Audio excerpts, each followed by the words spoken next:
Alright, folks. Welcome back. 皆さん、お帰りなさい。今日は、29日目です。Today is the 29th. Yep, that's correct. And I found the problem with my audio, some slight audio technical issue yesterday. It was a software issue. So, good old Mike still doing work. Anyways, now that everything is back to normal again, slight hiccup. Yeah, we really, man, I need to keep shifting the schedule like earlier and earlier. Sorry, I got caught up with talking about art, like aesthetics. So I'm a little bit late today. I think this is becoming an ongoing trend. Keep telling myself each day, like, yeah, I should start earlier and earlier. But man, when you have things to talk about, you know, you gotta commit. All right, so we have 42. We'll have 3 more in 2 minutes, and I guess we'll see if we hit 8 or 9.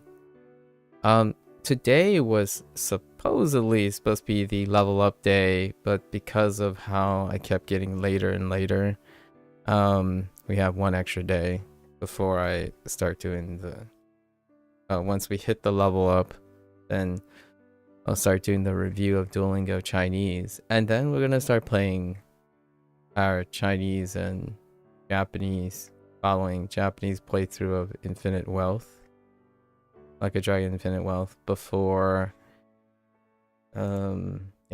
before the game Pirate Yakuza drops in another 3 weeks,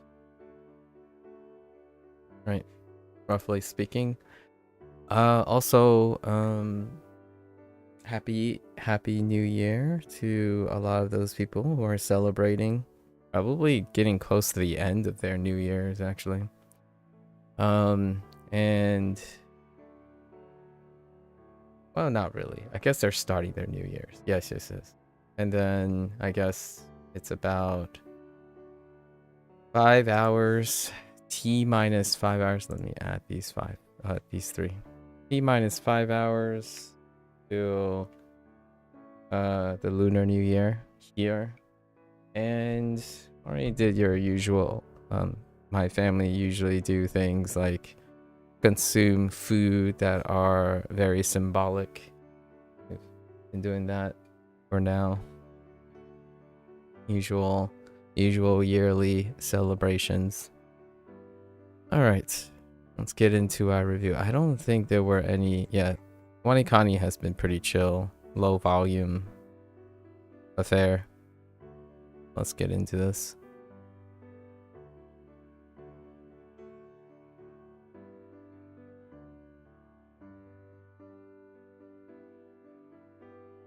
Wait.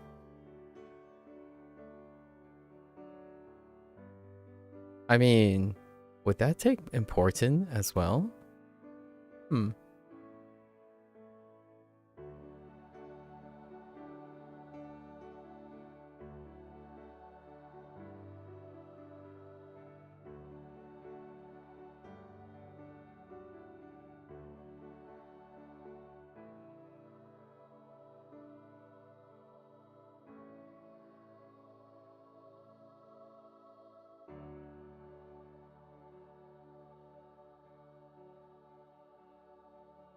I'm expecting lessons today. Some lessons.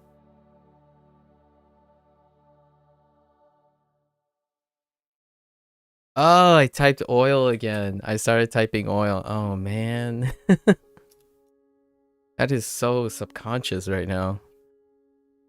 Jeez.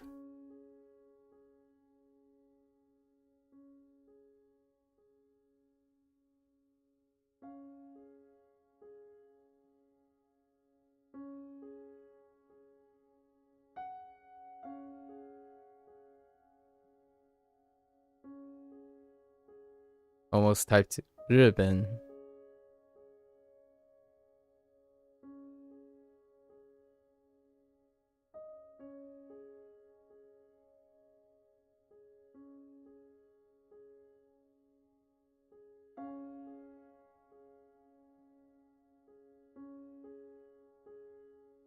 Oops.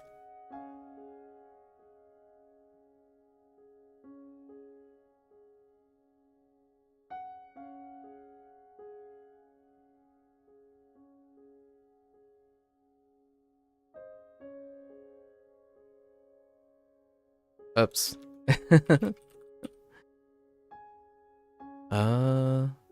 Yeah, I think we can still use that.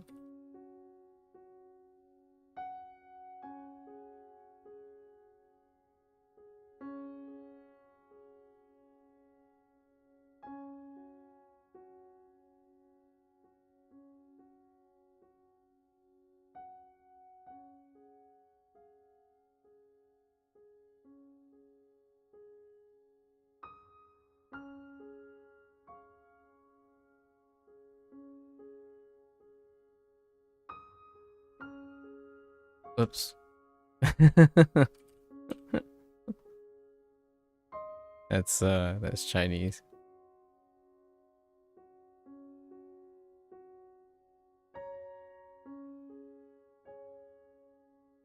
Oops. Whoops.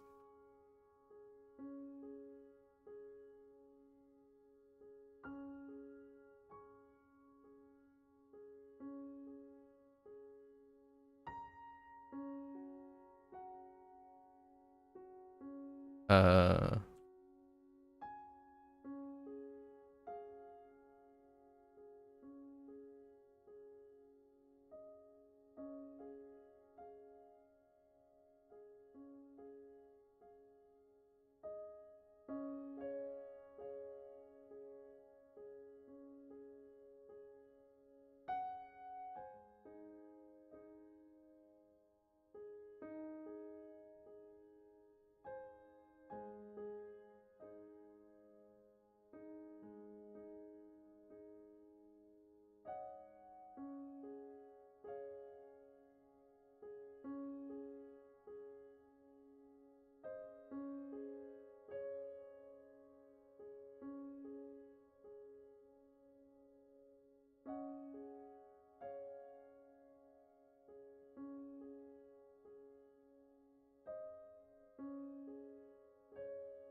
Yes, Happy New Year. Any plans?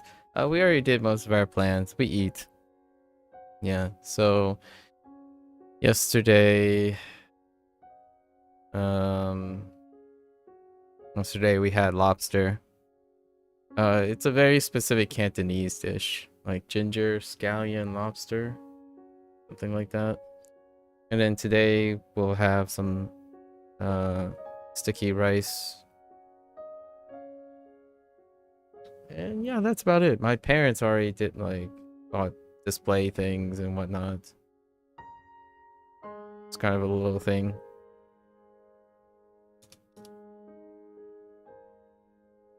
Do you do anything, Gecko? Being one that is... Oh, that's... That... I guess that wouldn't really line up in this case because if you're interested in Japanese culture, Japanese New Year's is Gregorian. And then the closest thing to a spring festival is in March.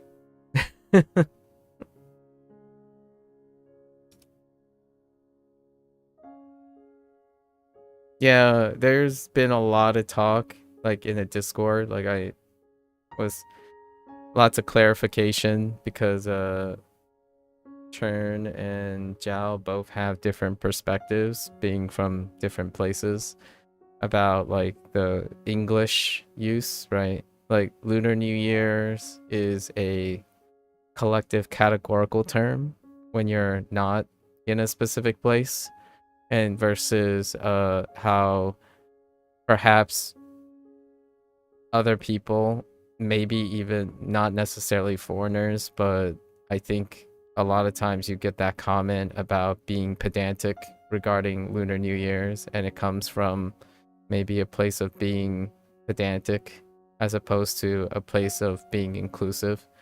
So Chern yesterday asked me for my thoughts about someone posting something which actually doesn't sound like a foreigner, sounds more like someone from the United States being pedantic, suggesting that China has a very specific lunar calendar, so stop calling Chinese New Year Lunar New Year, because it's more accurate to call it Chinese New Year because they have a very specific calendar and that's how they determine Chinese New Year. However, the argument or the debate that post suggested was, oh, there are lots of different types of lunar calendars. China happens to have a very specific lunar calendar, and therefore that's why this coming day is the Chinese New Year. And the irony, like I got caught up in my own mania and thinking that it's funny that the reason for me to say Happy Lunar New Year is quite literally the same reason, but for a different sentimental reason. So like the same logical fact, but not the same subjective reason. So this person suggests there are a lot of lunar calendar, there are different lunar calendars and people celebrate New Year's on different days. So this particular day that's coming up is the Chinese New Year. But I say Lunar New Year because the same thing. There are many lunar calendars and people celebrate on different days. So I say Lunar New Year because lots of people either don't observe it, know of it, know that they're on different days, celebrate them on different days, coming from the United States, right? For myself, it's varied. So wishing people a more generic term, a categorical term, is to be inclusive, not to be discriminatory. It's like a same, the same facts, but not cherry picked. So that comment elicited a interesting topic where the difference between someone who wants to be discriminatory, as in not like a bad thing, like to discriminate, as in the mechanics of discriminating. You're specifying and attributing it to something. And I know we talked about this a couple of times in a different form, and that's originality, authenticity, and traditionalism. So for me, like we've already shared this a couple of times, I don't gravitate towards traditionalism or originality. I gravitate towards collective and inclusion. So for example, cover songs are more than likely a potential to either be different or rivaling its originality. So in this case, this is talking about the origins of Chinese New Year, right? And that person, when they said there are a lot of lunar calendars, contradicts what the motivation to calling. So it's the post reminds me of someone who's trying to sound correct, but at the same time sound reasonably inclusive. So they start with a comment like, there are lots of lunar calendars. Yes, that's why you say Lunar New Year. As opposed to, there are a lot of calendars, so you specifically want to attribute it to Chinese people, right? So those are two different mindsets. One uses inclusion as misappropriation for being pedantic, in my opinion. That's kind of like saying, I had lots of short stories in my own life where, you go with a group of friends and one person is really interested in, say, whatever my culture is, right? My heritage or my American culture, something. And they would say something like, oh, wait, you shouldn't say this because you might offend my friend here. And my thought was, well, that's their culture. That's how they view this, and then you view this in a specific way too, and I'll tell you what my views are, and that's inclusion, as opposed to yelling at people and say this is the right or wrong way to say things because you decided not to care about the other person, ironically, and then suggest that you care about other people. It's weird, but hear me out. I'm sure what you typed is going to lead to this because we're of like minds. In this case, that person saying to not be inclusive was the whole reason why that is inclusive now. So like that person, the comment was saying, stop this trend of using Lunar New Year without understanding what the motivation of Lunar New Year is. So I like to share my thoughts and my opinions, right? However, it comes from a place of understanding why the other person that you're talking to is motivated to do the things they do. When you say you're right and the person you're talking to is wrong and don't do that, people will less likely listen to you. Not only that, you say you care about other people, yet you cherry pick the people you care about. You care about the people who agree with you, and you don't care about the people who don't agree with you, right? So I say Happy Chinese New Year to my Chinese acquaintances and or friends, and I say Happy Lunar New Year to like you, Gecko. And then if you say Happy Lunar New Year to me, I recognize your history with understanding. So I understand a lot of motivations in which I can tease apart. I wouldn't go around and say, oh no, it's Chinese New Year's for me, Gecko. Like you should be saying the right thing. That is why that comment kind of like, I was like, okay, there's a very different mindset here.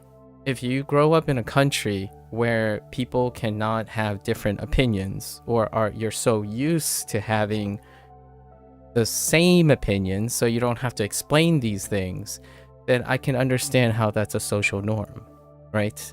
However, in the United States, I've come to stop using Chinese New Year in certain places, like talking to certain people, and then I use Lunar New Year.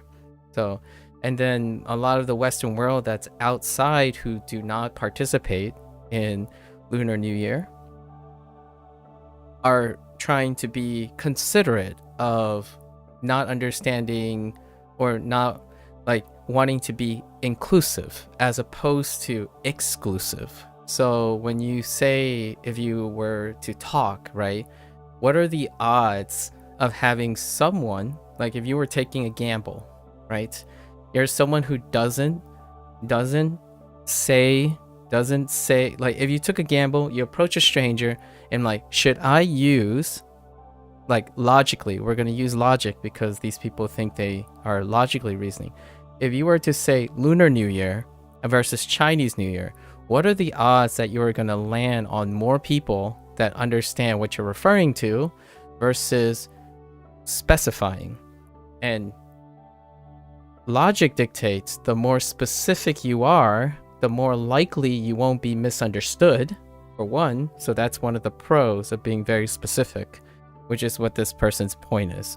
Like if you be specific, then people will know what you're talking about, right? That's absolutely one of the pros. The con is when you don't know what the stranger is. So if you're concerned with what the stranger could be or observe or participate, the odds are you will likely shoot yourself in the foot when you're being specific, because then you're being presumptuous, and being presumptuous is a characterization of a country that everyone behaves very similarly. So, and that could also happen in the United States, depending, right? We have places of monocultural microcosm and then places of diversity. So that comment, the way it was structured, reminded me, not that I know this, it's a presumption, this is deduction, right? I'm using deduction. The way they preface trying to sound inclusive by saying, oh, hey, there are different calendars around the world, and then suddenly discriminate based on the origin of the New Year's to China. That's like kind of saying, oh, I'm cultured and I'm misappropriating. That's, to me, that's a lighthearted misappropriation, not with malicious intent, but it's misappropriation. They use their consensus that they're being inclusive and yet suddenly become exclusive when they ask people to be correct. Actually, to be inclusive would be consistent with saying Lunar New Year, because people celebrate New Year's on different days, or even on the same day. And the misinformation here is they went further and said China uses this specific calendar, inferring that China is the only one to use this calendar. So they use confirmation bias. They only cherry picked what is and pretended like the other possibilities don't happen. Not only do there are countries that use the same calendar, there are countries who use the same calendar but celebrate on a different day. So when they were suggesting that this is the only possibility, the only term that's applicable, that is coming from a point of not malicious intent, but a point of ignorance and discrimination by misappropriating, trying to be right about something. And in science, to me, that's categorically inappropriate, where you would say you're aware of a lot of things and suddenly only share something that is a small percentage of the entire picture. It's such a weird thing. It's a weird feeling, but that was my like short story for today because it's related to Lunar New Year's. No, you don't really celebrate Lunar New Year's? Yep. Okay. Not many people here do. Most Chinese restaurants here do offer special menus and sometimes little celebrations, but I'm not going to one this year. Oh, that's kind of cute though. I like that they do that. I don't think my parents did anything particularly special for Lunar New Year's. I think they might have decorated like the front. It's a takeout place, so people walk in and walk back out. They might have give away things, like give away. Oh, I remember what they did. They gave away calendars. They gave away Chinese calendars that, and they're Chinese American calendars where it's the Gregorian calendar, but it has all the markings that align with the lunar calendar. I'm pretty sure that's what my parents did for like as long as the restaurant was open. So with every purchase, we gave away calendars, like a lunar calendar aligned with the Gregorian calendar. It's like literally the same calendar we kept on our walls to make sure that we know when in the lunar year is the New Year's, because it changes every year due to the misalignment of the solar calendar versus the lunar calendar, the Chinese lunar calendar. You've learned to say Lunar New Year, but most people around here say Chinese New Year out of an ignorant habit, I think. Yeah, and I think ignorant is bliss, right? Like what I mean by that is it's the idea of ignorance is one can choose to approach it as offensive or not, or one can choose to approach it in a way to understand where that's coming from, right? When someone wishes me a Chinese New Year, and maybe I'm not Chinese, for example, say I'm not Chinese. Well, technically, depending on who there is a dependence, but if like a Chinese person would be unlikely to assume that I celebrate Chinese New Year. It would be a question. And then because they have knowledge of it, right? They have knowledge of it. While at the same time, those who wish me a Chinese New Year out of ignorance is a very wholesome thing, because I like the idea that they are aware that there is a different New Year, right? So this is kind of a different mindset than worrying about if you know the correct thing. Like, I think that's probably something that me that divides the United States quite a lot, which is, if you're right, does that justify you to being insensitive to other people? Or is it being right, being sensitive to other people, right? And to me, human knowledge is so compartmentalized. The deeper you get, the more you don't know. So from my personal academic background, I'm more inclined to use generalized words and admit and concede to an air of ignorance, because I can't possibly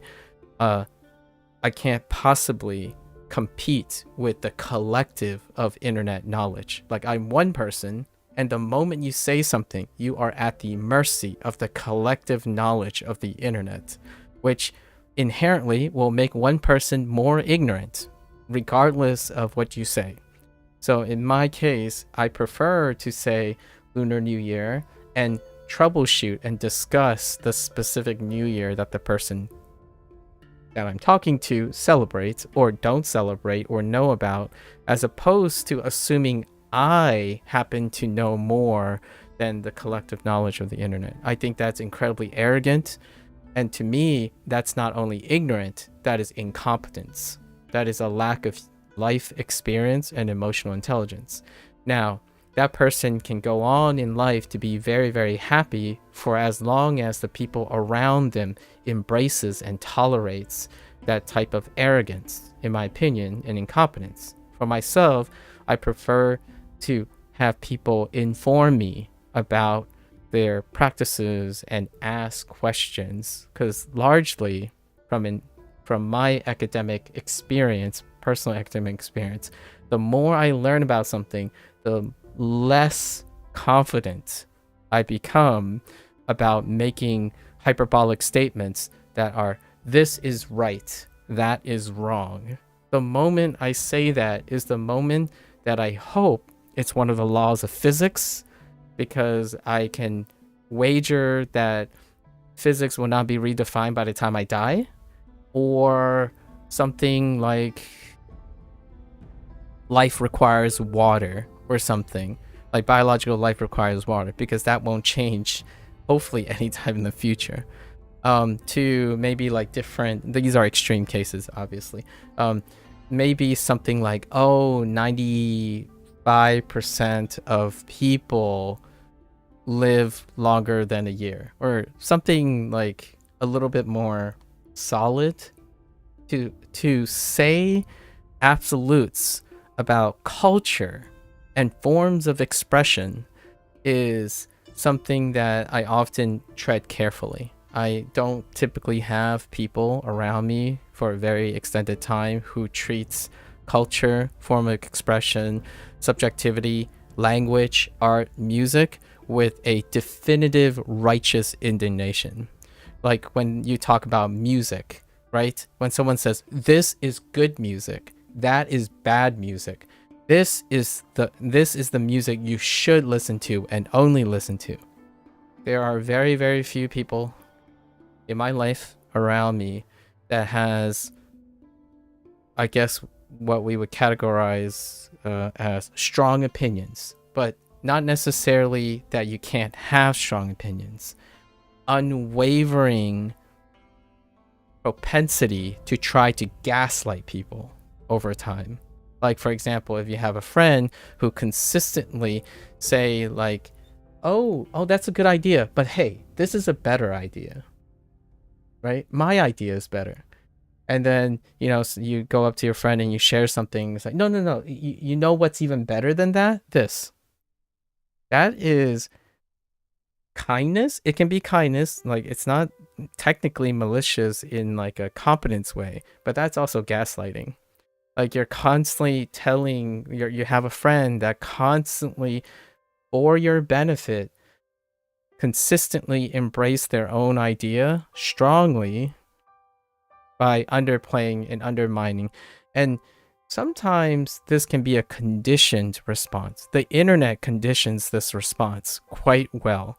So nowadays, it's kind of blurred. It's not quite clear if you want to label that as gaslighting or not, because gaslighting tends to be inferred as intentional manipulation.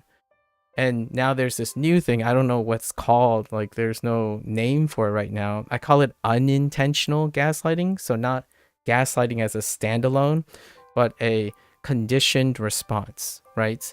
On the internet, it's about being right. You fact check things, it's about being right. Interpreting how to use that information is rarely ever explored. And in this case, it's one of those internet comments made, misappropriated, reinforced by confirmation bias, and totally do not even share an understanding of why the thing exists in the first place. Like, why did Lunar New Year trended upward in usage since the post-internet age? It's largely due to the nature that there are many, many different types of people now. And that's what traditionalism, in my opinion, a hyper focus in traditionalism and and originality can get pushback, right? I still think traditionalism, authenticity, and originality is still the trend on the internet, right? Like, it's the predominant trend. There's a favoritism for that, and that's fine, right? However, it does not merit toxicity towards those who disagree with that. Largely because I am an iteration of something. The human condition is an iteration on the previous generation. Someone yesterday, Procall, talked about the funny observation in the human condition where the older generation constantly view the younger generation as deviant, right? And that deals with the intersection between what is objective fact at the time and what is subjectively acceptable. And in this day and age, Lunar New Year's use is climbing versus specifically going straight to Chinese New Year, largely due to the nature that we live on the internet now. Or a lot of people in the newer generation lives on the internet. So you end up naturally inclined to be using generalized terms, for better or for worse. The trade-off is it's confusing. It requires effort for people to clarify. And I actually think that's beautiful, because now, in my opinion, the first task you have to do is be interested in the person you're talking to. If someone tells you Happy New Year and you're not inclined to ask them about, oh, interesting, like what do you do for Lunar New Year? Because you have to need specifics, right? Because you don't know anything about this person. So I naturally find that as an opportunity. On the internet, the unfortunate situation is most people don't, the people who want to be specific and pedantic, they have no time or effort or need to reciprocate questions. So they would gravitate towards being specific and then not needing to explain. So if someone comes up to me and say, dude, it's the Chinese New Year, then that's the end of the discussion. It's not like I'm going to ask them anything else. They've already explained everything to me. And they already demonstrate that they don't care about whatever I think because they overwritten what I think. That, in my opinion, is one of the most normalized internet conversations or techniques in interacting with strangers nowadays. And if you take that out of context and put them in a world where with people who predate the internet, then they will be very, very inappropriately and unwelcome people. So I don't know. I personally, it's a double standard. I personally think incentivizing yourself to communicate and talk with the other person goes a long way, largely because I don't think humans are going to become telepathic anytime soon. I don't think AI and normalization and algorithm-based things are going to create a human singularity at any time where like the vast majority of people think the same way, largely due to optimized convenience. At least not yet. I mean, I can see it as a distinct possibility, probably not in my lifetime, where things of creative nature and subjectivity is so hyper optimized that humans prefer not to think about being different and varied and adhere and converge on a singularity, which right now kids like Gen Alpha, anyone around less than 18 already talk, like at least in English. I don't know about Japanese and Mandarin. Talk as though they understand everyone. Like, hey guys, this is the right way. We collectively on the internet, of course this person doesn't know everyone on the internet, this is the normal way to do things. That's the conversation of the internet now. It's converging on a singularity because everyone is expected to have the same experiences on the internet, and that the internet is not big enough to accommodate differing opinions, which is wild. And I don't think this person sat there and said, oh, these are my implications of my of comments, and this would trigger some random streamer named Maku to expound upon this. I don't think that's the case too. They are innocent ignorance, ignorant bliss, right? At least I think it's bliss until they get really angry and intolerant, and that is what I'm concerned about. People who get upset because extreme behaviors like that and extreme strong opinions lead to aggressive and potentially volatile responses from people. And extreme behavior has been, without saying any causal links or suggesting any causal links, have been on a rise, right? And I would say on a global rise, but then the internet would convince you it's largely Americans, and that's part of the nature of algorithm-based exposure. Let's see. What else you got? You've learned to say Lunar New Year's, but most people around here say Chinese New Year out of ignorant habit. I would say we only have a small amount of people of Asian origin in Belgium. Really? And are they largely Chinese?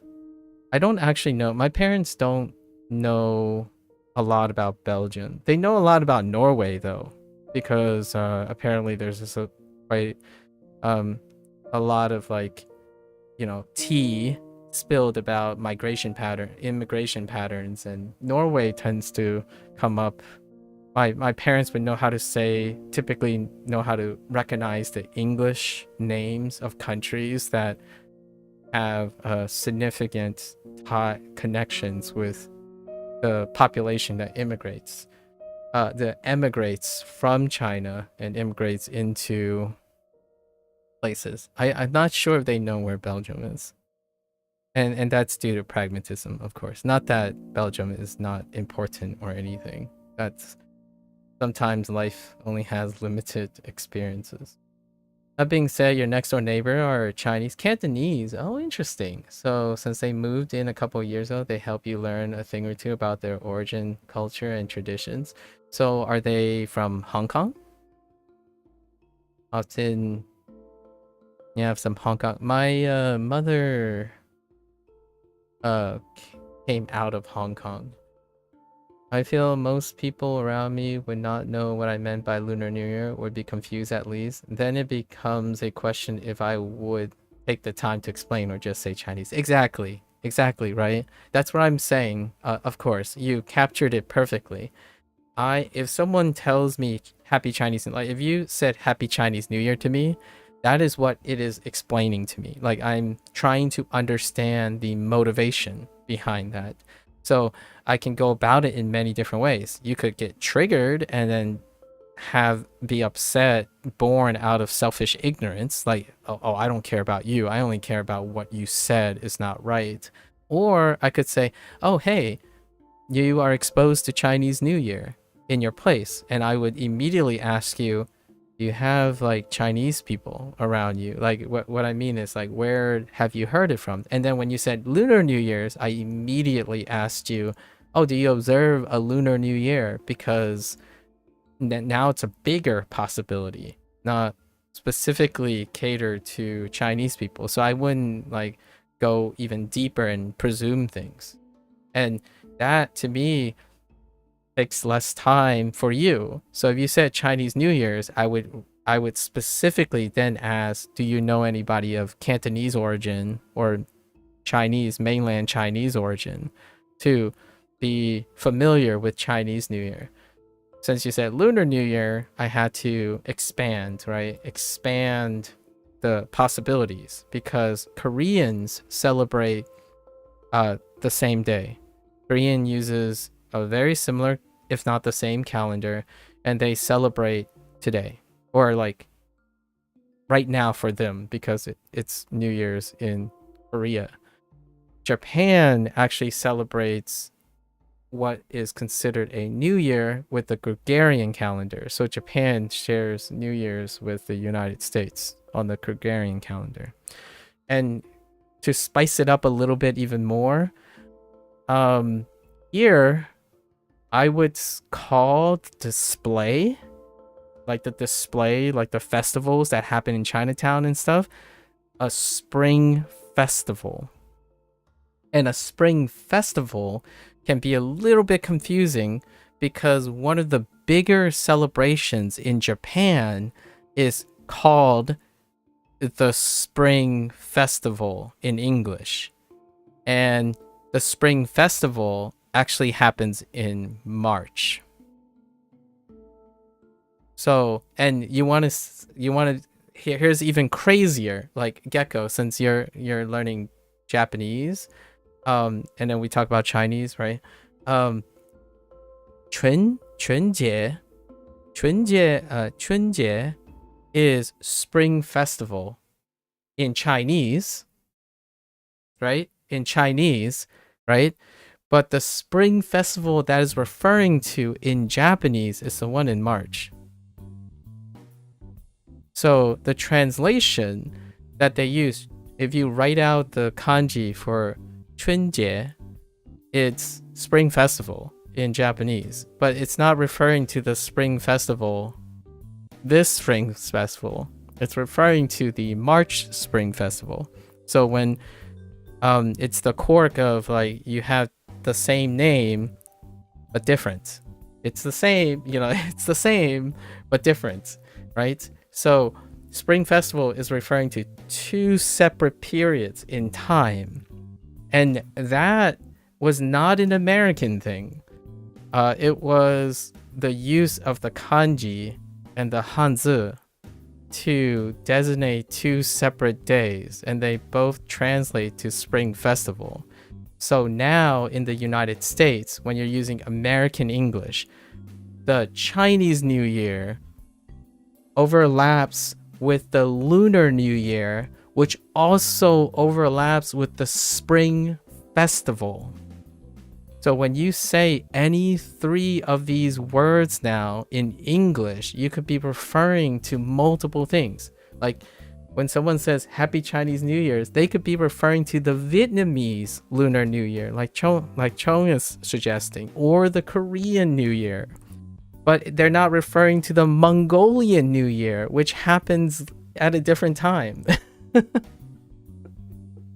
So to me, I think that's super fun to talk about. And I was thinking about this all last night, so that's why I had a late start. And then I started talking about computers and laptops with Sub-Zero, so then it got even later.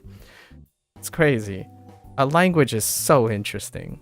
Like these type of discussions, I had a bunch of these discussions because Vietnamese, like Chong is saying, Vietnamese is one of the next most common diaspora where I live. So we talk.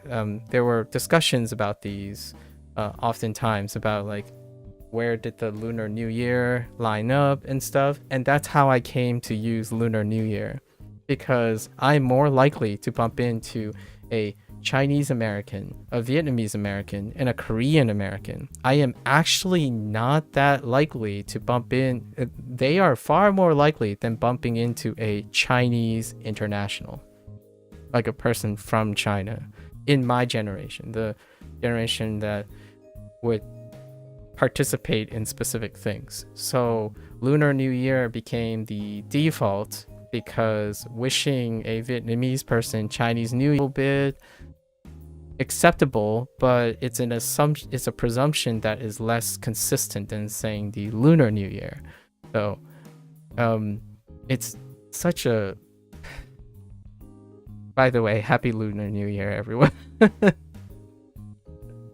I got a lot of flack. Hear me out. This time of year, especially like last month, like Christmas, it's a whole smorgasbord. Over the years, over the 6 years, Christmas, you know, the winter time, the winter holidays, also an incredibly fascinating time to talk about. I say happy holidays, by the way. That's how far back I typically say. And yes, I still literally had that same commenter on that one video that Chern shared with me. I bumped into them. I actually have anecdotal evidence, or actually they're not recorded anymore, right? I didn't save them. Someone who got angry at me for saying happy holidays because they wanted me to specifically say Merry Christmas.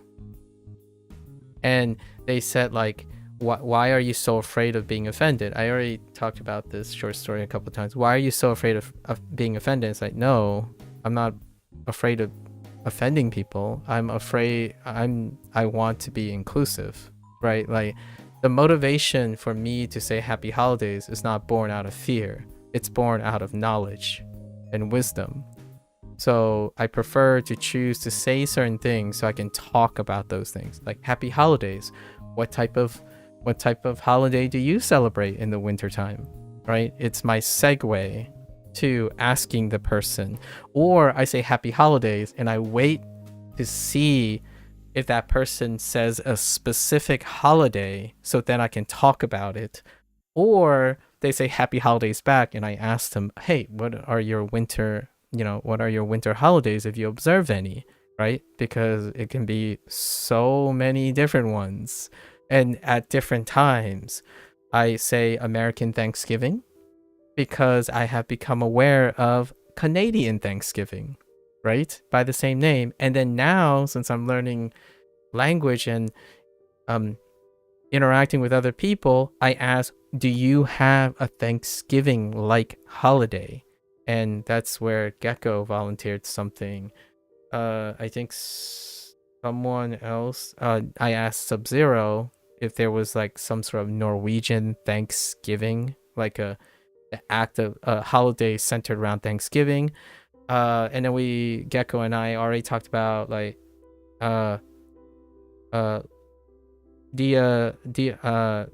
Los Day of the Dead. Sorry, I keep getting the modifiers backwards on it. Day of the Dead as opposed to Qingming, right? And then Easter.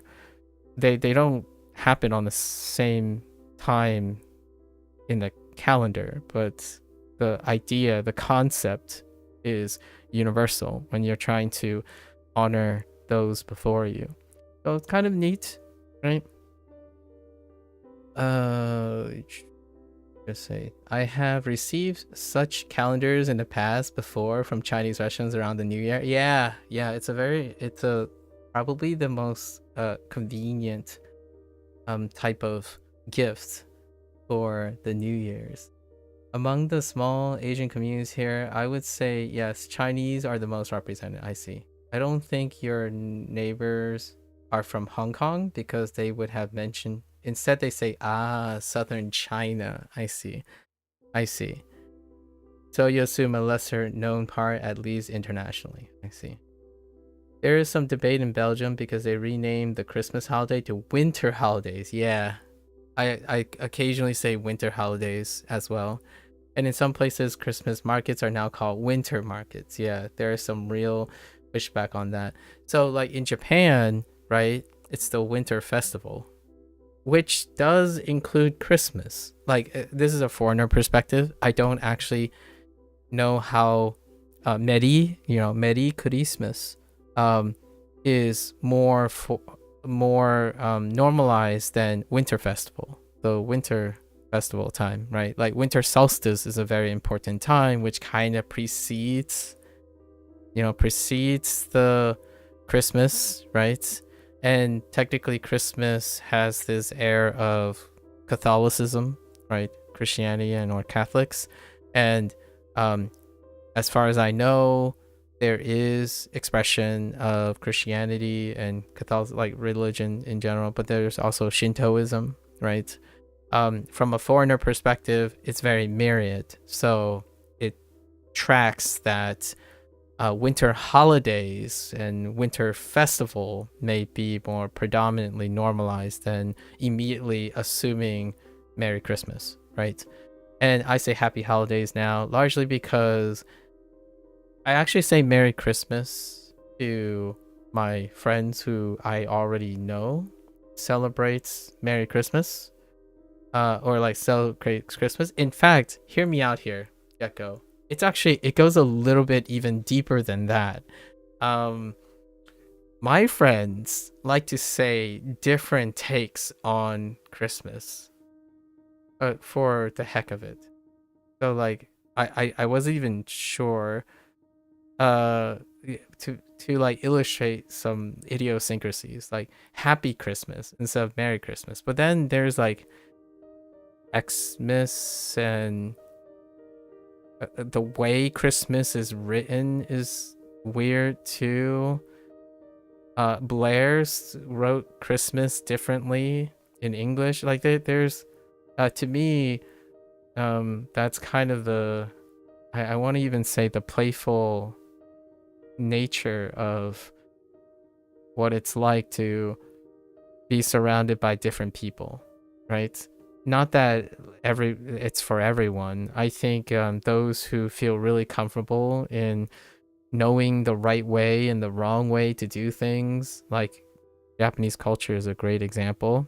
You get a lot of decorum, clarity, rules, consistency, right? Japan is a sparkling example of that overall, right?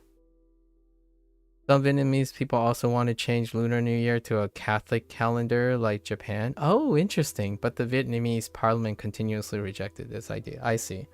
Yeah, I remember, I think I read it somewhere, maybe 4 or 5 years ago when I was exploring like Japanese New Year's, that I've come to realize that Japan also celebrates on the Gregorian calendar, and the spring festival that I thought I was referring to when I was saying spring festival is actually in March. Japan's spring festival is in March, which happens to also sport the Hanzi for spring festival, you know, 春节, right? 春节. And I'm like, oh.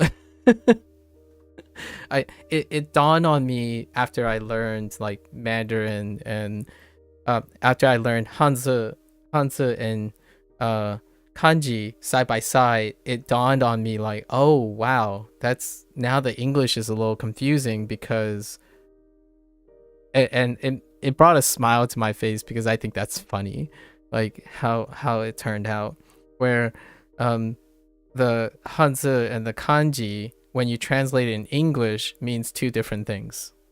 Not when a Japanese person read 春节, and what is a spring festival in, how do you pronounce those two words? I actually didn't get those characters yet. Or I guess one is like spring, right?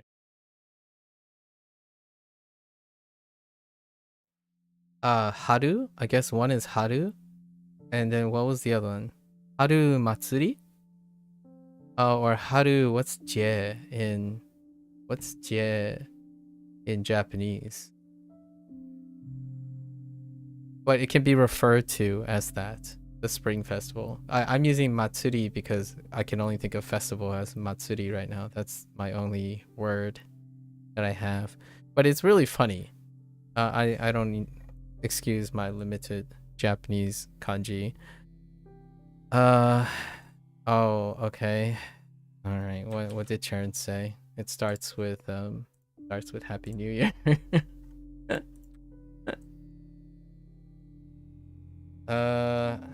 新年快乐. Yeah, 新年快乐, Chern. This is 恭喜, right? 恭喜发财. 恭喜发财. 新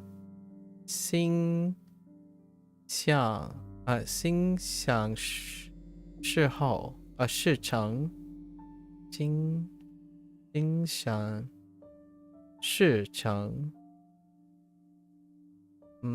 万事如意 wait 万事如意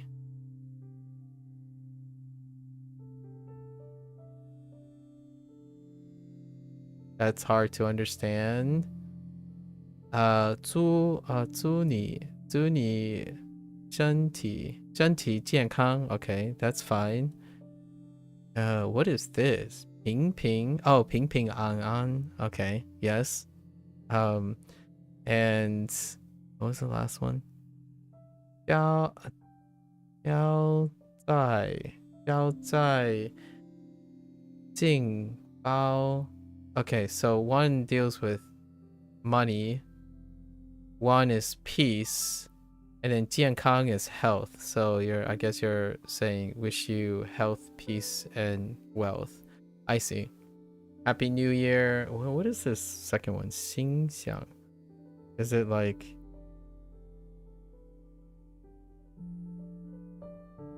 what does that say? May all your wishes come true. Which word is wishes?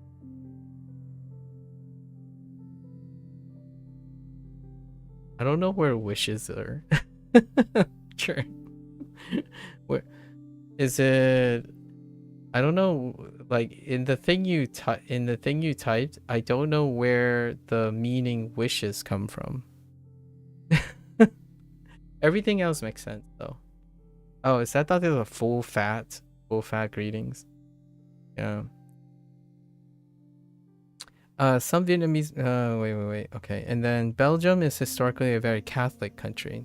Nowadays, few people still actively practice it, but there is an attachment to the cultural heritage which creates clashes with multicultural immigration. I can imagine.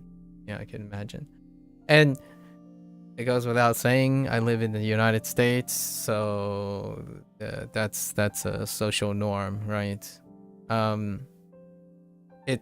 I feel, is this something that you guys can relate to wherever you are, where it's not the abnormal thing that happened in the United States?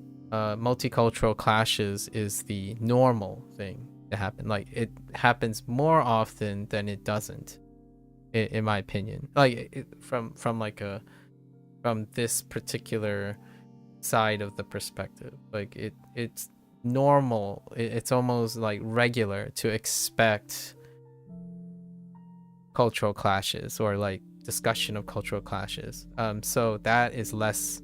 It's almost weird to walk into a room. Like personally, for me, obviously, I'm not talking about very specific states that have very monocultural enrichment, but for me, when I walk into a room, the coffee talk, the coffee talk and the beer talk tends to revolve around talking about cultural differences and like traditionalism and differences. It's kind of like I'm actually kind of curious, what do Belgians usually talk about in coffee talk? Like when you're talking to a stranger the first time or something, when you need to get to know a stranger, is it going through the routine of explaining like, oh, what you do and what I do and stuff? Or is it more like those darn tootin' sheep, right? I don't know, I picked a random topic. Or like, boy howdy, yeah, the weather nowadays, right? You might be thinking, well, yeah, don't Americans talk about weather all the time? They do, but they compare and contrast weather. They don't necessarily assume everyone has the same weather.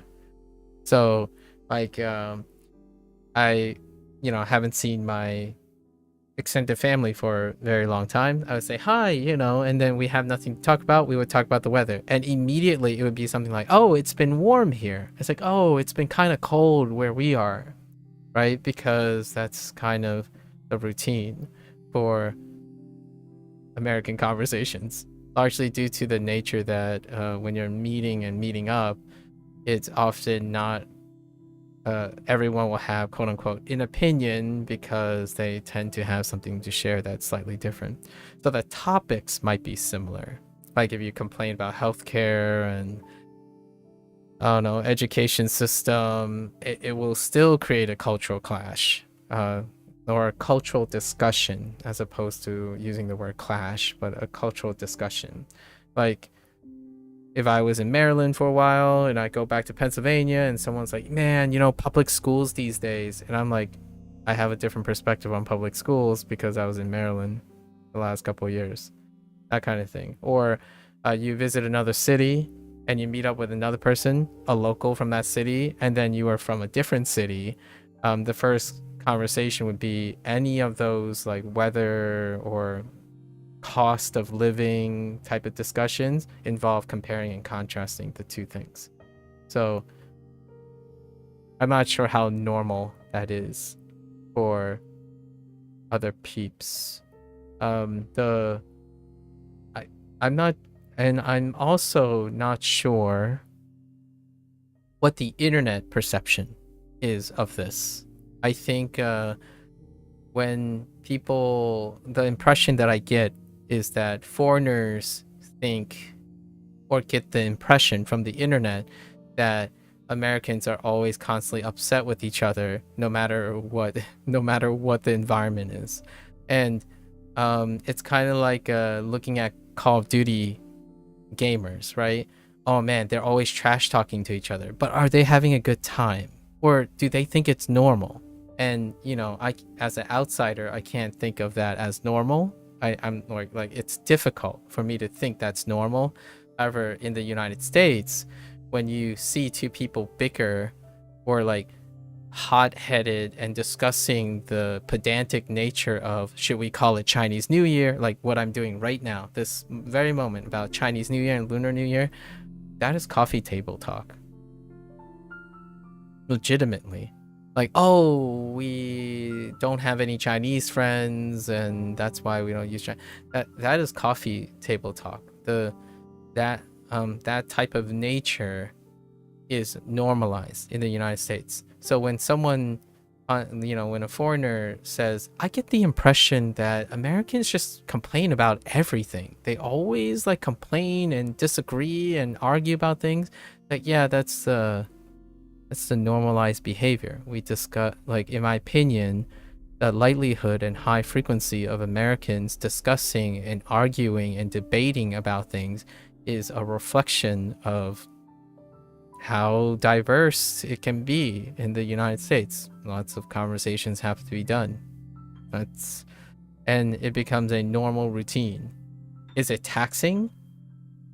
Probably not as taxing as what foreigners might see, right? Like if you ask a Japanese person, it's like, why do you guys always have to complain and talk about normal things? Don't everyone do the same things? Like, no. We live in a diverse country. Like, it's a diverse country. Everyone has an opinion. And the Constitution and all that stuff, like the government thing, embraces that, right? Either it's a chicken or the egg question, whether it was the structure of the government that caused this like normalization or the other way around. But I don't want to sound too stereotypical, but diplomacy and democracy inherently introduces debate and differing opinions and freedom of expression. And I'm not saying this as a meme of freedom of expression, but freedom of expression also means freedom to disagree, strongly agree, lightly agree, or silence and just go along with it. I say the weather, sports, soccer mainly, the news, politics, generalities, usually complaints. Oh, okay. Obviously, we don't launch full-on debates with strangers out of the blue. Yeah. I like how you stated one of the more like visually visceral occurrences, because in the United States, right, if I had to concede something, and I take a wager, if you like step into Belgium, for example, I haven't ever stepped into Belgium, but let's deduce some stuff from what I gathered on the internet. I think I would bet on the American that they would likely be more likely to instigate a sudden debate with a stranger out of the blue than a Belgian. And not bad or worse, like, right? Not bad or worse. The idea is it's normalized culture. One has a more normalized culture that encourages that behavior, for better or for worse, whichever you want. And then the other side is more collectively agreeable, right? Let's take Japan, for instance. If you have a disagreement in public, you shut up. That was a little bit aggressive, but you know, public decorum takes precedence. So if you have a disagreement in public, you are more than likely to refrain from it, right? So if I were to, here's a bet I would take. If you're gonna take odds on who is more likely going to instigate a debate in general in public, I would bet on the American versus the Japanese person. Because to my level of understanding, I believe I understand the Japanese culture, even as a foreigner, sufficient enough to know that culturally it's normalized for public disagreements to be minimized. Like nearly like 90+% adherence to that cultural norm. In the United States, here comes the really terrible, not constructive sentence. It depends on the place, right? And now I'm going to add something to it. Where I am, you are more likely to normalize starting debate and discussion openly. That is not to say that there are other places that I have not been to, but I can almost say with reasonable doubt that it would differ. And that's kind of the nature of things. You constantly have to discuss like, oh, what is the norm here? Like you drive like 3 hours across state lines. It's like, okay, so what is the norm here? Like, do people like to talk about the weather? Do they always complain about cold weather? That kind of thing, right? It's a wild adventure. And it's funny because I talked to Churn quite a little bit, and on the internet it's very like, it depends, right? That's the constant default. And my only thought was, yeah, in the United States, even before the internet, you would still say it depends. However, it depends, but you still talk about it. To me, that's a normalized behavior. You say it depends, but you continue to talk about what you know and what you don't know. Largely because if you keep saying it depends, no one gets to learn anything about anyone. Like, nothing happens. There's no exchange of information. So, do you have enough effort? Are you curious enough? Are you going to demonstrate to the other person and demonstrate to yourself that you actually care enough to know how it depends and why it depends? When you spend most of your life saying it depends, oh, that's too complicated to explain, then you don't spend time explaining it, nor do you care enough to discover how to explain it or know about it. So on the internet, one of the habits that get reinforced is there's too much information. I don't want to talk about it. It depends because it's too complicated. Usually I would go about it in a way that I would try to encourage that person. So I know it depends. We lots of people know it depends. In fact, I believe 99.9% of the internet would ultimately concede to the idea that it probably depends. The question is, what do you know and what do you not know, so that we can learn about each other? I I don't want to learn about the dependencies of other people, right? You're not practicing representing the rest of the country or the rest of the people. And that is a social norm going way back to Lunar New Year's and Chinese New Year. That's a social norm, in my opinion, that makes me very, very American. I'm very, very American because when someone says it depends, I want to know why it depends. What do you know, what you don't know? As opposed to the thing where like, oh, it depends, but we do all of this. But it still depends, but we do all of this. And I'm like, I don't know who we is. Like, is that like part of your country? Is that all of your country? Can you explain to me why it depends? And at the same time, you can say, we do this? Like, do certain things you agree on as a country and then certain things you don't? Like, that to me is normal American conversation. Like, you have to know, like, you want to know these things. And then what happens, in my opinion, as bad actors is the reason why I think that comment about Chinese New Year is more likely to be an American is there's not enough information. So when you learn something, it gets turned into a fact, and that fact then can be narrow-minded, right? Oh yeah, yesterday I just learned that Japanese people do this. And now you're going around saying all Japanese people do this. Foreigner perspective. So it's kind of one of those things.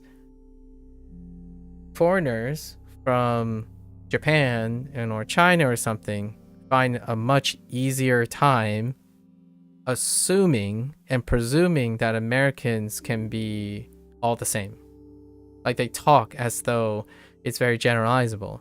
And then in the reverse, people who constantly bicker and try to find clarity assume that foreigners all likely behave the same as well. But it's a double standard. You see how that logic doesn't go backwards. It doesn't, like, it's weird. And I think honestly the internet is the norm. The internet is the middle filter that's creating that, like, that feeling of, oh, everyone behaves the same here, but it's a double standard, because in the United States you're more likely to find someone who behaves differently and they're gonna argue with you they're gonna debate with you, versus in Japan it's like, oh yeah, we do this, right? Quote unquote, we do this. It's very uncomfortable whenever someone asks me, what do you guys do? As in, like, what do y'all do? And my thought was, may I ask you, what do I represent? It's a weird it's a question that I'm a little uncomfortable, because I don't know what I represent. Like, when someone from a foreign country asks, like, oh yeah, so what do you Americans do? And I'm like,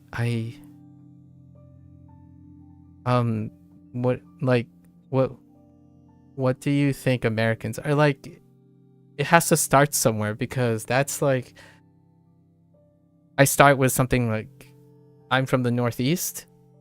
I also happen to be in ABC, in American born Chinese. So you start narrowing down the possibilities, because when I say we, I rarely ever mean we, as in the vast majority of people do this.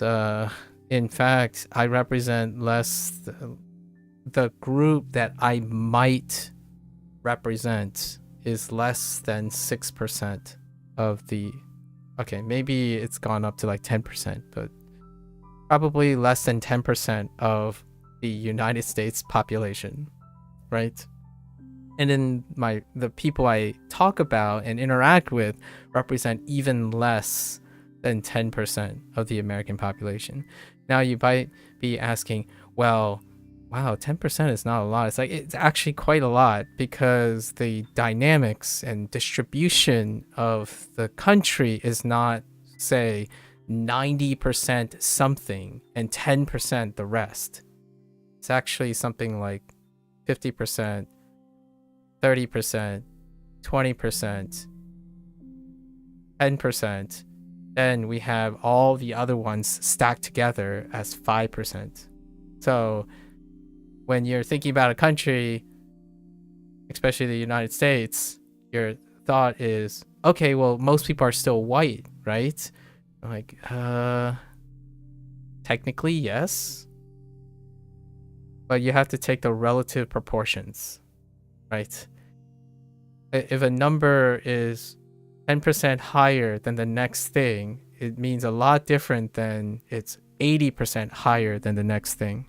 Like when you go to Japan and you think about foreigners that live in Japan, that's comparing like 5% to 95%, not 60% or barely over majority versus like the next big group and the next big group and the next big group. That is a great way to, at least that's my consensus in attempting to use statistics, population statistics, to illustrate the funny little interactions that I have with people online, especially language learning, because now I get an open opportunity to talk to people from different countries and whatnot, like naturally, you know. And I could talk about this stuff all the time. It's funny, it's humorous, it's truthful, but also it's a wonderful place to normalize discussions. I think the internet is a wonderful place and can sort of take some qualities, maybe the nice qualities about the normalized behavior that Americans have. Which is, you sit here and you talk for like 2 hours sipping your tea about the differences and similarities between cultures. Meanwhile, I think the vast majority of people on the internet do not have the time or place or willingness or even effort, because they're busy people. They can be busy people, or they're culturally monocultural, right? Those are like 5 really fast, rapid situations in which I would likely categorize what happens on the internet. Like, yeah, sorry, I don't have time for this. Like, I don't really want to explain my country to you, my country, or how we do things, and why you're weird, and what I think about Americans, that kind of thing. It's not as normal yet. And I don't know. I feel the irony here is, I make this kind of generalization that the internet is very Americanized. However, it emphasizes the part that I feel is least interesting about living in the United States. And that is, everything is an open, like, it constantly feels like an open discussion all the time. It's slowly getting there, but in a very extreme way. Like, it's kind of like the video comment section. Right? It's getting there, but it's uncivilized. It's uncouth. It's unmoderated. When you're going out in when one goes out in public in the United States, like, you foreigners might get the impression that everyone is just yelling at everyone at all the time. If you know what I mean. And I don't really blame them by how the internet display it, because it's hyperbolic things that make it normal. Hear me out. We have these long conversations. For me, it's no different. When I hang out with my friends, this is the type of conversation we have. Right? We talk about other people's concerns, cultural things we've interacted with, how we're different and similar. That's coffee table talk. Now, I don't represent the majority of the American population, and I say that quite a lot because it's important in the United States, I'm not sure about other countries, but it is very important in the United States to specify and preface what your representation is, right? And I don't think that's normalized on the internet, because content creators are bombastic all the time, and they tend to be generalized, and short form content is the social trend. So it's difficult to have long format discussions if your preferred format is short form content. So there's a bit of a pragmatic resistance right now. Then things like, what do you do for a living? Where are you from? It can get pretty specific, as Belgium is pretty small. Oh, true. Nuances because of a smaller subset. The political system, more than ideals position, is a big conversation topic because Belgium is known to be a very messy system. Interesting. So I feel an American would definitely have a wonderful discussion with Belgium about topical messy systems of governance. For example, we last voted in June, but are still waiting on the government. That might be some really funny table talk that I would totally share, like a beer with you over, in the not on Twitch or YouTube or something like that, because we can hit some TOS here. And we do always own the world record for the longest time without government peacetime. Listen, Gecko. Right now, I would say there are a couple of there are a substantial population of Americans that would sit down and say, yeah, I know how you feel. And what I mean by that is, it's a little deeper cut, but they might agree with you figuratively, not literally, about how it feels to have, how to be without a government in peacetime. Like, if you find those, there's a substantial amount of Americans that would probably share some empathy with that statement as a humorous talking point. I like the positives you present regarding conversation in America. Over here, Americans certainly have a stereotypical reputation of being easily offended, maybe because of what we see online. Yeah. And that's how online works, though. You know what I mean, Gecko? Like, if it wasn't extreme, it doesn't catch attention. Like, here's one. I have this story. So there was a roller coaster. So recently, I don't know which theme park it is. Well, there was a theme park, and the roller coaster stopped, right? Though I don't know how to spell roller coaster. It's probably an O, isn't it? Just don't mind the spelling. No, I don't. Yeah, that looks right. So the roller coaster stopped before, like, in operation, and immediately outlets online, like journals, right? Journalism was saying things like, "Oh no, catastrophic failure, and lawsuits are going to happen," or like, "Oh no, devastating theme park failure." So it was spreading fear, right? And that is part of the internet now. Online internet. Meanwhile, what happened was the roller coasters detection system worked as intended. So apparently there was a rider on the roller coaster who had a scarf on, and it got caught in the cart tracks. And before anything goes off, like, when you're ascending on a roller coaster, when you're going up, right? When you're going up, the roller coaster stopped here. And because there's a lot of detection systems along the way to make sure that the coaster is not obstructed. So technology operated normally because a failsafe worked.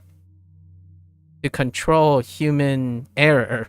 So instead of writing an article about how sweet rides are safe, journalism online decide to paint rides as dangerous and absurd and you should avoid these things and whatnot, right? That's kind of how I feel about not other countries' stereotypes necessarily, but American stereotypes. American stereotypes tend to be highlighted, and not even by foreigners. It's like introspection, right?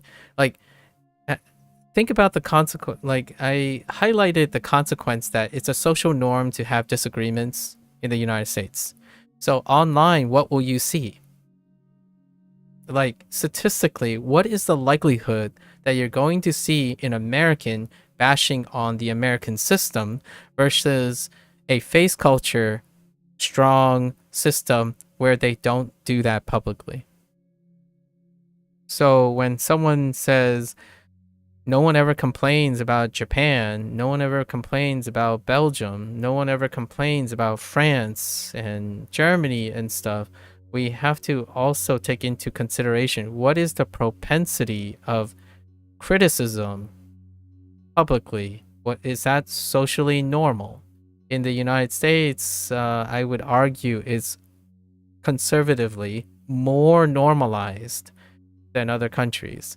So that impression you get a lot of times is because it's also a social cultural norm, right? Am I being vigorously and viciously stereotypically upset and polar? Not really. However, remember the preface. I do not represent the majority. In fact, I was talking to Chern about like polyglots, right? What are the percentages, distribution of polyglots? Way back in the day, I wanted to know what percentage I am, right? So if I accumulate what percentage of people, so I'm Asian, I'm American born Chinese, that puts me in less than 10% of the American population, if not less. My parents are Fujianese, which happens to be a larger subset, so that reduces me down to like 6%, if not less, like 5%. It actually maybe like 4%, because we have Shanghai and Beijing people in the West Coast, like people who are affluent, who come to the United States with money, and they're able to send their kids to university when they come. My parents came part of that immigration where they come to seek new opportunities and establish roots. So I had to work my way up to privileges to go to university. My parents didn't know what college was or university. Like, in their life, they did not actually know about higher education. They were not in higher education. Most of my immediate family did not go on to higher education. My current generation, my first cousins, are college educated, some of them, and then no one else went to higher education, to graduate school. I am the only one of my entire extended family. So, this is normalizing, but anyways. So that brings me down to like 5% in terms of being Fujianese, right, in the United States. Now, PhD holders make up 2% of the world population. So what percentage is that of the American population? It's got to be less than 1%, right? So my percentage just keeps tanking, right? So with that said, all the things that I say online have to keep in mind, statistically, finding someone like me who happens to be an ABC against cultural norms of my parents, be online, playing video games, not having a professional career, and still had a PhD, the odds are like 0.00001. It's not that bad. It's like, I'm gonna give myself 0.2% chance. So if you wanted to know me, the chances are whatever comes out of my mouth is going to sound weird. It's going to sound different. And I don't want to give you the impression that all Americans are this way. In fact, I actually say the things I say are observations about Americans. They're observations about Japanese, Belgium. I am far more closer to how other people feel looking at Americans than being American myself. Like when it comes to like statistics and whatnot, right? Like a Japanese person might actually even know more about Americans than me these days, largely because I'm a very low representation of the United States.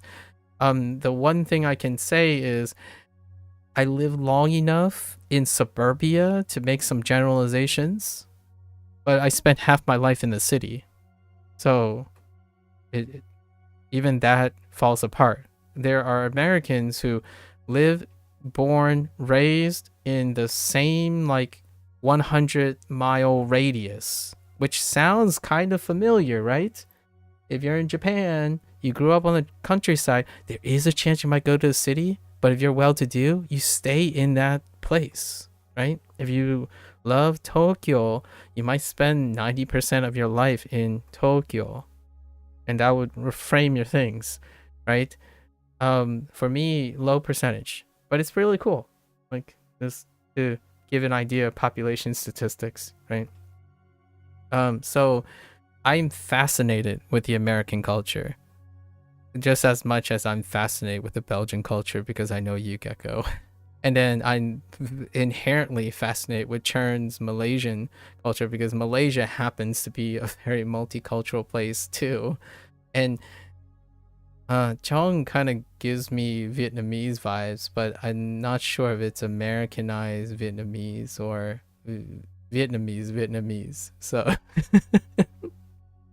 and that's why I feel the internet is it's not a boring place. It's so not boring. And I constantly am having trouble doing research and stuff. Holding a conversation over beer is indeed a pretty Belgian thing to do. Yeah, I sorry, I was using a stereotype there, Gecko, because when I think of Belgian, I also think of Germans, and then I also think of the neighboring countries. Like, yeah, let's have a beer. Not France though, not France, Gecko. We're gonna just not talk about France. Like, if we go into France, maybe a croissant and an espresso. I'm relying on stereotypes, so sorry. Excuse me if some of this might be a little bit misappropriation, but I could totally see ourselves meeting in France and chatting over a cup of espresso and some croissants, or however French say croissant. Yeah, I can't do that. Don't know French to get the accent right. I feel Americans is a good use case regarding the pros and cons of a bi-party system. Yes. And it's the unfortunate part is bi-party also feeds into that whole bipolar nature of the internet where everything's like on one end and everything on the other end. However, in reality, like not on the internet, the bipartisan system is more like a moderate system. Like, real talk. Like, maybe not the last couple years, last couple presidencies, but generally speaking, the bi-party system was supposed to, is a not a 1 or a 0. Most people straddle the bi-party system. So your candidates and stuff are moderates for the most part, right? They're moderates until the recent like internet integration into politics and stuff, how the internet starts swaying influence. So while it would suggest bipartisan would mean like, oh, you're either part of team A or team B and you fully embrace them, this is more of in my opinion, more of a recent development.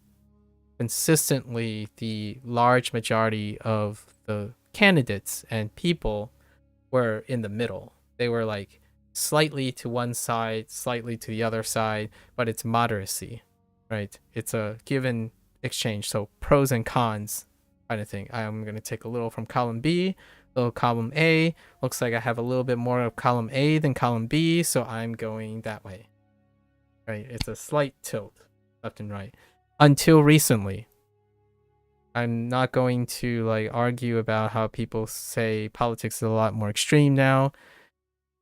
Gotta concede that we're in very, very extreme times, or much more relatively. And we instead have the pros and cons of an extremely multi-party system. Yeah, 11 parties. Interesting.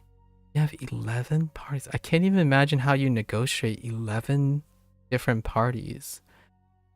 We've already discussed stances on boxes, but I personally do not assume many things about you because you are in America, nor do I assume many things about Americans because of what you say or do. I appreciate that. I feel that's a very Belgian thing to say. Like, hear me out. Maybe our discussions is largely because our ideologies or our personal ideologies from our environment is so complementary to each other. You know what I mean? Like, even talking about boxes, I could make it agreeable to someone like you largely because the boxes themselves are no longer the predominant perspective. Like, the boxes don't represent the same things anymore. I recontextualize our box discussion in order to accommodate a multi-party perspective on boxes, which is not very agreeable to say oftentimes when you're thinking about countries that might not be normalizing multi-party systems, right? You got to get on the ball, right?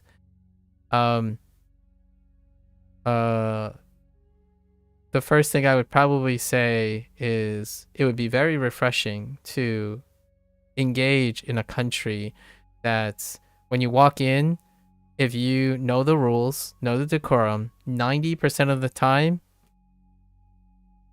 thumbs up. And I don't honestly know how Americans would be able to sell someone on the United States.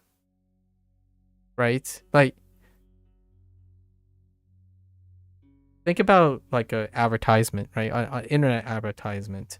You had to come up with an ad like, come to the United States. We have stuff you can do or be interested. So now the question is, what is that stuff? I say the United States will probably more likely use an algorithm-based system that enriches and targets that audience for very specific things that the United States has to offer to that targeted audience. So that would incur stereotyping your target audience due to statistics. Sounds like an AI model waiting to happen, right? Because if someone says, oh yeah, I'm interested in going to the United States, and then they want to visit a city, and then you talk to an American that's from the countryside, and you're like, oh yeah, you should come to this place. It has no cities,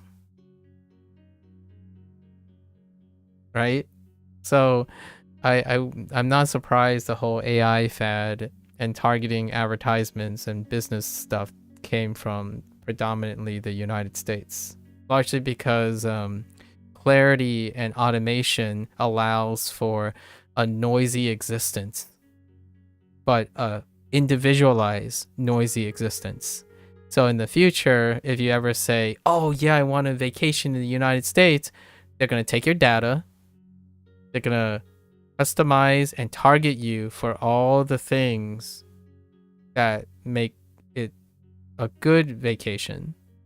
So they're going to confirm all the things you want to see and only show that, as opposed to, hey, this is the country as a whole. Because we don't have time for that, right? Quote unquote. a person does not have enough time to explore the United States.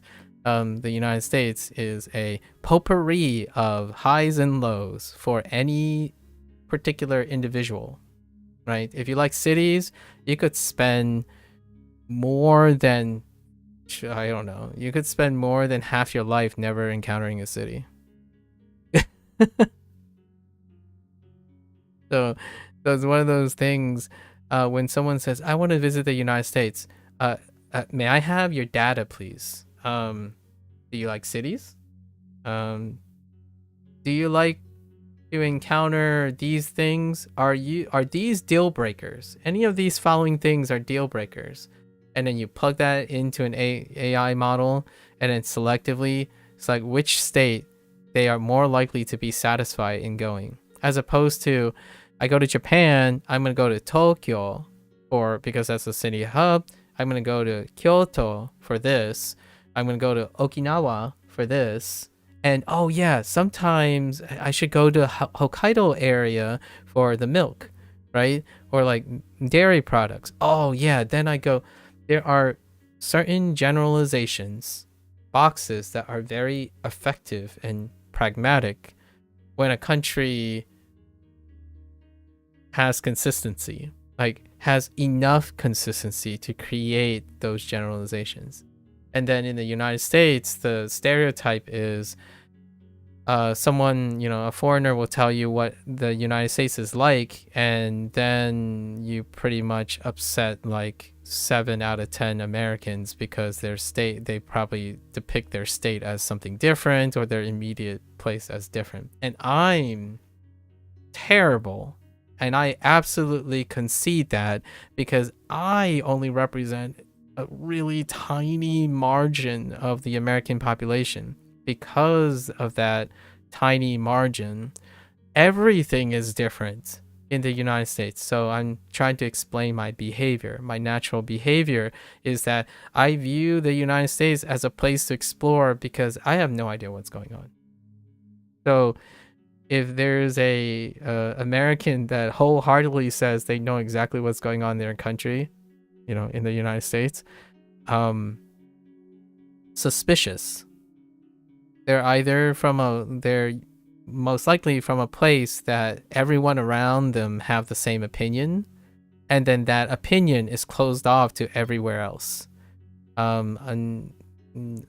Fortunately or unfortunately, I grew up in specific states, especially a particular region in the United States, that's almost the opposite.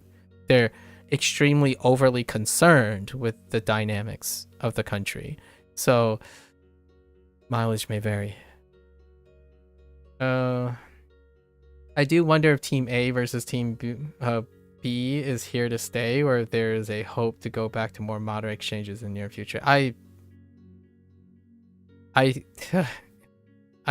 I'm pretty biased towards moderate exchanges because it allows like adaptivity, but it also slows down the process, if you know what I mean, Gecko. Like on that front, we have excellent systems that exist in the world today where it's unilateral. It's literally unilateral.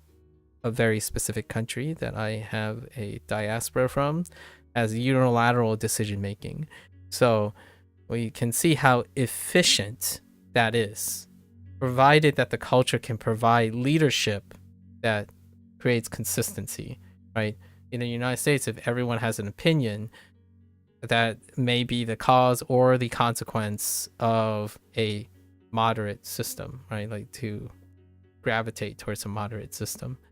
Anecdote before you go to bed. A while ago, you designed a 10-year itinerary for the US. I put quite a bit of research into it. It honestly pretty unlikely to ever happen, but you did it for fun. Do you have that saved somewhere? I would love to hear what the 10-year itinerary was like. Maybe I could even say something about it. I am almost likely to guarantee, like conservatively, that I don't understand 50% of your itinerary. At least 50%. So the moment you even mention a state name, you have less than 1 in 50 odds. Okay.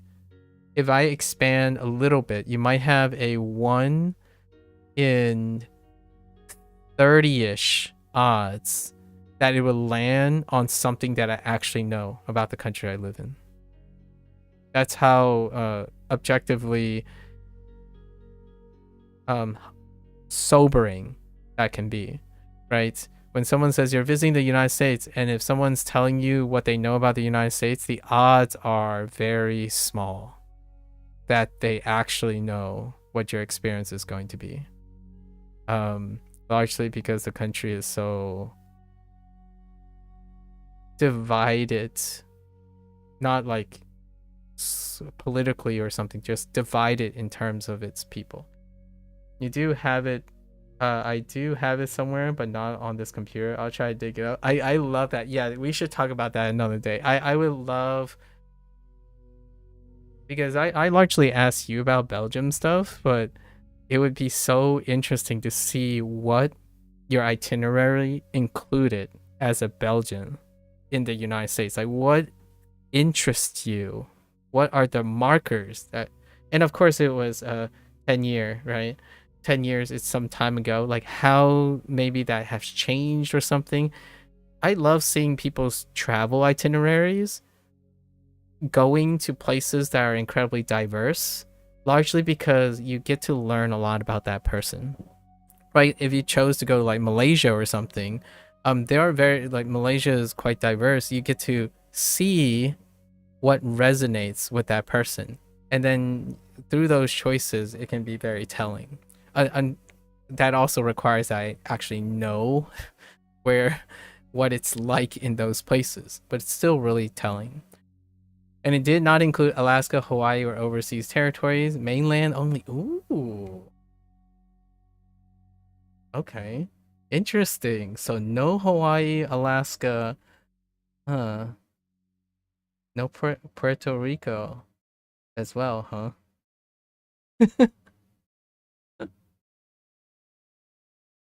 Okay, that's a good teaser. I like that. Okay, I'll let you go to bed, obviously. 10 years is how long that I took. Oh, it's a 10-year. Oh, the length was a 10-year. Wow. Now I gotta know. Now I gotta know. Now I'm kind of even curious. In those 10 years, would we ever randomly cross paths, like in cultural understanding? Like, now I'm very curious if you and I would ever like a surrogate of me, like a representation of me. What are the odds that someone like me would run into you in those 10 years of your travel itinerary?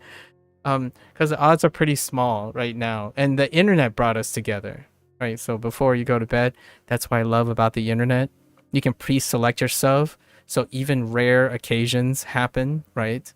Like, so the statistical odds of me bumping into you is very, very low without the internet's algorithm.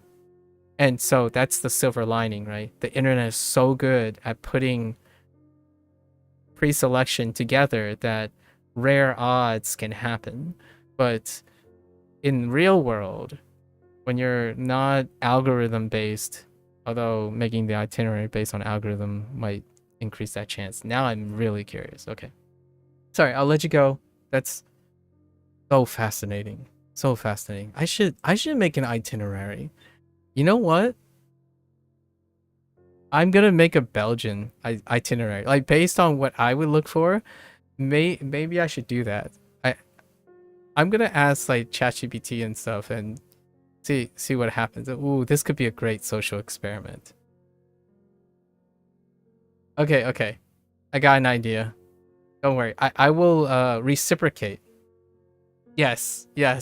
I will reciprocate and like try to mock up what from the internet is interesting about Belgium, and then see what you can tell me about like my preference, right? Like the preference. This should be a fun activity. I think people should do this for fun. Like, to exchange culture. Like, I'm American. Hey, can you look at the United States using the internet and pick out all the things that's interesting. Oh, that's so cool. I think it's like a speed dating. Sorry, plutonic, but it's like a great icebreaker, in ways that the people on the internet could interact with each other. It's like, okay, I don't know anything about you. You don't know anything about me, but you know that I'm American, and I know that you're Belgium. Let's spend one day, write our ideal vacation in our respective countries, and then see what the other person can tell you about their respective countries. Ah, that's such a good. Somebody probably have done this, but I think I'm gonna do this in the future. This would be a great way to ice break. All right. Good talk, Gecko. Thank you again for the conversation. Also, good luck with your work week. Right. I'll just say up front, I don't think 10 years are needed to tour Belgium. Is that a challenge, Gecko? Is that a challenge? I still like the place that I live in now, and I've lived here for more than 17 years. I'm built different, Gecko. No, I'm kidding. We'll talk about it later. Built differently. All right. Okay, refocus. Oyasumi nasai, Gecko-san. Oyasumi nasai.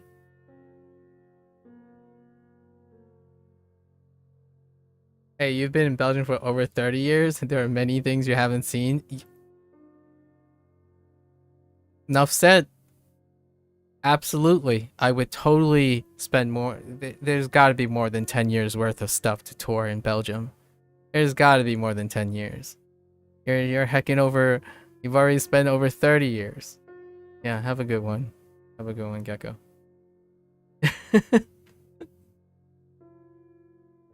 Okay. All right. We got our short story out of time, out of place. All right. Culture, guys, culture. I kind of just want to learn a language. I don't actually know what the Belgian language is like.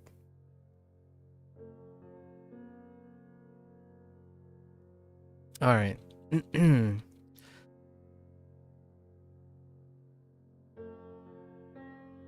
Sorry if others are. If you're gonna watch this later, sorry if this is uninteresting, but let's imagine, let's change out like Belgium and the United States for Japanese, and I hope that when people learn the Japanese language and then whatever native language they're using to learn Japanese, I think doing this like social experiment and talking about these things and comparing and contrasting,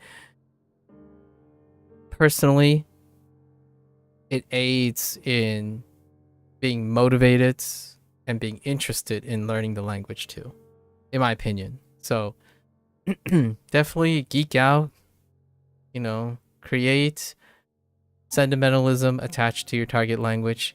As Gecko has disclosed, me and Gecko are learning Japanese, so we are quite interested and invested in Japanese.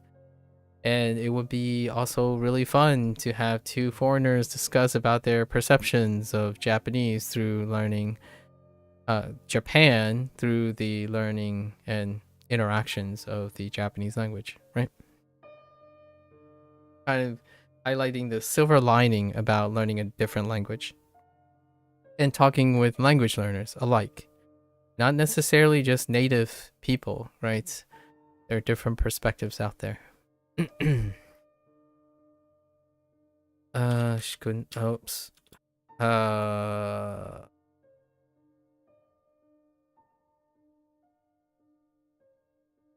Okay.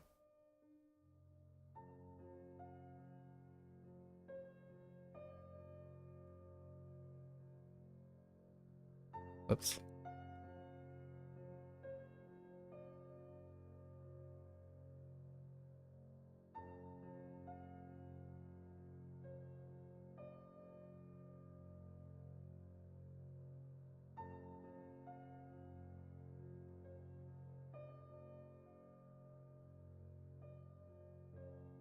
Oops.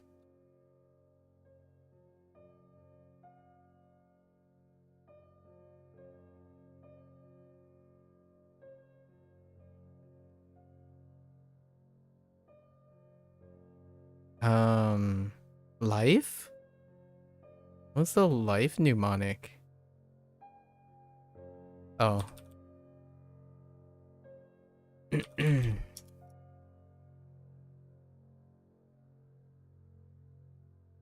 think we have more reviews because it's almost 9 local time. We have more reviews to go through.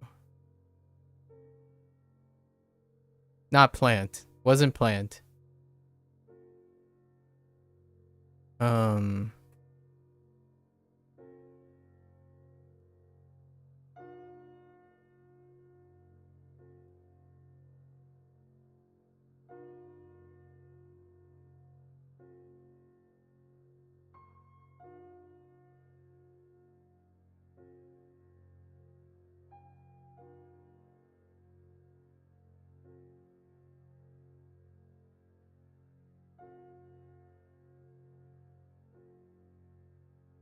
I'm looking forward to planning my hypothetical vacation in Belgium.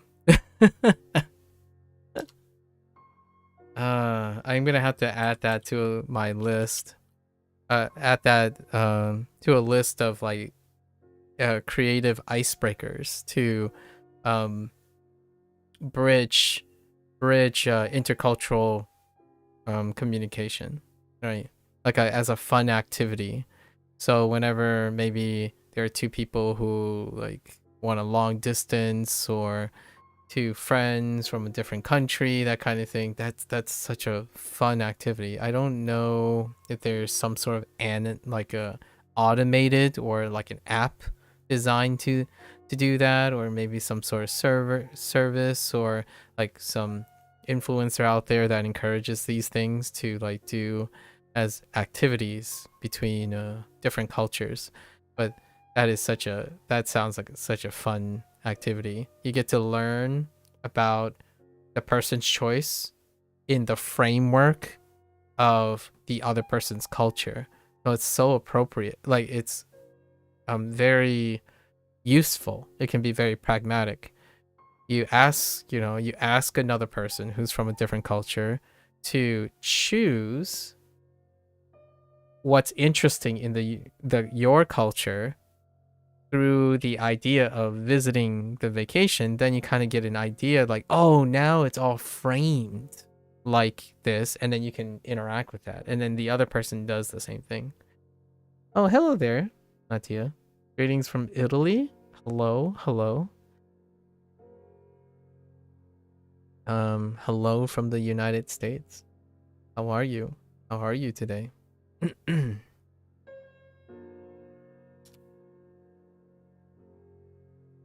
As a related note, I not sure how much you've heard me droning on just now, Natia.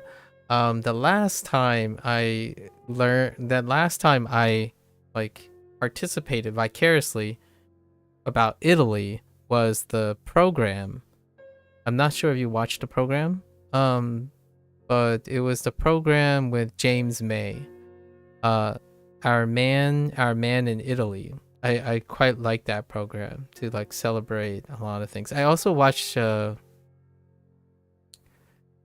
shenanigans that Alessio and Jesse comes up with when it comes to being an Italian American couple, if that rings a bell at all.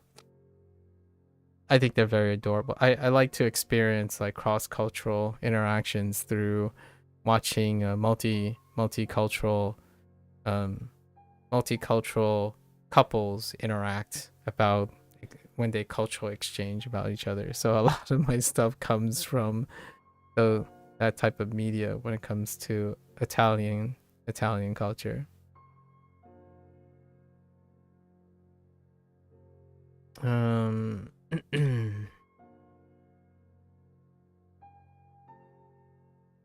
Are you interested in Japanese, Antia? Did I ask this before? Your username sorta reminds me of it, but I don't recognize the two put together. Someone's similar.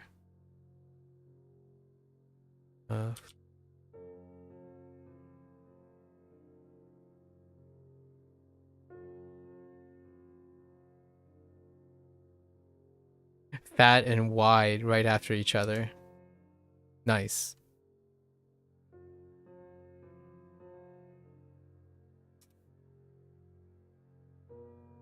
Really interesting. As a matter of fact, you studied Japanese at university as your second language in Italy. In Italy. Oh, that's interesting. May I ask, is that like a trending thing? Like, is that a new development, or has there been like some sort of Japanese long history of Japanese interest in Italy? I do not hear this very often. So like on an educational, like on a university level kind of thing where someone would pursue Japanese in Italy. That is quite news to me at the moment. Fascinating. And third language? I imagine you also speak Italian or something. You silly goose. You're already trilingual. Or I actually don't know. Do Italians study Italian as well? Like, I know this sounds like a crazy question. I come from a background where the second language might be hard to determine which one is the second language. But I imagine you know Italian and English already, and then now Japanese is your third language. You speak Italian, English, French and Spanish, so your fifth language. But when you say as your second language, does it mean your second learned language? Like outside of the use case, or as in like you didn't study technically Italian, English, and French? That's just like a exception, or like the Romance languages are like, oh yeah, you learn them by default. Oh, in university. Okay. What was your first in university? Did you learn any of those other languages in a school setting, like in a university setting or high school or something? I imagine Italian English is also something that you default because of growing up and whatnot. I'm not sure about French and Spanish, how French and Spanish works in Italy. I grew up with my first two languages were technically not the language that I'm currently using. So, however, it became my default language. So, English is my common language. However, it is my third language. It's technically my fourth language that I've ever heard and understood. You study English since elementary school. Okay. And that's where I get it. So then you acquired Italian, French, and Spanish through people and being around people and whatnot. That's pretty sweet. That kind of checks out because of the similarities. I will be trying to learn Spanish again, like reviewing Spanish mostly. My 3 years in university, I ended up studying Spanish. While French and Spanish, you start to learn them later on. I see. I learned my university language, or high school to university language, was Spanish. Largely due to the higher Spanish. I was a pragmatic person back then, so and Spanish, French, and German are the only offered languages where I am from, or where I was born and raised in the United States. So I have yet to go back to Spanish, but soon. It's sometime in March. We're gonna try to see how much I remember of the 3 years of Spanish. unpopular opinion, but I think Spanish is harder than French. Oh, that's interesting. Even when you know Italian? Interesting. That is an unpopular opinion. But I would love to hear you out when you point things out in the future. Like, I'm going to I'm gonna try to review and learn Spanish again, so you can most definitely point things out in French. There are a couple people who know French already that will be looking forward to making commentary from like a French perspective or like a Spanish perspective on comparing. Yeah, that is quite an interesting unpopular opinion. I would agree. So far from not even having any knowledge about French, and then having whatever I remembered from Spanish. Spanish, at most I was B1 before I stopped, and then due to disuse I only know like online stuff, you know, like, hey, yep, that guy said something very inappropriate to me. Like when you're playing multiplayer games and stuff online, regularly you'll encounter Spanish. At least from my experience, I happen to encounter Spanish. The stuff that I play have people who type in Spanish, so you kind of get some retention of Spanish. The main cause is grammar, especially advanced grammar points being way less straightforward than French. Interesting. So French grammar, is it that French grammar becomes like, what about the learning curve? Is French more like heavy in the front, and then when they get to advanced grammar it's more straightforward, or is it like always more straightforward? Like it's largely more straightforward, as you said, especially advanced grammar points. So like when they both start, they're about like, yeah, you know, they trade blows, and then suddenly French kind of normalizes and you feel comfortable, but Spanish just keeps going up more and more unhinged. So far I've been learning Chinese and Japanese, and how would we comparatively compare it to English?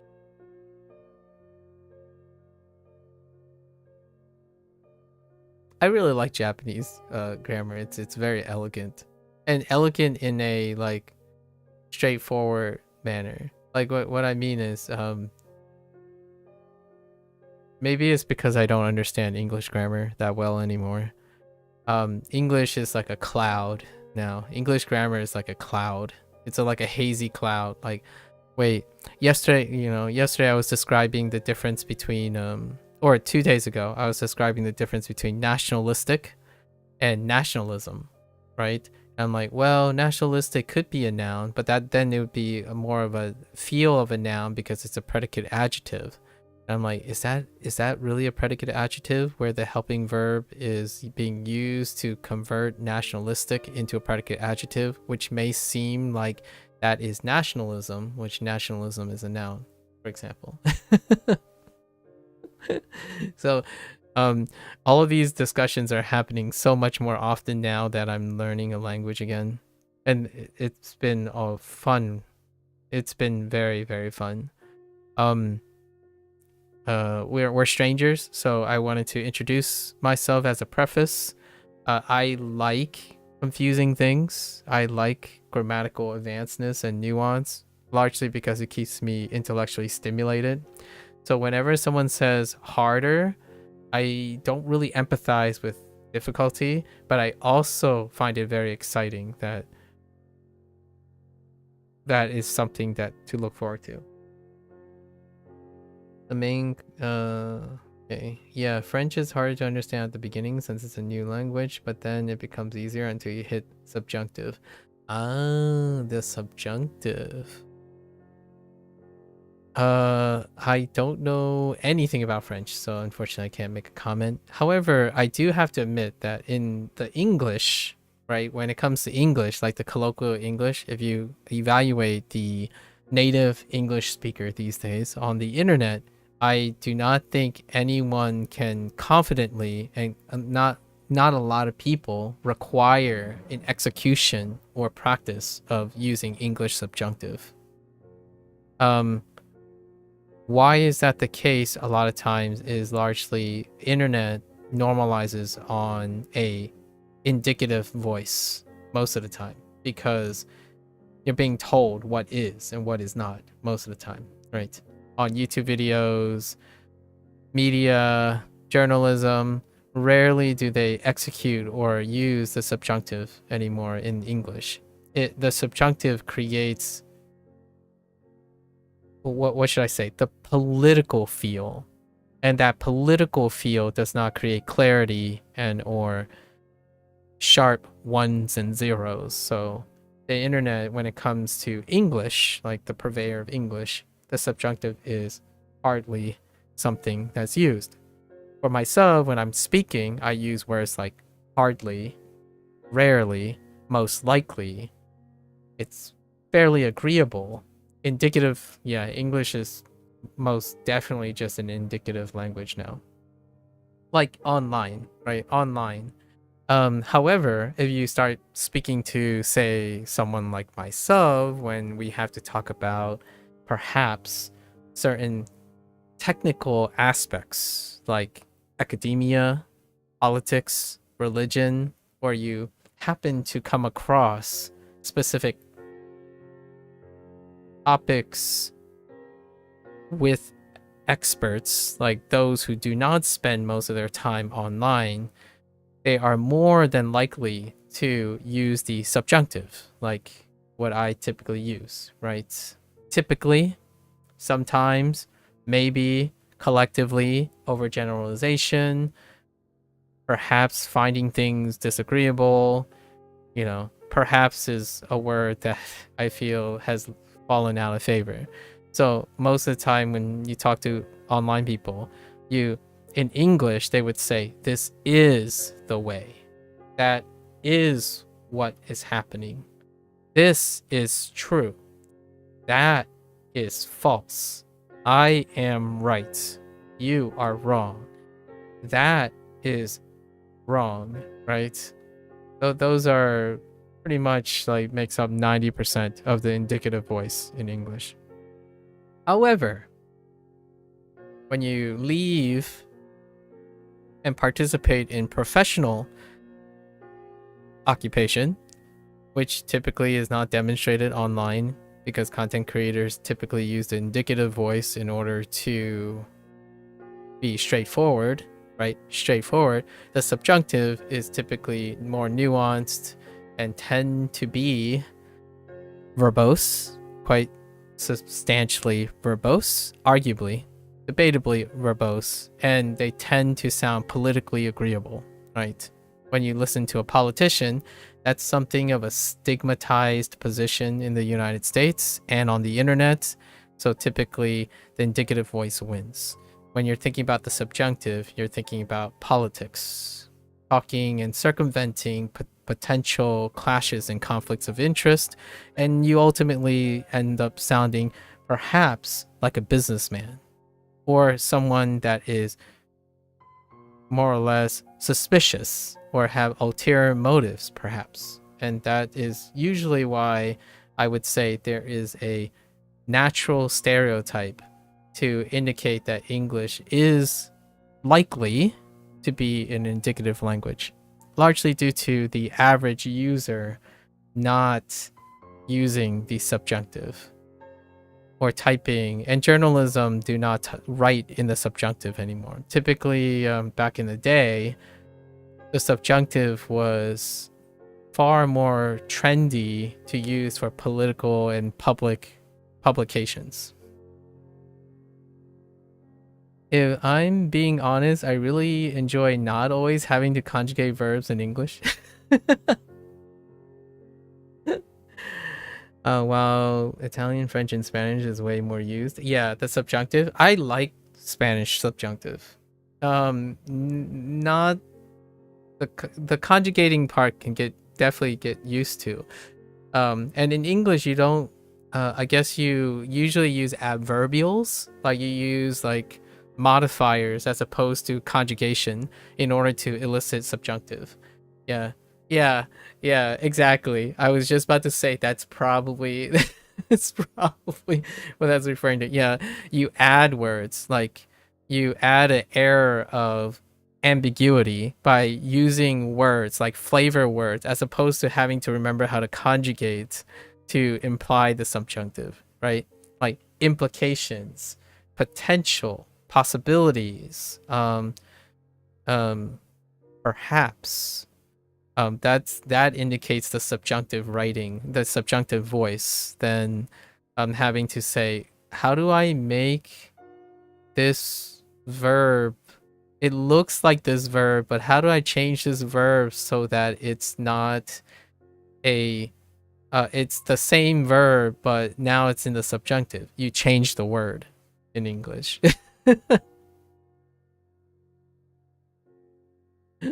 You change the word. The word ends up changing entirely. So it's kind of refreshing. I totally get what you're coming from, especially when I learned Spanish subjunctive for the first time back in college.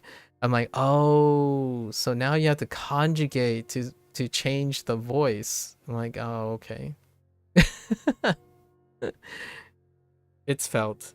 I I'm not sure about Japanese actually. Well, yeah, I would say you probably have to still conjugate in Japanese in order to get that really good subjunctive feel. Italian and Spanish have some conjugations that English doesn't even know. Yeah, agreed. Yep. Yep. I think when it comes to like subjunctive, English is far more dictated by diction. So a person can often elicit the subjunctive most of the time through diction. So I see it more as a voice, the overall feel of the word choice and the diction. Going and indicating and stating a fact and constantly making straight statements would more or less make it more indicative. And then sounding unsure but intentionally unsure with intent is different from sounding like you're confused and you're not. It sounds more, it's like a little bit more malicious when it comes to English. It's like, here's one that is fairly popular that is not due to the consequences of understanding the subjunctive in English, but more became a trend. When someone tells someone, I don't disagree with you, it's like a mix of the indicative and the subjunctive voice. So, like, I don't disagree with you. Now you start thinking, so you don't agree with me, but you also don't disagree with me, right? Is that what you're trying to say? Or are you saying you agree with me because you don't disagree with me? So, but it's still in the indicative, right? It's still indicative. However, it's closer to the subjunctive. Closer. For example, in Italian, we call it passato di remoto. Oh, I'm using Japanese right now. It's an action done way back in the past. Oh, interesting. An action done way back in the past. You have to indicate that. And it's recognized by the use of time markers. I see.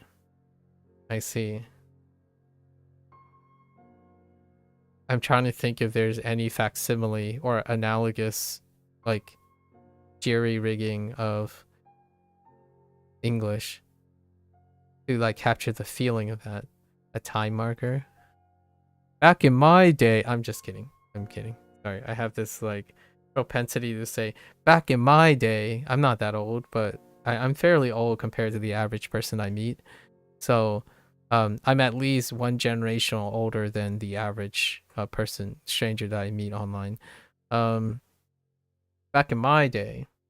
But the strange part is that in English we identify it with past simple. Yes, I agree. Agreed. And then you require an adverbial or a modifying participle. Right, you require a modifying participle phrase. that indicates the long past.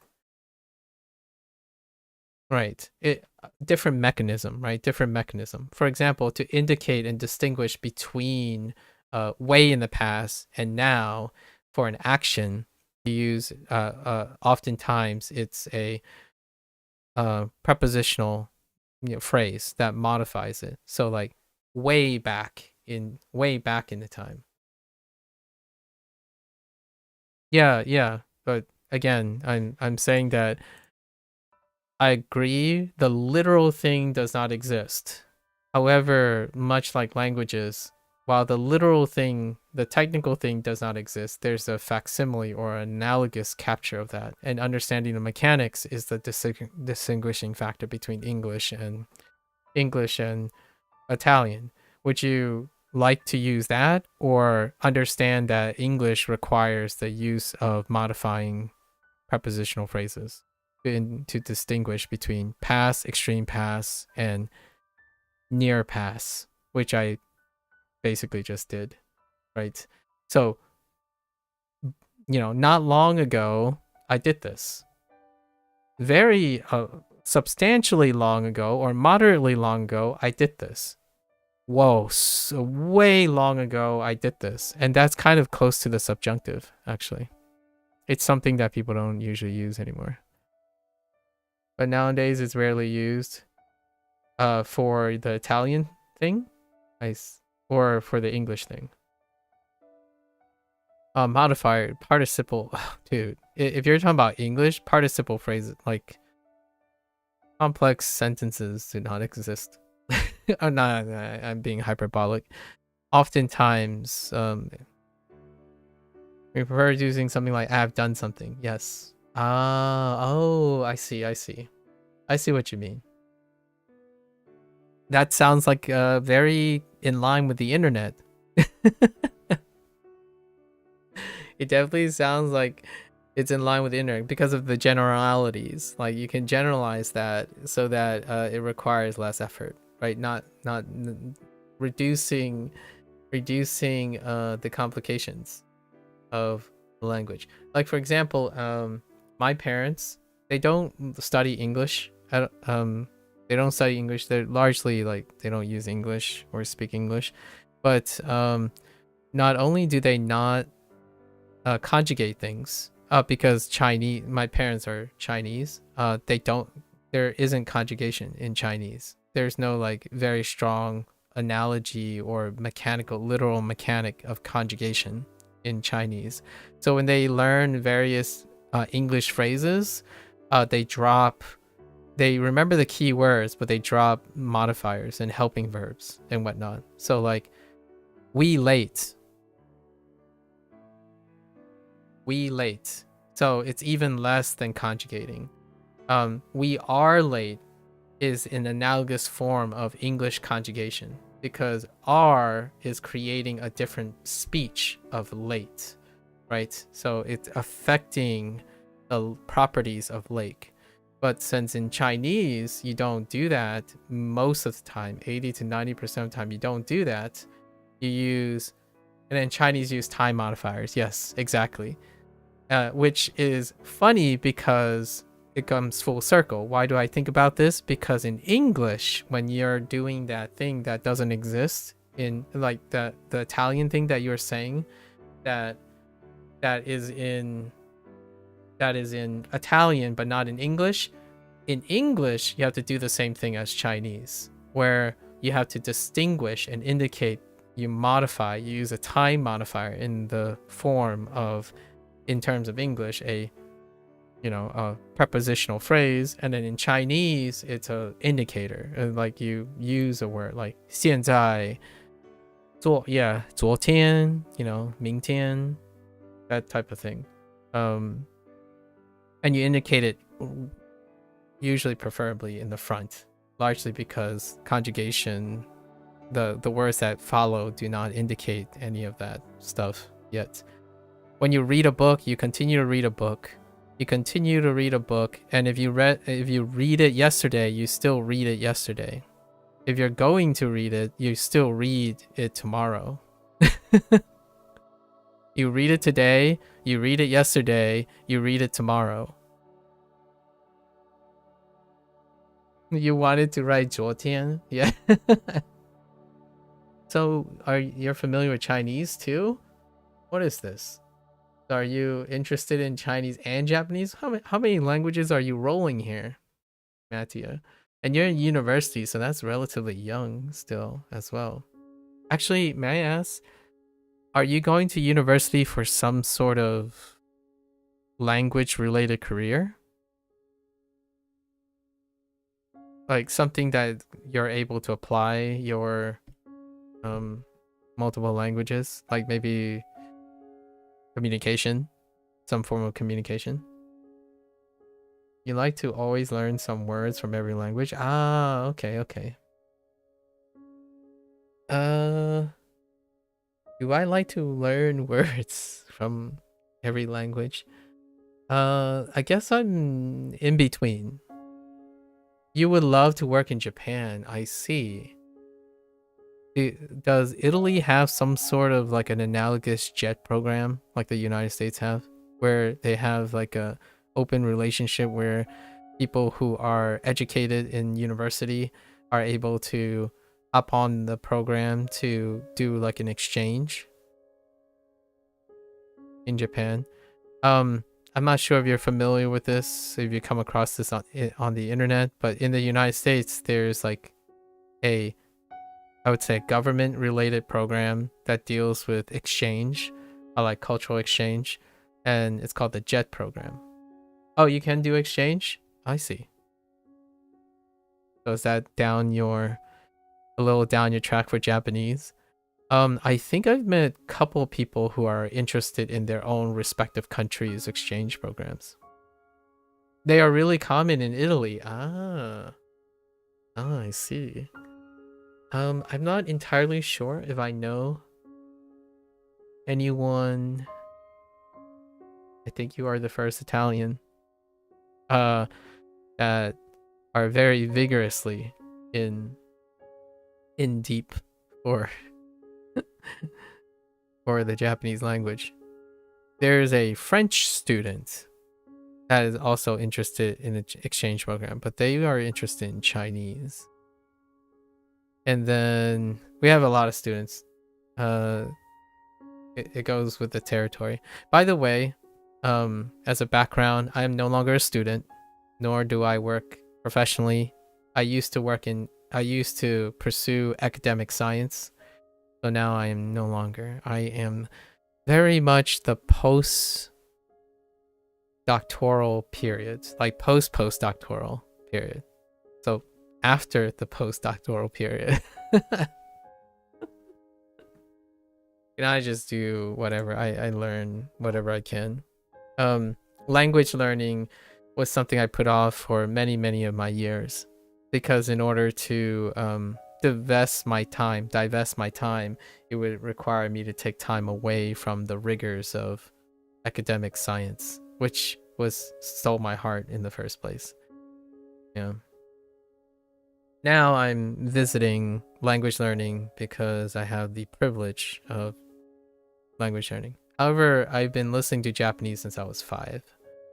And most of the languages that I'm going to use is pragmatic, as opposed to empathizing with the need to learn some words from every language. The languages I speak of comes from my life's experience.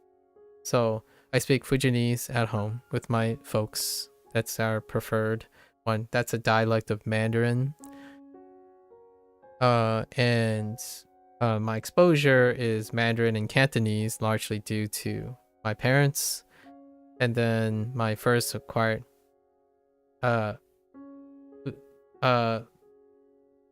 yes, you could say Fujianese, but Fujianese might be a little bit misleading, because Fujianese might be different from Fujonese. I'm illiterate until last year. So now I'm reading traditional characters and simplified characters. but that wasn't true if you rewind it 200 days ago. Like most of last year, I was reading simplified, and then recently, I've been looking at traditional characters, like through online interactions and apps. But Fujonese, I don't quite like the Fujin designation, because Fujin is a larger province. And Fujin includes like Hokkien, and Fujonese is not Hokkien. You listen to some Fujin dialects and it's completely different. Yeah. So the Fujonese can be referring to two separate dialects. I don't speak Hokkien. Hokkien is the bigger, arguably the one that most people refer to. Hujiu wa inei Puntungwa dan Puntungwa wa ya mai mian ko Fujin mai is not mian, right? Fuzhou is the one. It's spoken in Taiwan, if you remember. Hokkien is, yes. Well, more Hokkien, yes. One of the Fujin dialects is in Taiwan. Fujonese is not in Taiwan. So if we discussed this a couple of times. I've met a few Taiwanese people online. They're more common than like Fujonese people. Like if you met a Fujonese person like myself, it's probably an American. Americans have a large immigration. Does Taiwan have 5 tones? Taiwan's Chinese have 5 tones. Yeah, I'm not sure if their Hokkien, their Fujian dialect has more. Fujonese has 8 tones. Fujonese has 8 tones. Mandarin, standardized Mandarin has 5 tones. Yeah, I tried. This is not from not trying. Every Taiwanese person I met, I'm like, 我说 like 我可以说中文，一点中文，但是你会听福州话吗？ Right? And I would say like 你知道我那在福州話你係咪我講什麼嗎？ Right? And usually it's like nope. It's like nope. it doesn't work. So oftentimes now I would use 2 different designations. I would say Fujonese as opposed to Fujin. Cantonese, you think you have 9? I am unsure what the formal Cantonese. Yeah, Cantonese tend to have about the same as Fujonese, but I think Fuzhou is one of the highest number of tones. It's 6. Yeah, Cantonese has 6. Hokkien Min, and Fujonese have the most tones. But usually because they're notoriously known for being an adjustment for like standard Mandarin speakers. Yeah. And I'm illiterate, by the way. So I'm illiterate in the Fujonese is not really taught as a written language, and then since I'm not born or raised in China, and especially in Fuzhou, in the Fujian area, my parents are the only source of Fujonese. So it's entirely spoken. And I did find 1 or 2 little classes here and there that talked about Fujonese and possibly teach Fujonese in a way, but typically due to like maybe nationalism and stuff, that's also not a thing, right? Typically it's the standard Mandarin in mainland China. You might have accents, northern and southern Chinese accents. But... Well, I won't have any problems learning Chinese. Writing is a whole different story. That's not a process. It's a process that's not involved in speaking. So currently I'm learning both Japanese and Chinese at the same time. Mandarin writing is a different perspective. There's no overlapping between writing and not being able to write. So most of the time when I'm learning Mandarin, I'm learning how to read the characters. Unfortunately, Fujonese, because of tone and unintelligibility, there are no overlap. There are not sufficient overlaps between Mandarin and Fujonese in order to help with that. So I write both Japanese and Chinese. You know, most of the time when I'm practicing, I manually write because it's one of my favorite. It's one of my things that I like to do. That takes up most of the substantial amount of my time when I'm practicing. However, in terms of like Mandarin, Fujonese will not help. Will generally not help with Mandarin. Grammar though might be okay. Grammar is the same. Although English is not that far off from Mandarin grammar, so that was one thing that I noticed that was welcome, I guess. Due to Fujonese, I know Mandarin foundational grammar, so I didn't have to review or learn Mandarin grammar for writing purposes in the beginning stages. Yeah. So how long have you been working on Japanese in university? Like what are you doing right now for Japanese in university? Do you write in university? I don't even know. I don't even know what universities do now when it comes to foreign languages.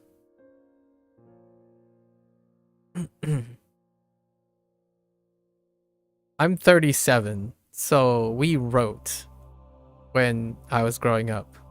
There was a lot of writing. In fact, word processing was only barely normalized by the time I was in university. They still can accept written submissions. So they make you write a lot. Okay. That's kind of neat. Sorry, lately I've encountered plenty of students who like don't are indifferent. They're indifferent to writing because they usually type most of the time now. So word processing and whatnot. It helps you memorize kanji better. Me too. It breathes new stories. Personally. Okay. So yeah, thanks for sharing, by the way. You seem to be really into language, so I hope you get a chance to. It's your first year in university, but you've been studying Japanese for about 10 months. Very nice. Do you have opportunities at your university to use the Japanese? 6 months by yourself and 4 in university. Okay. Do you get the opportunity to use your Japanese? I imagine there might be enthusiastic classmates.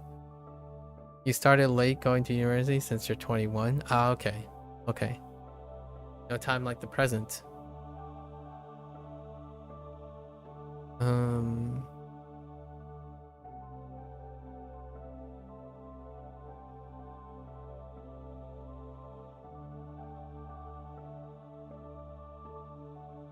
Oh, okay, so you have Japanese internationals as teachers. Very nice.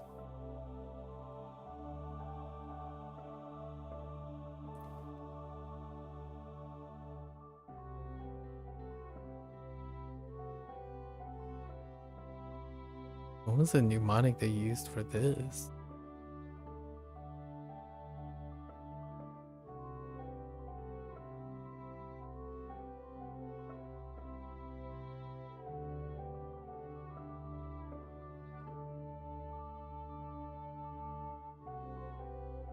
Oh.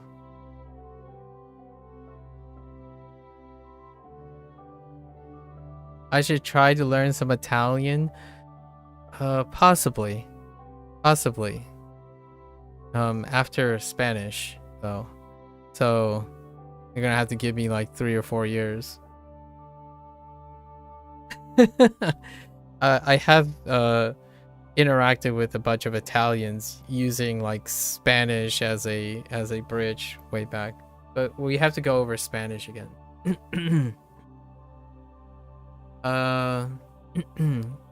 Spanish starts in March, so obviously language learning is a very long process. So I would probably wait for like a year or 2 years before. Another 2 years before I consider another language.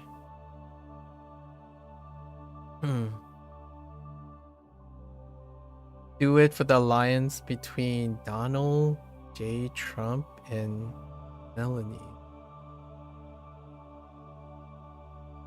I don't know if that is a meme or I'm not sure where that's going. Okay. Wait, is Melanie Italian? I don't know where this is. I don't know where that's coming from. Oh, okay, she's the Italian premiere. Okay. I see. Fair enough. Yeah, like the president of Italy. The closest Italian exposure that I have was after I graduated from 4-year college. After I got my bachelor's in science, I participated in a post-bac program, so I did research. Right, I did research, and my postdoc, the person who was more or less my supervisor and my boss, she was Italian. That was probably the most exposure I had interacting with an Italian international. And all I got from that is ciao. Ciao. We spoke English in the lab, so I worked with her for 2 years. I worked for her with 2 years. Then I went to graduate school for my PhD. So she made a beautiful, wonderful tiramisu. Let's just say. Yeah, because we have to say hi and bye eventually, right? Due to the workday. Very, very proud, very proud and impressionable Italian woman. Our coworker was French. Went by Christophe. So it was a French Italian. We shared like a workspace. So the other mentor to the other like my colleague who worked under them was French. So we had a French Italian dynamic going on. Right, it was quite lovely. Then eventually my lab was Singaporean, Indian, and multi-generational American. You would love to go to France? You've never been there? I would totally take opportunities to travel if the opportunity presents itself. The only time I have been outside the hemisphere, the North American continent, was when I traveled to New Zealand to study abroad. So when I was in university, I studied abroad in New Zealand for a semester, which New Zealand is British English, so more or less Americanized. It was a nice place. Sunburns for everyone. Sunburns. I was like six shades darker when I returned.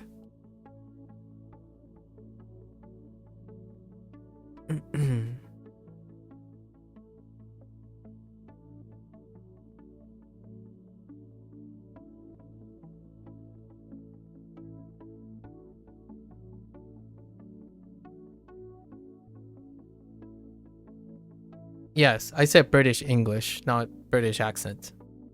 Kiwis have a variant from Australian, and then usually our classes were made up of British, Australians, and Kiwis.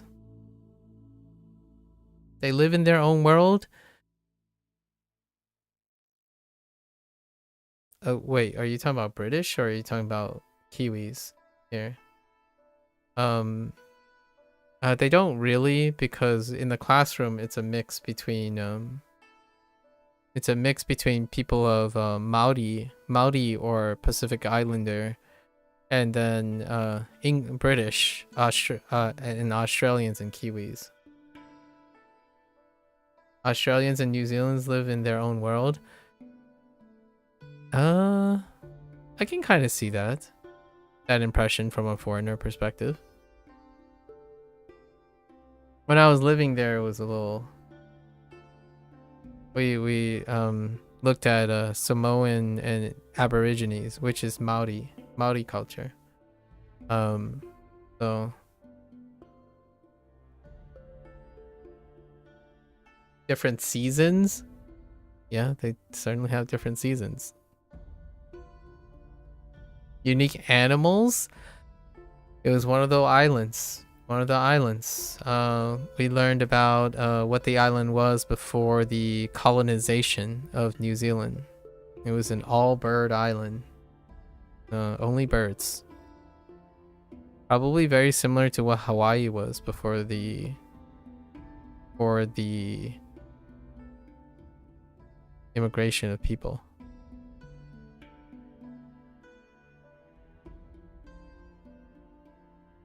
Yeah, Maori was interesting. We got to go to some villages, watched a rugby game with the All Blacks. You know, your viral display of the haka, right? Gotta get in a haka performance at least. Okay. And then talked about like the connection with like Samoan culture and whatnot, the Pacific Islander culture. The Lord of the Rings was set in New Zealand. It certainly was. No shortage. My classmates and I visited Lord of the Rings, locations when we were there. By the way, like I have a fish hook around my neck since that day I visited New Zealand, since I left. This is Ponamu, greenstone from New Zealand. I had this ever since. How long has it been now? 16 years? 17 years since New Zealand. You can visit there too, you know? New Zealand has a very yeah, there's so many places you can visit. By the way, I mean, you're 21. It's a great time to explore, right? University life, that's wonderful. I'm a bit on the old crickety side a little bit, but who knows? Take a trip here and there. The plane ticket is really expensive. Yeah, my mother recently went to Hong Kong 2 weeks ago, and I was arranging like stuff a month ago for her trip to Hong Kong, and pricey. Last time you checked, it was around 2,000 euros going from Italy. Ooh, okay, that's Wow, that's really expensive. Like, dang. I think we were, yeah, we were about 2K, 1200 USDs to get to Hong Kong and back. My mother's trip. It was planned 1 month in advance.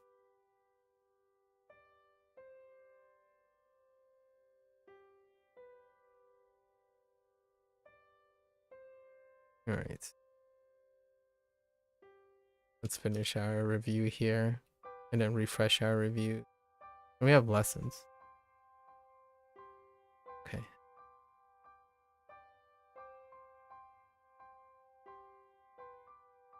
Ne? Yes.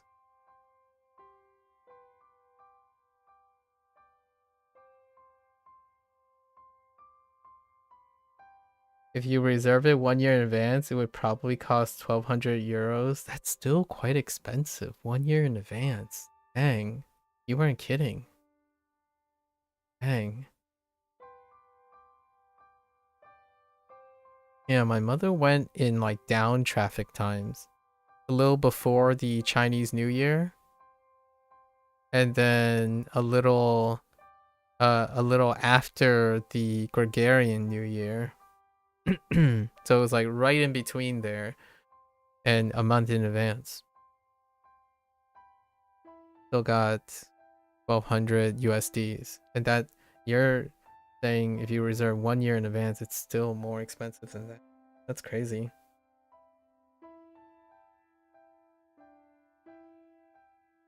May I ask what got you in? Why Japanese? It's because for Italy, New Zealand is on the other side of the world. Oh yeah, that's fair. Yeah, that's fair. Either way, yeah. That's fair. It would take about 18 hours to reach it. How long did it take me? Yeah. Okay. I see. Yeah, so why Japanese? Natia. What is your relationship with Japanese?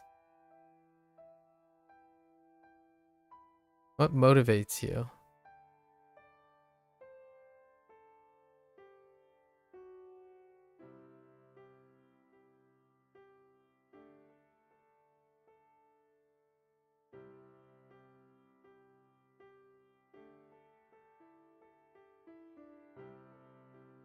All right, so we have 3 lessons. Let's do these. All right. City is city, but this is probably Toshi. Or it could be she, actually. It's just she. You have to add the to with the Toshi. Oh, and it's standing alone, so we own. Yep. She. What examples do we have? Shi no jinko. Shi no ne home page. Shi no symbol. Manila City. Jeez. Manila shi no jinko wa dono kurai desu ka?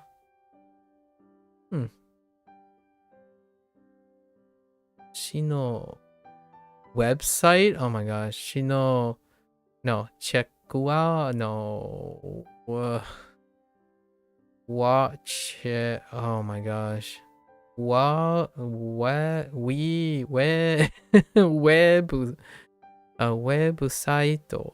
website check out チェックしてください。彦根市のゆるキャラね。ゆるチャラは what the heck is ゆるチャラ? Interesting.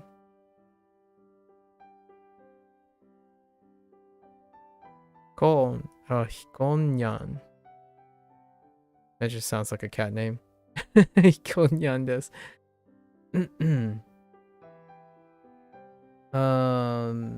Let's see. You own a pizza business, and one time a Japanese tourist came and said I should learn some Japanese. So I started out of curiosity, but you fell in love with the language. That is a really cute. That is a really, really cute story. And you own a pizza business. I have to say, an Italian person owning a pizza business.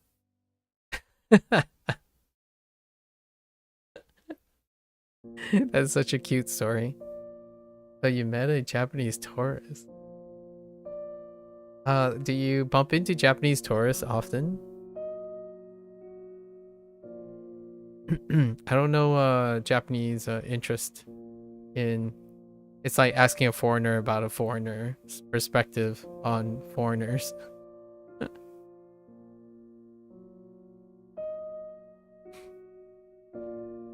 Municipal. Okay. So I guess I know the onyomi. So shi and ritsu. Shiritsu. I mean, shiritsu sounds okay. The city stand is municipal in nature. Municipal means of or relating to a city or its governance body. Yeah, this vocabulary means just that or just city. City is fine too. Yes. Municipal is also. Shiritsu. Jukuko. So we use onyomi. You rarely see Japanese people in Italy. Oh, so it was a rare occurrence. There are way more Chinese people living here. Yes. Yes. Indeed. I can believe, I can most certainly imagine that. So that was a very, very rare occurrence. Life is strange, is it not? Kind of cool that you were inspired to learn Japanese.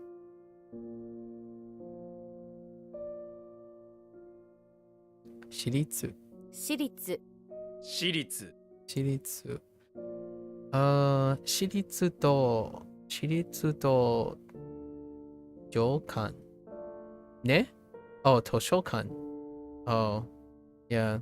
Not used to seeing katakana for that. Hirakana for that. Yeah. 私立図書館. 私立大学. Not used to seeing 大学 written in kana as well anymore. 私立病院 hospital. But you can say you really respect Chinese people. They are some hardworking people. What is that? So you said there are a lot of Chinese people living here. What do Chinese people do? May I ask? May I ask? Can you give me some anecdotal observations about Chinese people in Italy? I don't actually know. So I haven't really gotten the opportunity to ask. 私立プールは3ドルで入れるよ to get into the municipal pool. $3. 私立のインターナショナルインターナショナルスクール oh my gosh スクールはあまりない there aren't oh okay 私立のホテルはこのエリアにありますか?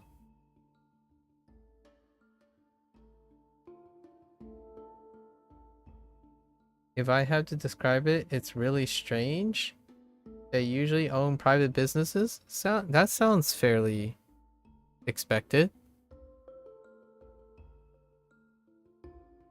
They work nonstop. That sounds like a very relatable outside look. But they are so fun to talk with. That is also a very what I gathered from my father's experience, my parents' experience. My parents were private business owners too. They operated restaurants.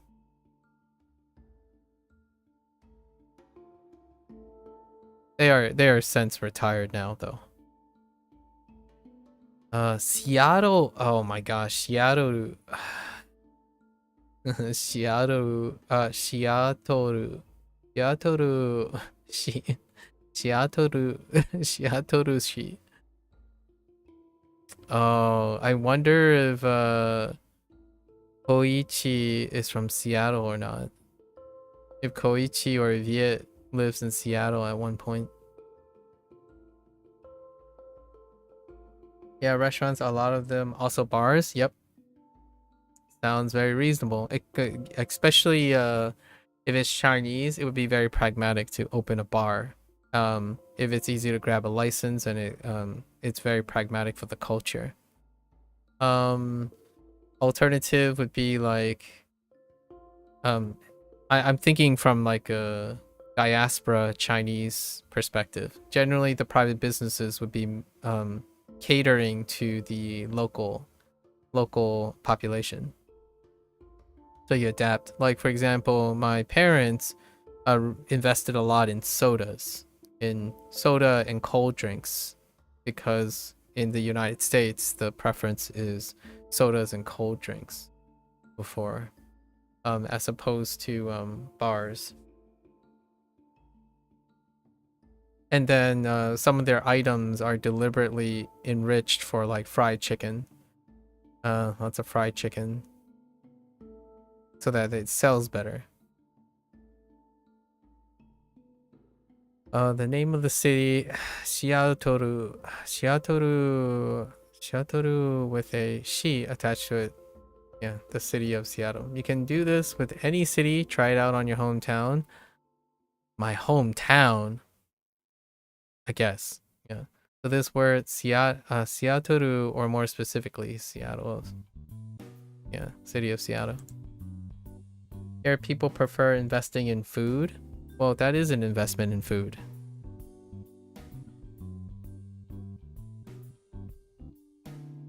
Or typical beverages, yeah. But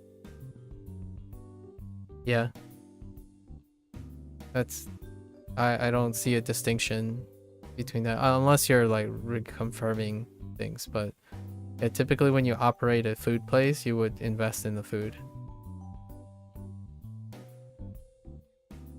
Seattle市 Seattle市. Oh, hey. Oh, both the katakana and the シアトル市 katakana and the hirakana. Pasta, cheese, mozzarella. Yeah, I'm aware of that. Maybe even fruit and vegetables. Those are food. Yeah, those are food items.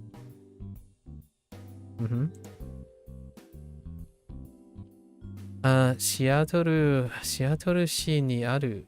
Seattle市にいる。Intriguing. Okay, and Seattle ni sumu. Yeah, haven't used sumu in the casual form. Yeah, I can imagine. Lemons, orange, lots of local ingredients, which would check out.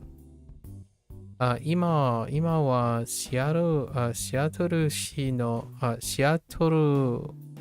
に住んでいます。Yeah, 住んでいます is typical conjugation.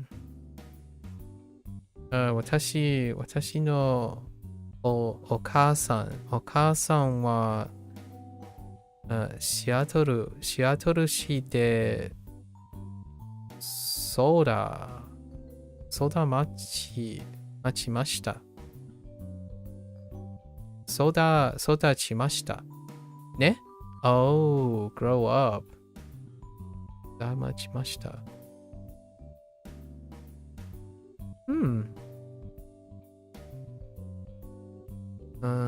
シアトル市には、マリーナーズと、oh no, another one. Baseball, oh, not 野球。ベースボールゲームがある。Alright, so city stands on a municipal, but it's still city too. Oh, municipal. And then this is self-explanatory. Read okay.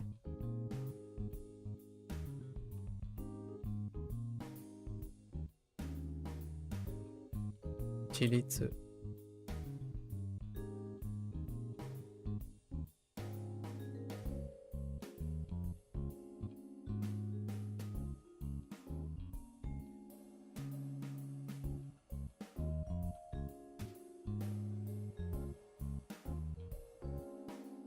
シアトル市。Okay. Alright, let's do these 30 reviews and then we're gonna have to switch to HanziHero soon. Yay, alright. Oops.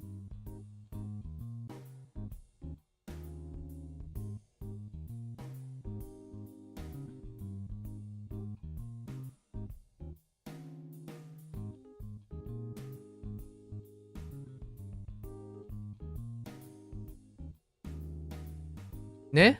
Oh.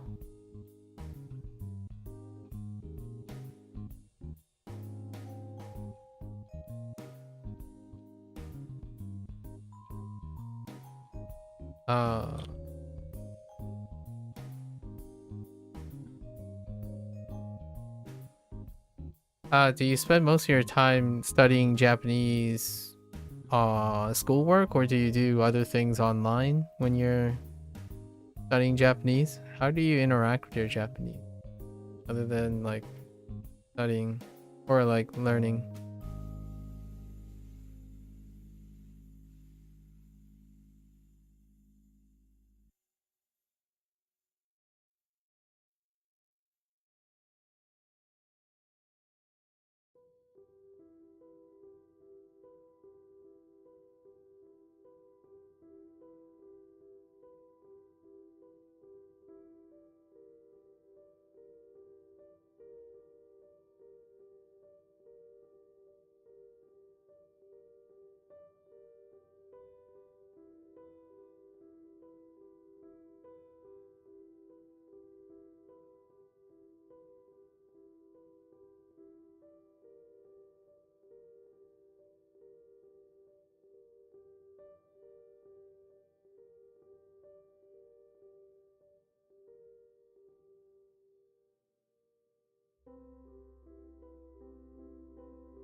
So if you're correct, right?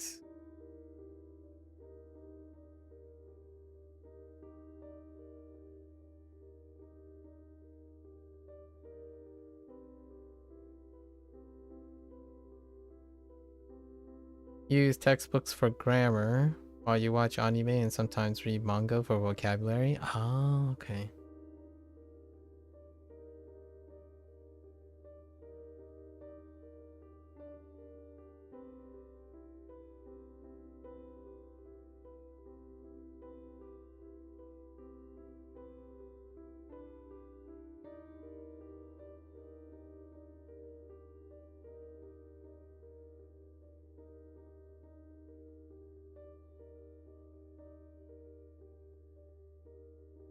Oh, it's a little bit of a weak one.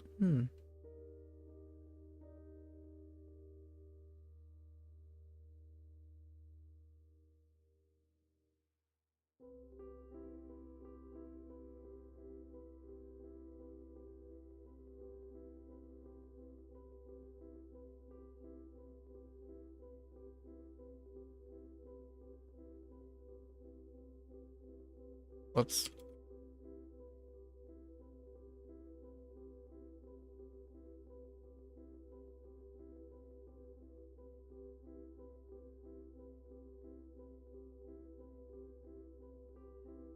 Technically, for kanji, you should learn them in university, but they only teach around 220.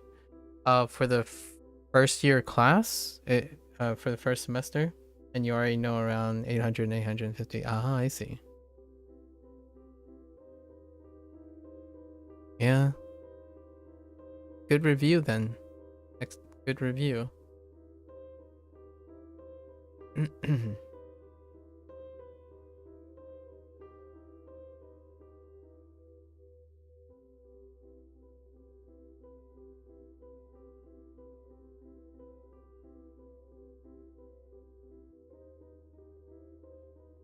For the first year.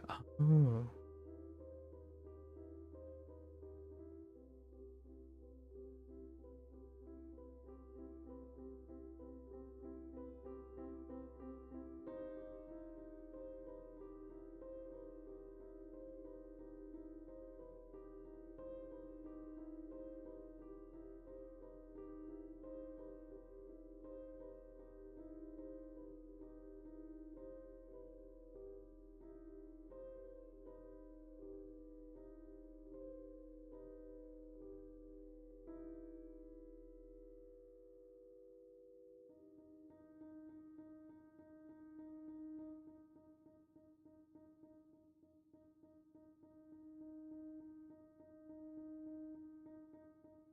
They teach N5 and N4 grammar, I see. In the third year is around N3 and N2. Wow, that's... Okay. So then the second year is bridging. That's quite a lot of coverage in 3 years. Nice. So fully conversational by the third year, huh? Or have the capacity to be conversational by probably the second year. I see.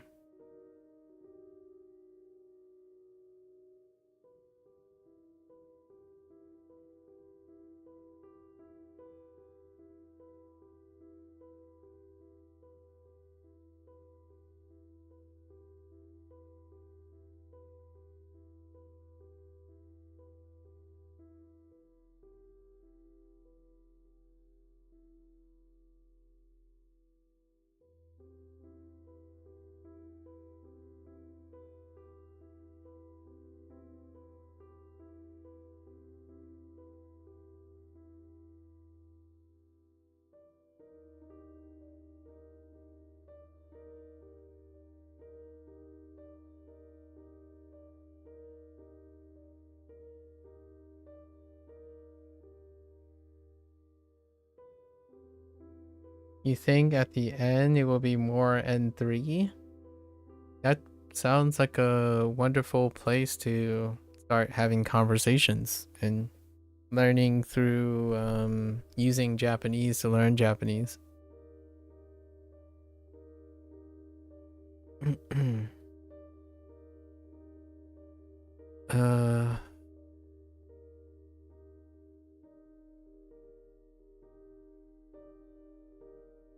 Oops.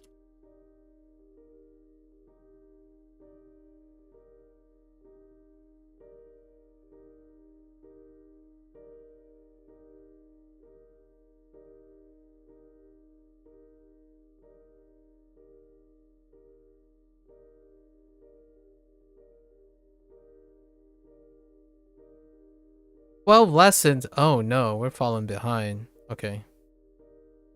Alright, so we got more lessons. Do these lessons. Okay, Ima. So we got Ima. So what is okay. What will you drink? What will you drink now?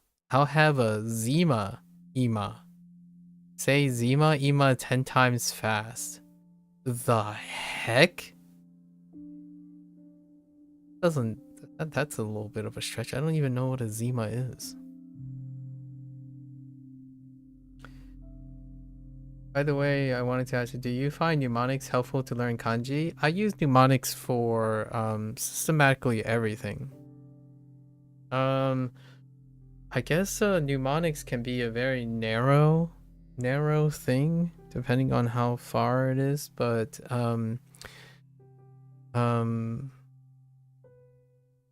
my way of remembering and integrating information deals with mnemonics in general. So visual, audio, tactile,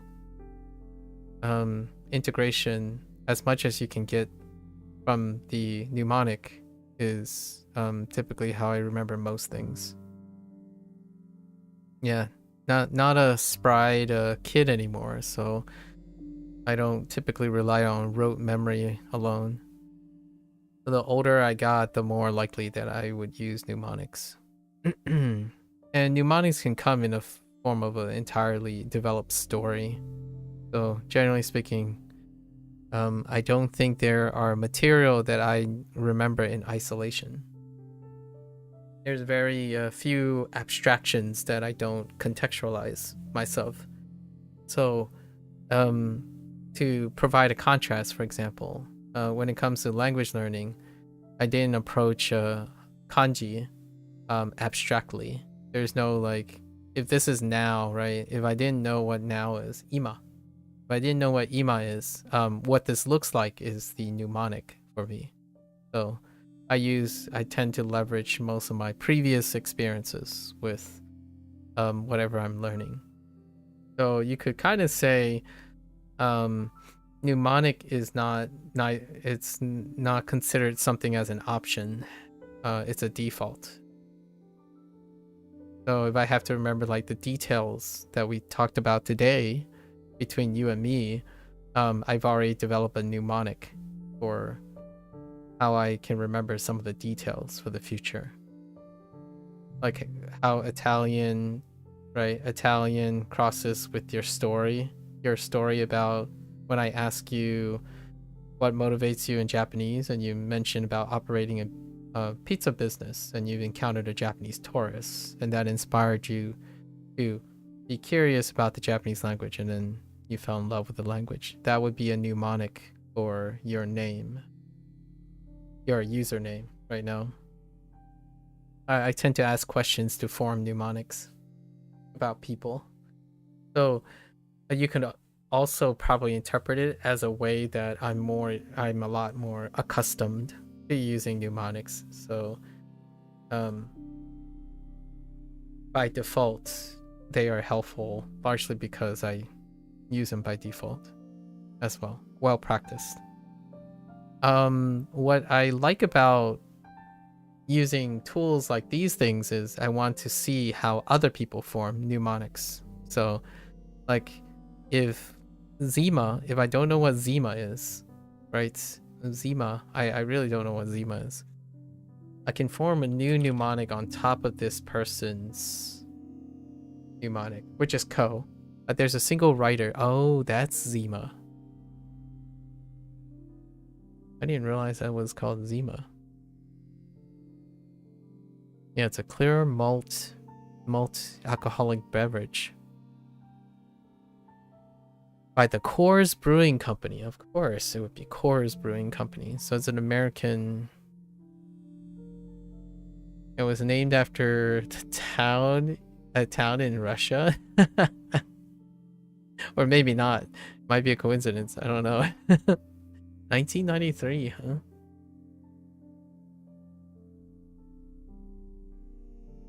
Yeah. The way I remember most of my details about people, like when I have conversations and I wrap around conversations, they're largely painted in a mnemonic. Kind of a mind palace thing. I think this is a very popularized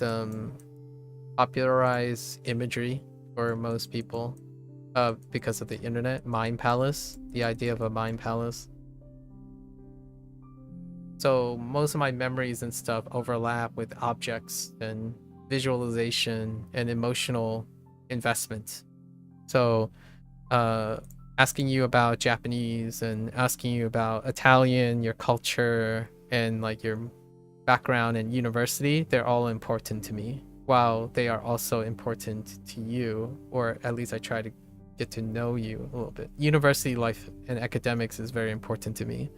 So anything that I ask you about your university life, your academics, your cultural background, they tend to be already contextualized as mnemonics for me. So then I have less of a time.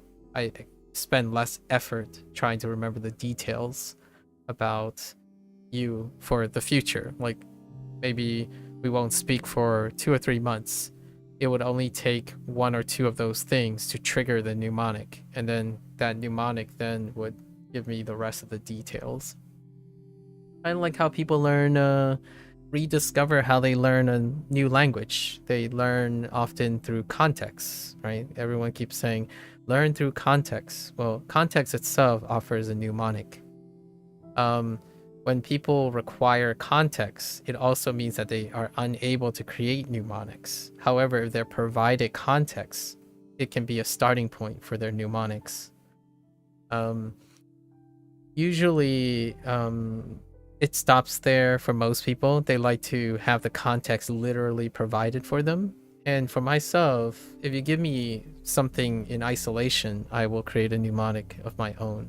It has to become attached to my previous memories in order to be very reliable, right? One way to do that is to use your existing language, which I think most people do not do because they find it interferes. So when I learned ima, I learned that it means now, right? These are the only things that were provided. And then what I do is I decide every time I need to say now, where would I say now? And I would say ima in place of the now. So right now, ima wa, I'm explaining how to use ima when in a mnemonics, right? Ima wa is now. Or I could say nowadays, since I'm learning Chinese as well, I would say 现在. So whenever I say 现在, I'm thinking of ima. But 现在 is composed of 2 different hanzi. But though 现在 is a mnemonic for ima.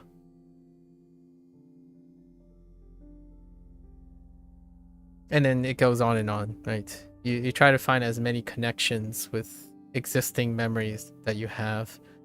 So for me, I use multiple languages to learn things, to learn the language. I disagree. Not that other people have data against me or something like that. I'm sure this is an unpopular opinion, but I do things literally all the time. Like what I mean is I do interpretive association between languages all the time to learn languages, as opposed to the more trendier pragmatic approach, which I totally agree, where you immerse and consciously stop relying on your existing language, right? So a lot of times people would say WaniKani doesn't work as good as learning in context or something like that because you're still relying on your native language, which in this case WaniKani uses English. However, growing up, I'm used to learning Fujianese through English and then vice versa. So most of my life I used hybrid language, cue the Spanglish and Spanglish, Chinglish, every form of glish you can think of. And that's where I'm more practiced. From time to time, though, I've tried different methods to keep myself learning about learning. So I watch anime with or without subtitles. I watch anime with or without English and Japanese subtitles. I watch dubbed anime with Japanese subtitles. I watch English programming with English subtitles. So you just try different things, attach as many different experiences with each other to increase the amount of mnemonics you can build or creativity you can build.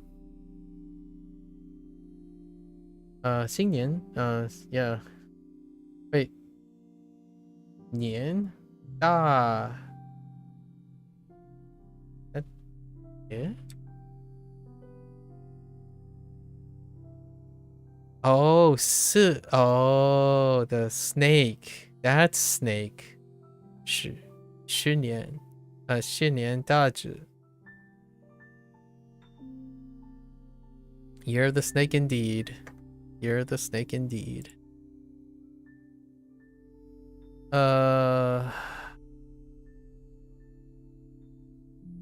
年有饭? Don't think so. I haven't eaten yet. Maybe. I haven't eaten yet. I should, but it's probably not gonna until after midnight. But technically, I'll have a New Year's Eve dinner. It's probably gonna be a mix of jonzi. My father prepared jonzi, and then I don't know what else they prepared. I have to go upstairs to find out.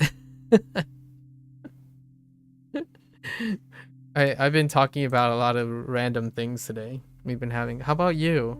Did you do anything for Singnia?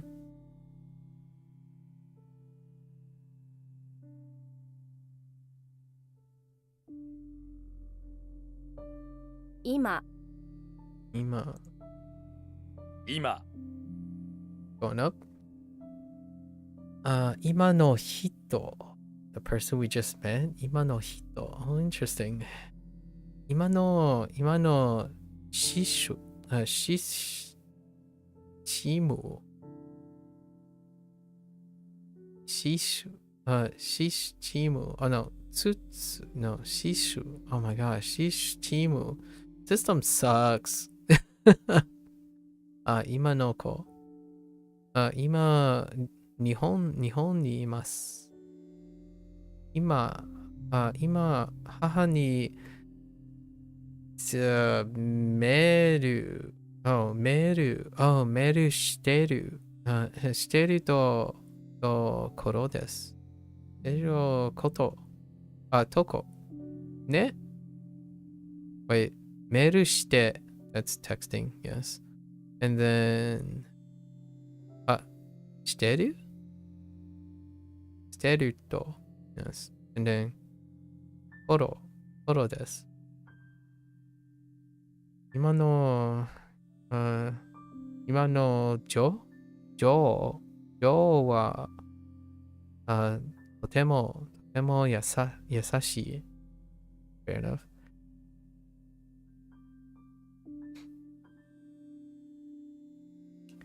Sounds like you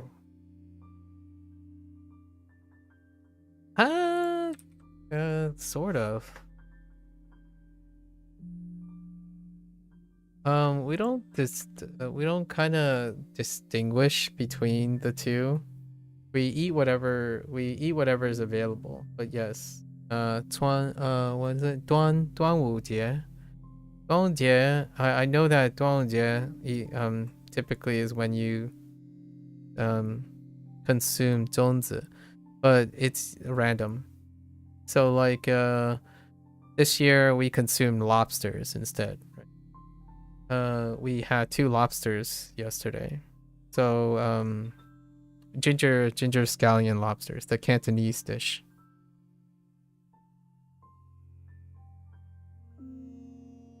I disagree that 粽子 is for 端午节, but for Chinese, yes. For Chinese people, I guess. Churn talked about we talked about this too with Churn. That is that's a Chinese thing. That not all Chinese, quote unquote, Chinese people in the United States do that. Yeah. You have a dinner with your Chinese friends? Ooh, what did you have? Oh, you should go since it's 4:30 in the morning. Yeah, catch you later. Mata ne. Oyasumi nasai. Matia-san. Yeah, we just eat whatever is available. So like at this time, my father didn't do like 口水 口水鸡 right 口水鸡 or roasted duck right kaya no kaoya oh actually what was roasted duck kaoya don't know kaoya or fish. We typically have fish every day, so there's no special fish. It's fish every day. Yeah. Not this year though. Not this year. Sometimes we do like huoguo, you know, standard huoguo. Not this year either. Usually when my sister's visiting, we would do something like that. So it's whatever is available.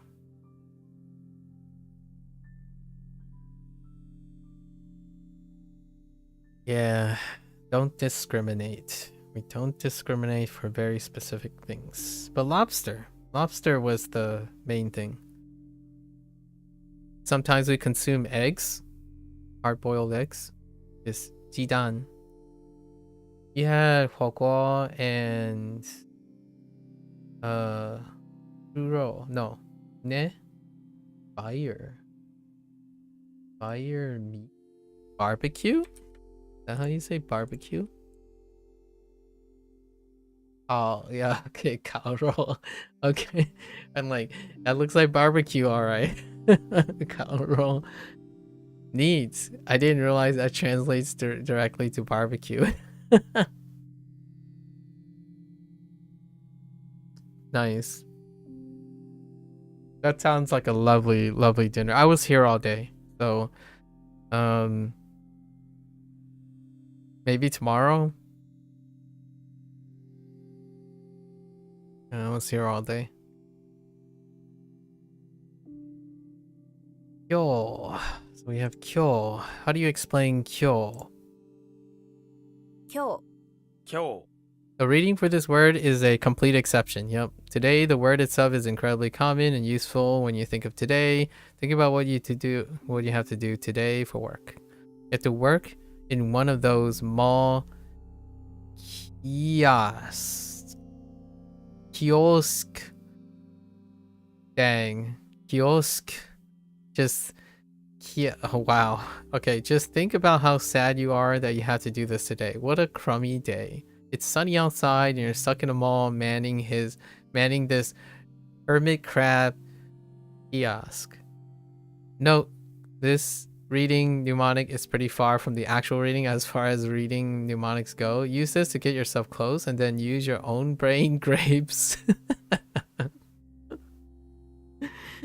Use your own brain grapes to get to the rest of the way there. This one won't be as easy as most of the others, but do some good old-fashioned memorization. You should be okay. I won't ask you to do this much, fortunately. That's fine. Kyo is kyo. Like yeah. Most of the things are pretty obscure. Like ototoshi, right? Ototoshi, kino, kyo, ashita, right? Ashita and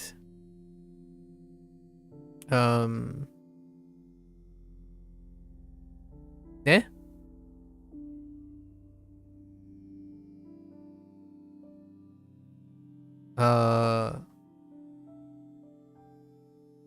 Asatte. Okay, so I guess we're just relying on our own brain grapes here. Kiosk is pretty funny though. Kiosk instead of kiosk. Kiosk. Okay. 今日はしない。今日はレッスンがある。今日はjeez。シアトル市にいる。今、hey. Yeah, are you free today? Yeah. 暇。Sorry, not 今。暇。今日のテスト。テストはいいスコヤ。Oh, score. スコヤ。スコヤだってよ。だったよ。だったよ。やばい。ね Yabai. Oh, there's a funny clip about Yaba. I just watched a clip from those guys from that YouTube channel about Yaba. Yabai. Oh my gosh. Yabai. 今母の日? Yeah. Probably 母の日 John. Interesting. Okay. Okay. Now we gotta remember kongetsu. What is your mnemonic for kongetsu? Only this month your pet condor gets to sleep in your bed. Oh, okay. I see the condor came back. Or kon. And then getsu. Okay. So once a year you make an exception at this month. How cute. Wow. 今月 Kongetsu. 今月 Or kongetsu. I did nothing today. After class, noon, you talk with people in your lab and then watched the festival. Nice. Or replay until dinner. That's cute. Nice. That's really cute. You can do that at your university? I want to go to that university. Just do nothing and chill and watch the festivities.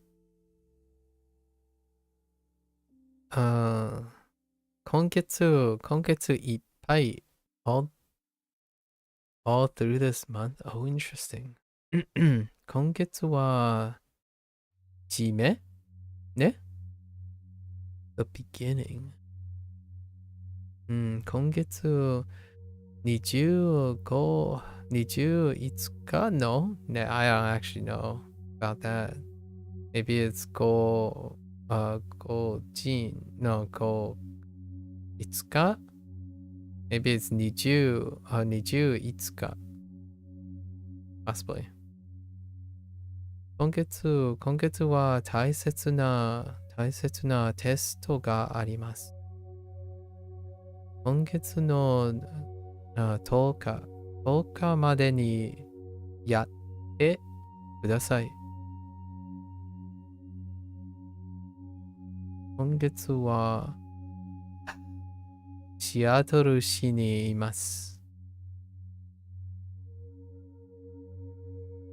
It made you miss home? You never felt that since arriving?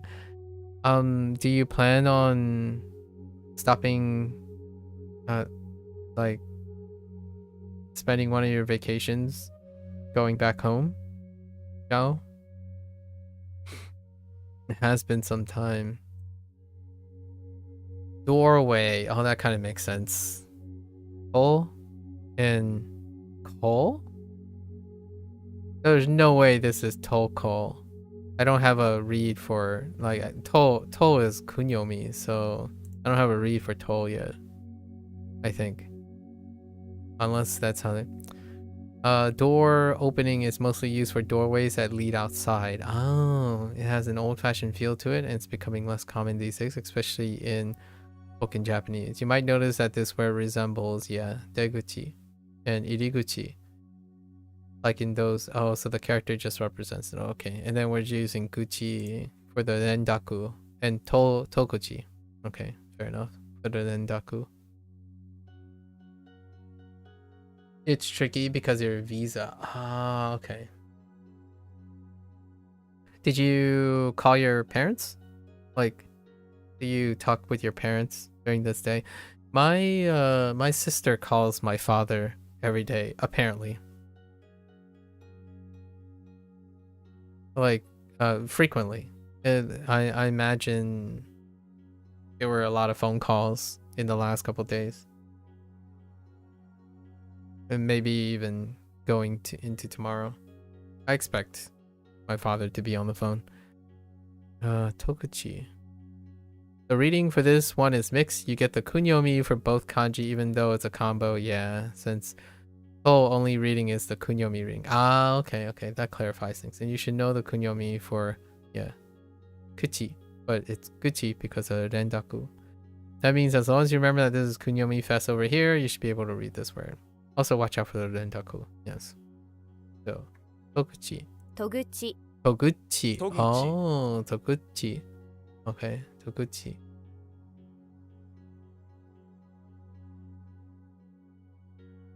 It helped? That's great to know.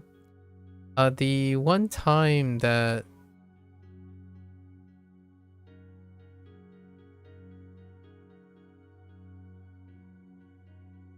there was a time that when I was in New Zealand, lots of my friends called back home, but I didn't typically call back home because it was something I have a different dynamic with my folks. But yeah, that kind of reminds me of that time because I guess you're like 2 or 3 months in and felt kind of similarly that way. It's nice that you got an open channel to your family though.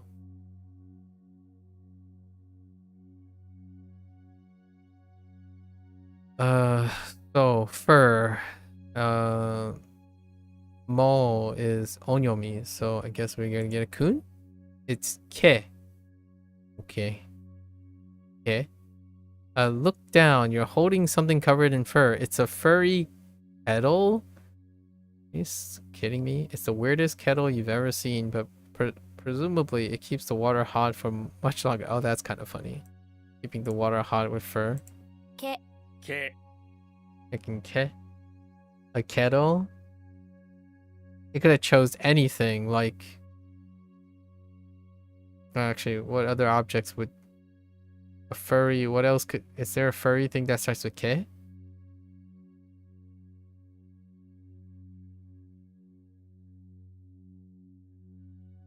Okay, I'll let them have this one. I can't think of a animal immediately off the top of my head that is furry that starts with K.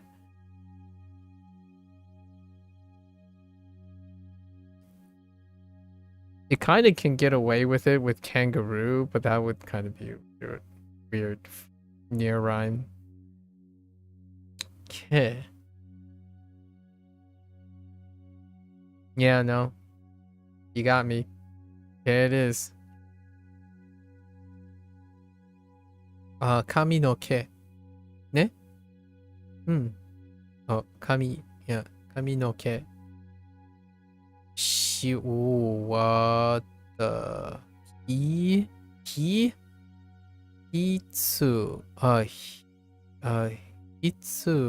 Hitsuji. Hitsuji no, Hitsuji for sheep. Hitsuji no ke. Petto no ke. Kono ushi. Kono ushi. Ke ga taksan desu ne.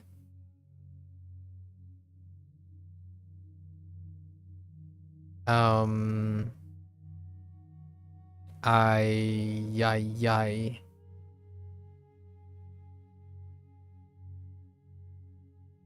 Are you telling me this is also red?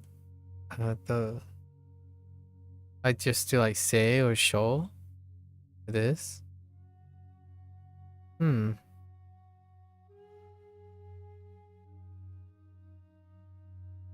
I don't have any other reads.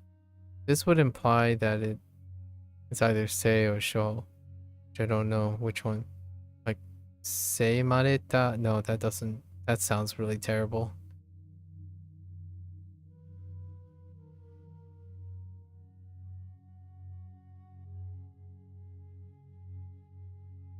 Yeah, I don't remember having a kun reading.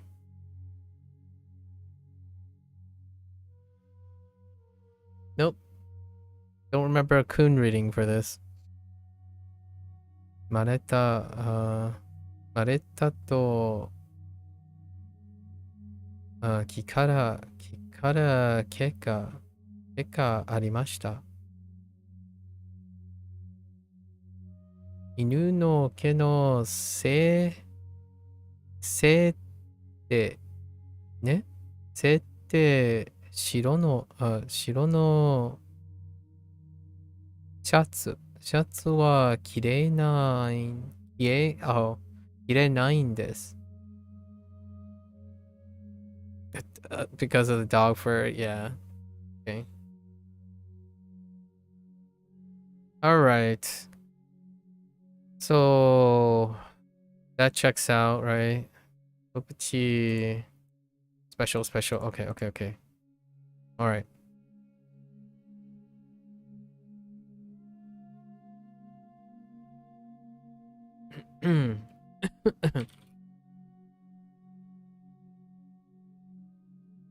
Oops.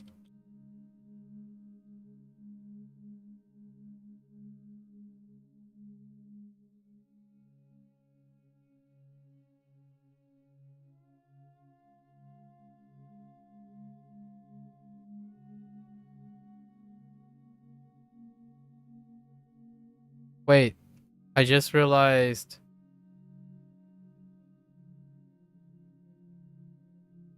I didn't write down what they wanted. Oh, okay. I didn't realize it. I didn't pay attention to what the translation that I wanted for that.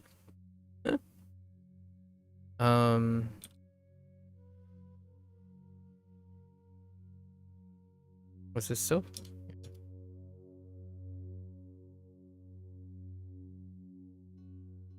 What the heck?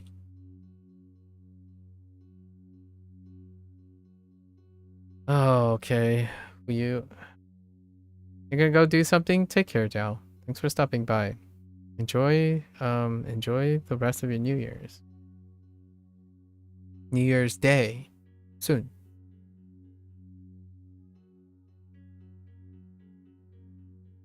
For you, it's just for you, yeah. 冬 For you. 冬 Oh, what time is it? Okay. We're fine. Oh, why are there 6 here? North, Kita. Alright, Kita. What do we have for Kita? 北 北 Single, Kun. Far north, where it's very cold. North Pole, perhaps. One of the most important things you want to bring is a survival kit. Sure. Okay. So, haha or ha, right? Exactly the same, yes. Yeah, it's just haha. Ha ha ha ha ha. Oh, wait. This is the reading you learn with kanji. Just remember your mother is a terrible person. Oh, yeah, it's the bleeding thing. 母 母 Ugh. Okay. Cut. And then Okasan. So how do you go with Okasan? This word starts with O, which just makes it more polite. Then there's the kanji haha, which you know means mother. Later, last, there's the honorific son, which further adds respect to mother. So this is a nice way to say mother, as in like talking to your mother.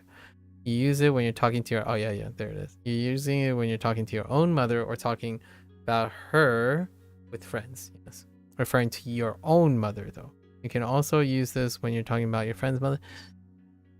So a little less, but yes.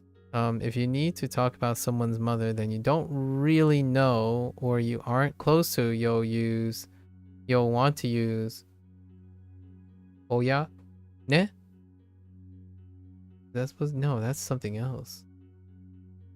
Okay, I guess we'll know that later. Don't worry, you'll learn that last kanji in a few lessons. Until then, it's pronounced Oka Sama. Oh, Sama. Oh, that's Sama. Okay, Oka Sama. Makes sense. Even more polite. Okay. Just in case, right? What's the mnemonic for Oka Sama? Oh, we're gonna use car again. Since this word is made up of a single kanji, right? Use kunyomi. What does your super nice mother do for you? This is why you're so polite to her. She drives you all around in her car.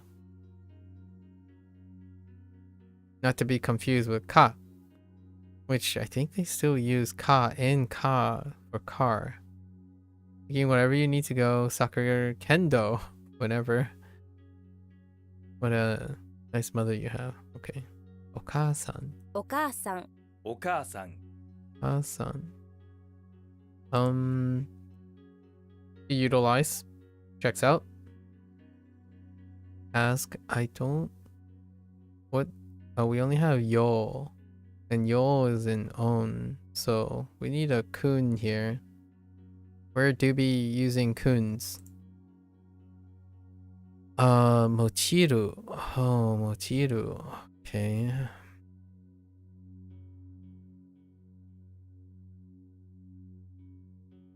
When would you utilize what will you utilize to get the job done? You have mochi in your hand, so you'll use that. Now go think of some kind of imaginary task you complete with mochi, making it as ridiculous as possible. I don't know, making mochi ice cream is good enough, right? I must use mochi to make mochi ice cream because I want mochi ice cream. Specifically matcha mochi ice cream. Ice cream, I suppose. 用いる、 Mochiru. 用いる、 Mochiru. Signature? Where's signature at? Sutafu. Ga? Sudafu. Oh, staff. Staff ga kono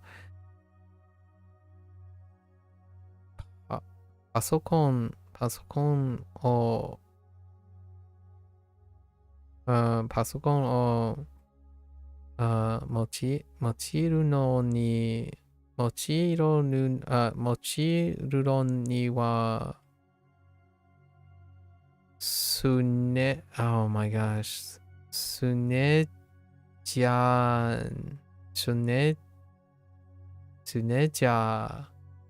oh that's how you get signature すねじゃ oh no not すねmanager I'm a pep manager no it's just sign yes sign guy いります such a pep depending on what do you say depending on よって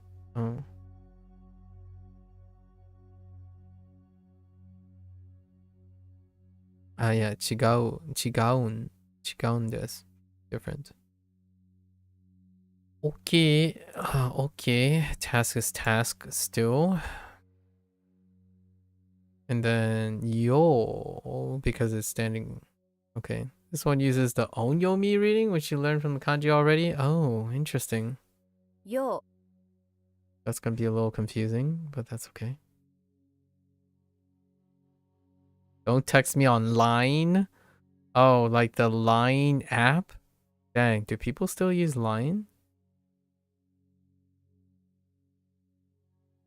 Line.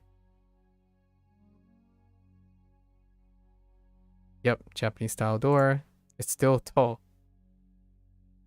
Still tall. と、 と、 Okay. I think we're okay with this.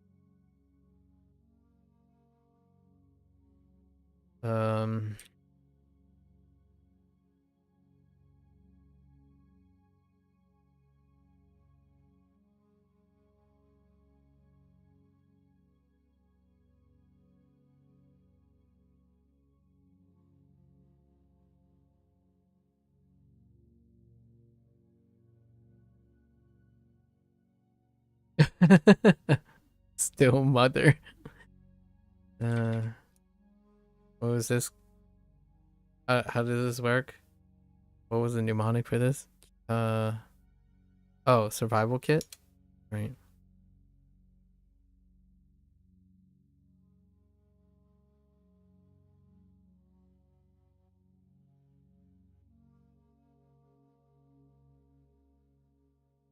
Whoops.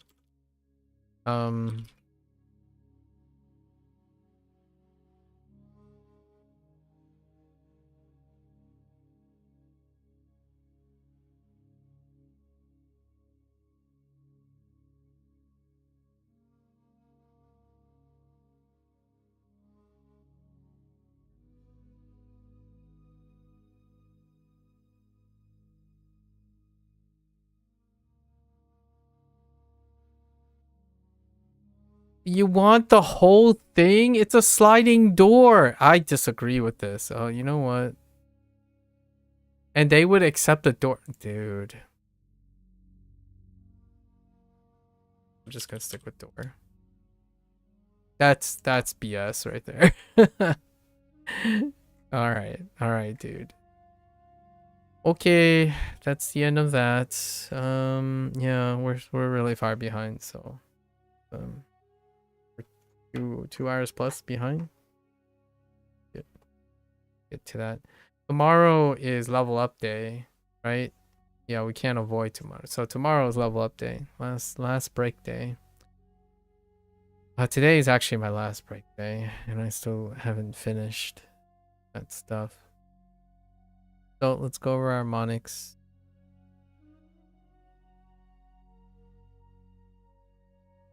Right. Okay. Spoon. Spoon. Winter. Try. Canopy. Finger. Fingers. Window. Heart. Direction. Stool. Fur. Father. Old. Roof. Task. Arrow. Door. Oop. Owl. Life. Now. At Triceratops, ice, ice and stone. Let's do our reads. Okay. So we have man,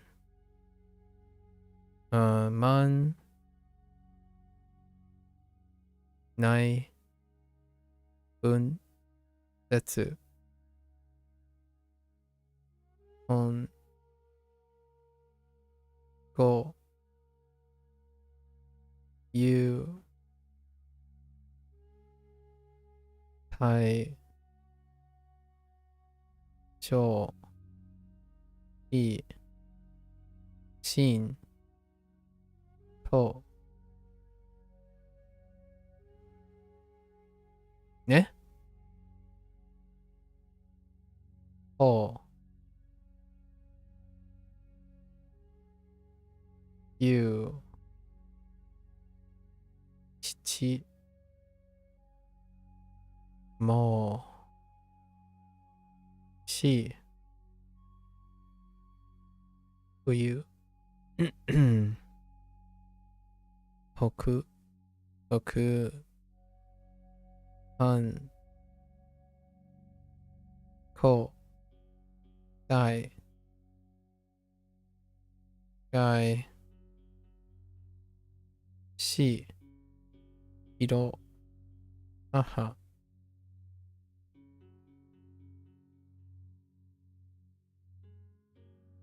よ、や、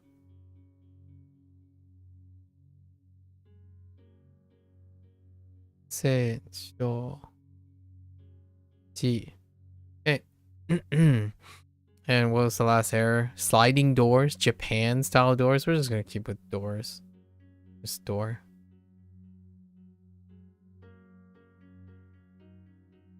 Now I'm starting to be curious about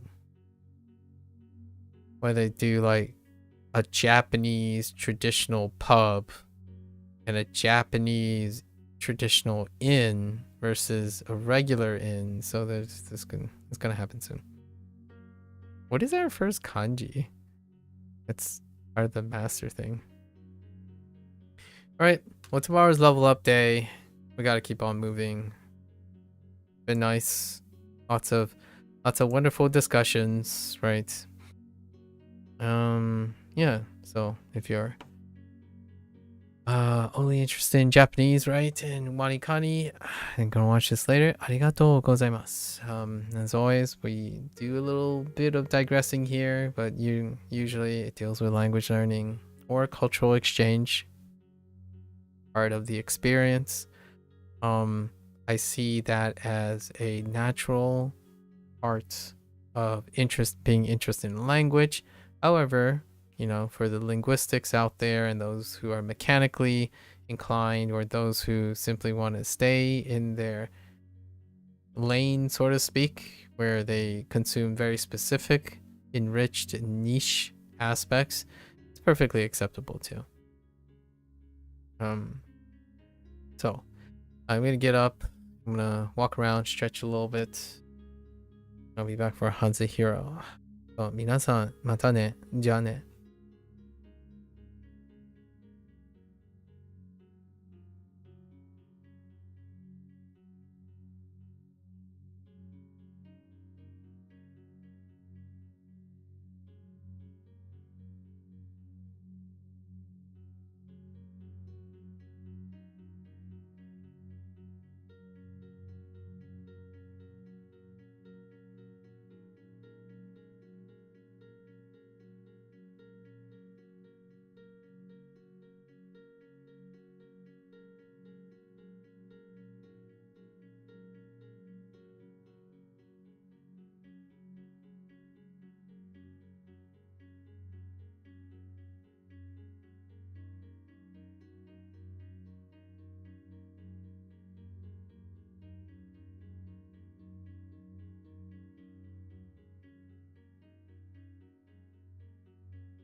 Alright, folks, welcome back. 欢迎大家回来。今天是第22天. Right, it's day 22. Hello there, Cheeto. Konnichiwa. Genki desu. Cheeto-san wa? Okay. We're running quite a bit late. So let's go over the errors that we made yesterday and hop right into our lesson. Yeah. Oh, yes. So we basically made all of these errors, right? So everybody instead of everybody, it's wait, it's everybody. I wrote people instead, right? Everybody. Everybody. Shu. What did I do instead? Kiku? Yeah, I did Kiku into what? Kan. And so Shu. Aaron. Others. That's the one that I'm replacing. You are. Oh. I wrote girl instead. Daughter. Artsu was the tone. I didn't write 5. Artsu. We're being loosey-goosey yesterday because we were also behind yesterday. 私も元気。何した何したるの中国の中国を勉強している。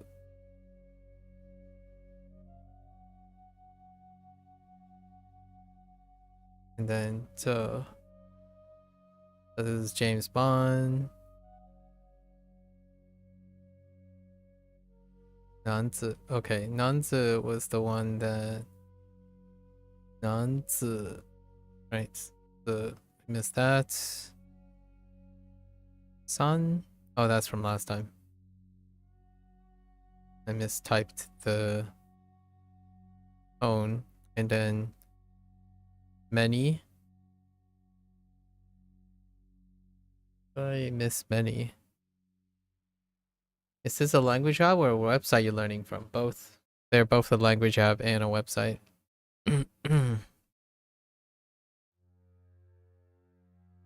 Many. Well, oh, this is a typo.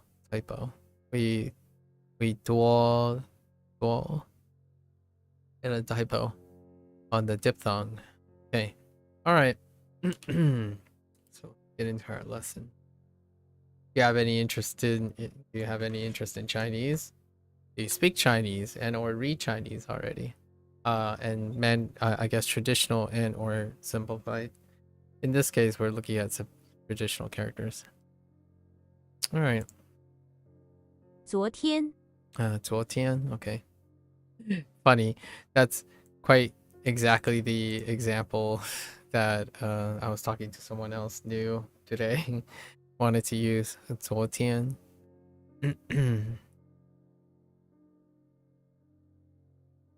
Let's see. 你昨天在哪里？哪里？你昨天在哪里？ Yeah, it's always higher. 哪里？昨天很冷。昨天很冷。很冷。You don't know many traditional Chinese, but you can pick out ones that look similar to the simplified ones, you think? Yeah, I spent before this I spent most of my time looking at simplified. So all these like sentences here, there are a few traditional characters that were already introduced, but this is where the fun begins, where you just take a guess. Lots of fun guessing. 他昨天忘记 yeah 忘记 something 书 want to die. Yeah, die shu. Yeah, so this is traditional. One might one is also traditional at the bottom. 他昨天忘记带书。忘记带书. So you can probably recognize these. If I can recognize it, then you can probably recognize it. Because the ones I don't, I'm like, whatever. Just kidding. In my opinion. 昨天 It's a guessing game. 下山 Okay. 下山 In order to descend from a mountain, you descend from a mountain. One must, yeah. below the mountain. Fair enough. If you are at the top or in the middle, you aren't done descending. Fair enough. 我们要下山。我们要下山。我们要下山。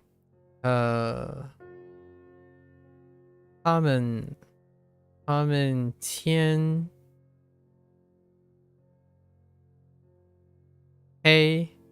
黑。Yeah, I guess. 天黑前就下山了。他们天黑前就下山了。天黑 yeah 前，他们天黑前就下山了。A looks largely the same. It is the same. All of these look the same. Yes, except for men. Men is the men. 我们什么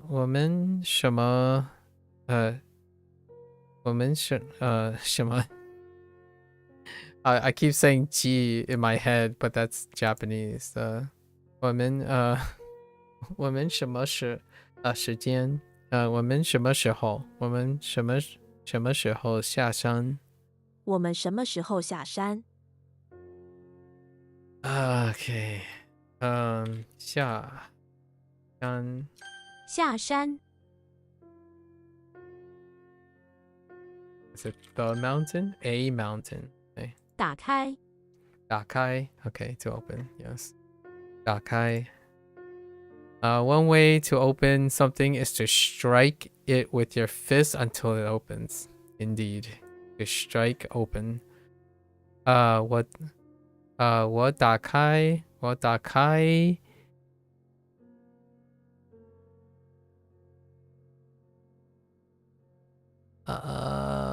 not sure what that one is. Not sure what that one. 我打开窗户。窗户 Oh my gosh. Oh wait, I should have known who. It's written in a different type set. 我打开窗户。窗户 Man. Oh, I see where the door part is though. Interesting. 窗户请打开那 something 门。请打开那扇门。那箱门 Okay. This is interesting to see. I know, right? 箱门 Alright. We're not really responsible for any of these examples, but I like reading the sentence and guessing as we go. I probably have like 1,000 characters and their reads, but that's about it. So clearly there's way. And then now you have to like guess at which one. Like I'm not sure which one. So it's guessed off the translation and or the sound, if I recognize them or not.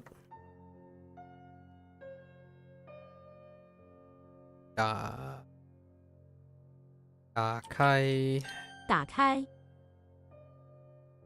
那儿。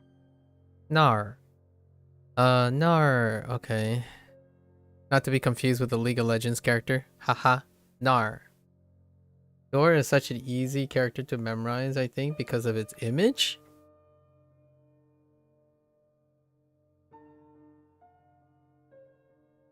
I can kind of see that. I can kind of see that. Is that how you picture a door?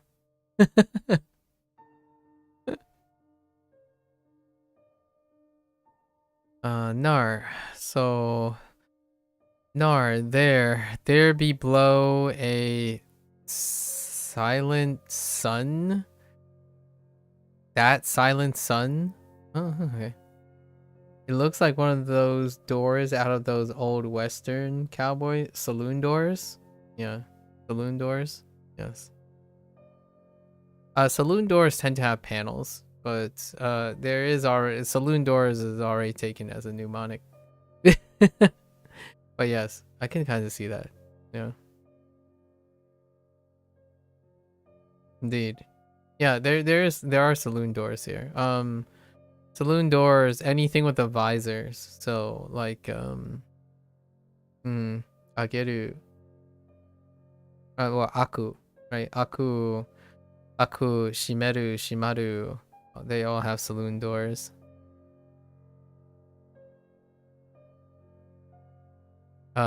Guan kai all have saloon doors. Open, close. I gave the Japanese example just now. Aku and like aku, akeru, and then shimeru and shimaru. But not that door though. Not that door. So they what did they use for this? Do they still use door? Yeah, they use regular door.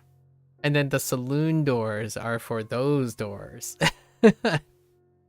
They still use doors for the radical though. How did WaniKani described it as there's ground, right? There's a ground and a door. So they described in this one the flag is near the ground, like is around the ground. So where does a flag usually are? It's near the door, which is a very like Americanized imagery where you put a flag next to a door. So that's how they got to door in terms of the image, which is a roundabout way. To is to. This one, the silent sun. Yeah, the silent sun is right at that place. Right there. Do you see him? Okay. Right nar. Yeah. Right nar. I totally have said this before. Right nar. Right Jiner. Right jar. Right Jiner. Jiner is Fujianese for here. So it's the same ner as instead of and then j and r. Jar is here, and then there is nar. Jiner. Actually, I don't know if nar carries to Fujianese. Nar. Gotner. Oh yeah, Gotner. Yeah, Gotner. Okay. Let's see. Ta zai nar standing. Ta zai nar standing. Stood. Ta zai nar stood. Ta zai nar stanla. Ban tianla. I forgot what stand is. 晴他在那儿立了半天了。立了。他在那儿立了半天了。他在那儿立了半天了。立了。Okay. 他在那儿立了半天了。That's so fast. What the heck? This one. I was listening for this part. 他在那儿立了半天了。Okay. Everything else is fine. I said stand because that I don't know the read, so we just use stand. Stanla. 他在那儿。他在那儿。Ooh, that's separation. It kind of just blends together. So I just say nar. Nar.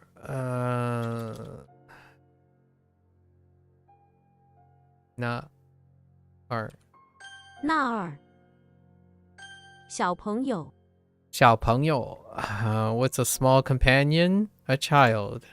A small companion or friend is a child, of course. Okay. 他叫小朋友。他教小朋友。他交 oh wrong tone 他交 wait really 他教小朋友， I thought this was 4. It kind of sounds like 1. 他教小朋友，他交 yeah not really 他交小朋友 the pitch is higher than the way I went about it 小朋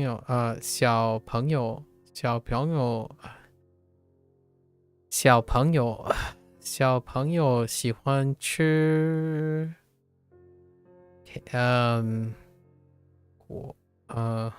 果 something 铜果 no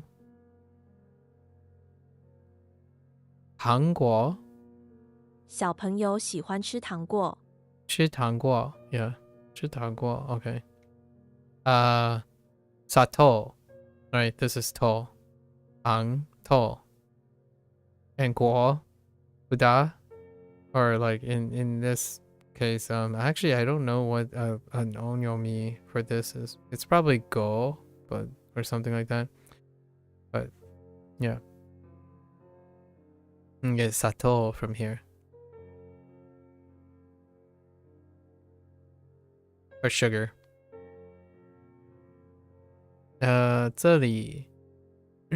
这里有很多可爱的小朋友 OK 这里有很多可爱的小朋友，一样小朋友 no is this still that can't be young 一群小朋友，一群 oh boy 一群小朋友， that's a counter that I'm not familiar with 群一群小朋友， I didn't realize you can click on this to see the pinyin. I should remember that from now on. Yeah, it's 4. 他教小朋友 It's so high though. 他教小朋友， Yeah, 他教 it's so much higher than where I start.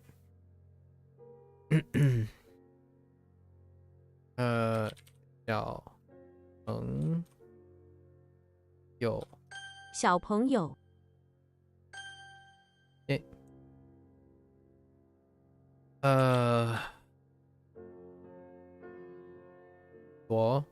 昨天昨天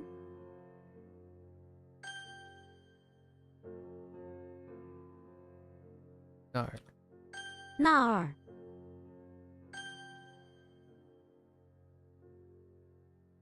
小朋友小朋友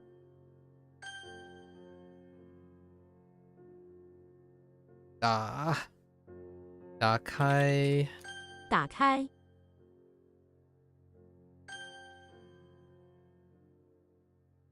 下山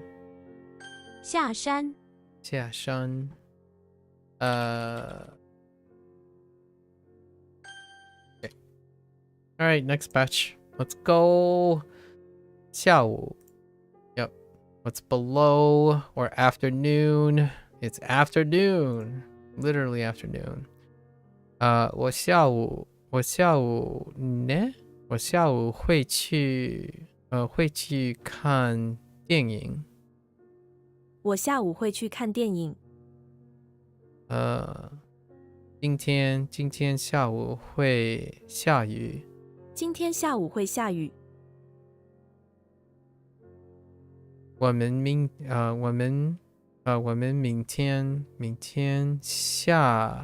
下午。What does me do? 我们明天下午见。见 Yeah, that's right. 见 Okay, the traditional character for 见。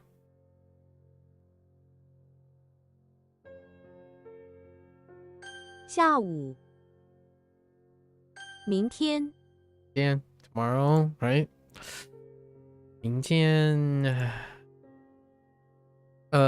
是他的生日。明天是他的生日。你明天晚上要做什么？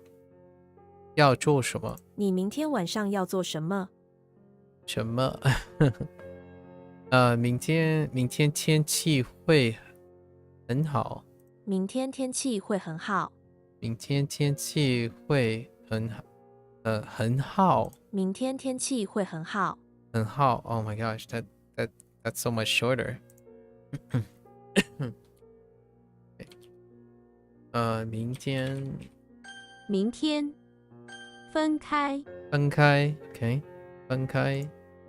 Oh, that's 2 ways to separate now. What was it? 分手。分手 and 分开. So part open. Part open to separate is to open up a group of things so that it's grouped into different parts. Okay. I can get behind that. 分开 to separate. To open the separate part to different parts. 分开 to separate. I see. 他们已经分开了。已经分开了。Oh, 决定。That's 决定 right? 他们决定分开了。他们决定分开了。把他们分开成 or 成。把他们分开成 two piles 成 something 难做 no 疑难。把它们分开成两堆。成两堆。Oh, that's 两。Oh yeah, that right. Two. 两堆。This is 堆。把它们分开成两堆。两堆。Interesting. 2 piles. 堆。Oh, that kind of makes sense. Like a garbage pile. It's kind of close to 堆。有。堆。I don't know what 堆 is actually. 两堆。Yeah. 把他们分开成两堆。Okay. 分开。下雨。Okay, to rain. Fair enough. 下雨。Falling rain. Rain falls to the below, right? 明天可能明天可能会下雨。明天可能会下雨。今天早上下雨了。今天早上下雨了。what 现在 oh that's 现在现在下雨了。现在下雨了。对。下雨。男生。Oh really? 男生 a male life. Male life is boy. One who begins his life as a male is a boy. Oh, that's pretty nice. That's okay. I can get behind that. I can definitely get behind that. 他们班 no 我们班有12个男生。我们班有12个男生。Interesting. And it's understood as male students because of Xiang. Huh. There's a connection with students as well. Okay. 男生。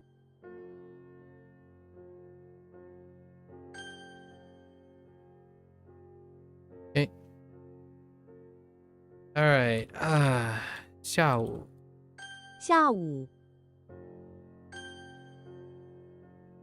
明天。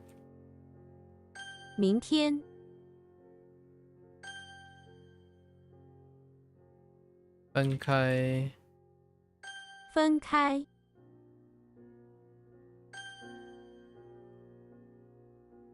下雨下雨，男生男生 All right. Next 开车 lessons. 开车 okay, to drive a car, yeah. And then you have open a car. Okay, you open the car. Yeah, you open the door to drive a car. Yeah, that's fair. 你开车去工作工作吗？你开车去工作吗？他会开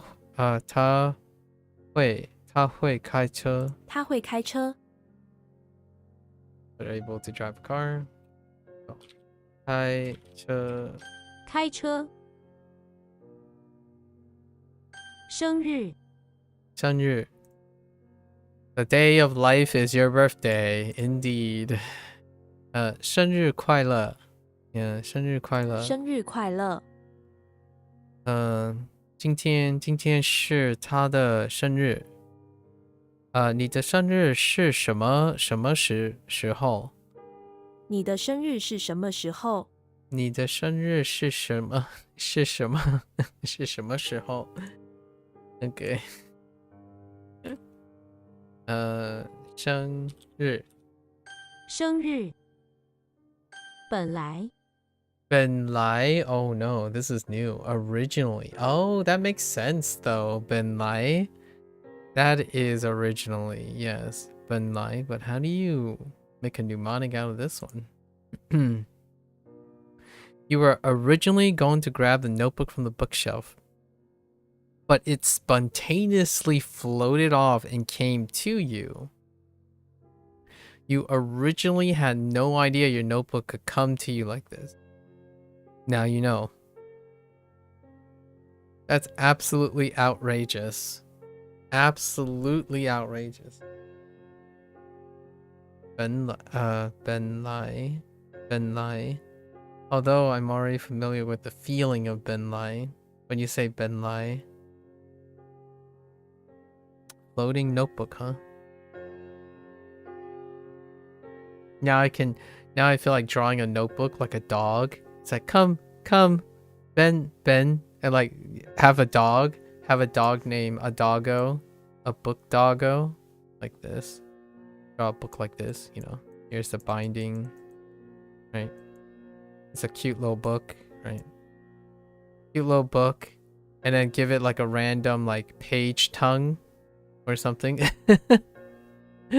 Have this like, come here, Ben, and then this this book's name would be Ben. Ben, and then have them come here. It's like, come here, Ben. Ben Lai. That'd be a good picture. Alright, anyways. Ben Lai. Ben Lai 我不想去。本来我不想去。本来我不想去。我们本来打算在家吃饭。So we originally planned to eat. 我们本来打算在家吃饭。本来打算在家吃饭。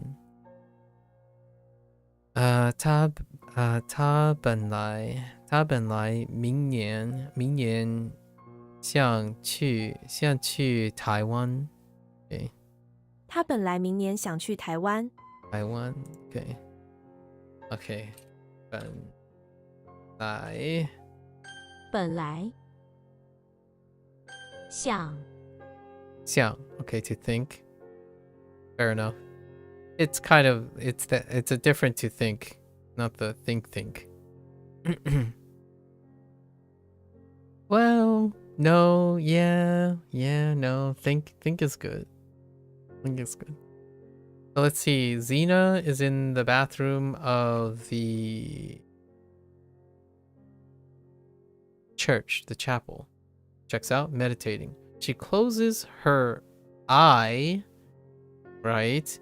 And thinks about things that give her a feeling of peace. In front of her mind's eye passes a beautiful tree, makes sense, and a floating heart. Excuse me. Here in the basement of the chapel, she can think in peace. It is a peaceful and spiritual place. I'm not sure about picturing a floating heart is peaceful, but alright. I think alternatively, I would say something like, Xena is in the basement of the chapel meditating.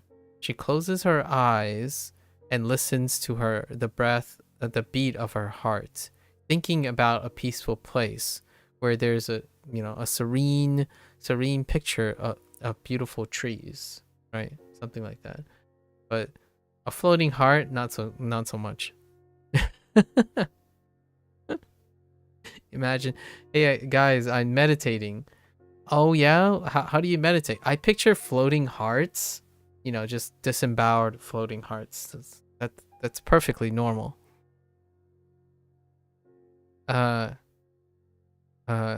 想见想去 no 想发 yeah 想法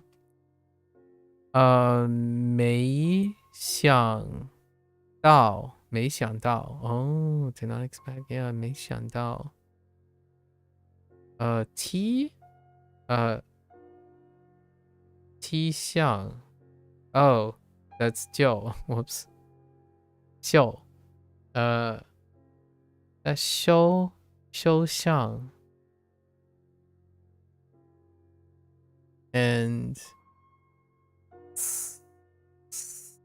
四项思项十项 okay all right 想见 all right we finally got 见 okay walking eye oh that's kind of cute it's legs plus eye equals walking eye yeah 见 wide 広 宽 okay 宽 present oh yeah 见 oh yeah we have to picture that 关 okay 龟 okay walking eye huh 见 right 见 so what is Jimmy Neutron doing in the bathroom of the An pawn shop where he is trying to hide his new creation so that nobody can see it. It is a giant walking eye that wants nothing more than to walk around and see the entire world. There's a pun involved too. Nice. 再见可见 ooh 可见相见 oh infer 想见 interesting 想见 to hear 听见 oh that's 听 oh my goodness that is so wildly more complicated 听见见面 okay 见面 all right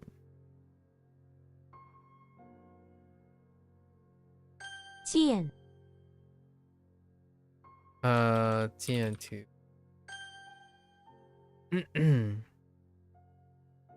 哎见想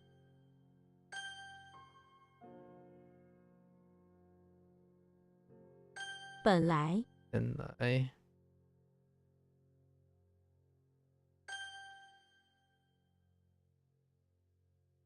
开车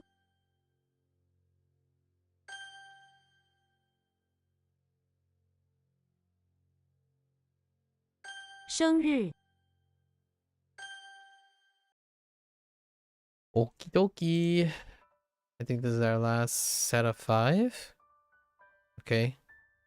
Yep. Xiang. Zhang, not Xiang. Zhang. Foot and pointer. Oh no. Now we gotta sort this out between WaniKani and HanziHero. Okay. Zhang. Foot instead of stop, huh? This depicts the side profile of someone's foot. Go on. The horizontal base stroke represents the foot, while the 2 upward strokes form the ankle. Go on. And the final stroke, outward stroke, represents an undone Velcro latch of some sandal. Okay, fair enough. It seems our foot owner doesn't mind the Velcro. Okay, fair enough. Oh, this is a different stop. It's not ting, is it? It's 指. Okay, 指, 指, 肯, 肯, 肯, 肯, 气, 气, 气, 气, 岁. Yeah, 岁. Oh, it does have that in it, doesn't it? Say at the top. Ch, ch. Okay. I'll show you a foot. That's a foot right there. And then pointer. So what does putting a ground onto a foot lead to a pointer? You're sitting in a class wearing no shoes. The teacher comes up to and points at the ground where their pointer before hitting your foot with the pointer for failing to wear proper school uniform. When you look at this component, picture the top stroke as being the pointer coming down on top of your foot. Okay. And this is our new vocabulary too. Young. Politics. Young. Ding. 是 topic T. Yep. We're familiar with those things. So pointer to the foot. 正 Got it. Alright, so who's our ZH? James Bond? What is James Bond doing in the bathroom of the English manor? Trying to correct the habits of some of the other undercover agents disguised as butlers who are under his command. He takes out his pointer and hits it right on one of the agent's dirty ties. If any of the English lords saw that, they would know that he was not a real butler at all. In the bathroom, though. Now I'm imagining a scene from Mission Impossible. Not James Bond. Zhengwu. Oh, it's that Zheng too. That's right. Zhengwu. Wait, is that part of the? No. Okay. At least I think it's the same Zheng. It might need a left radical. Zhengwu. The heck is that? Gai Zheng.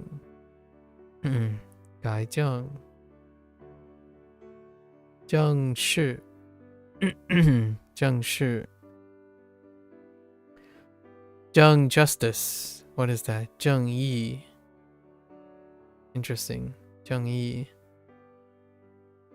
Is that how that one simplifies too? There's no way that's simplified of that. Zheng Zhai. Oh, it is the same Zheng. Okay, Zheng Zhai. Yeah, currently.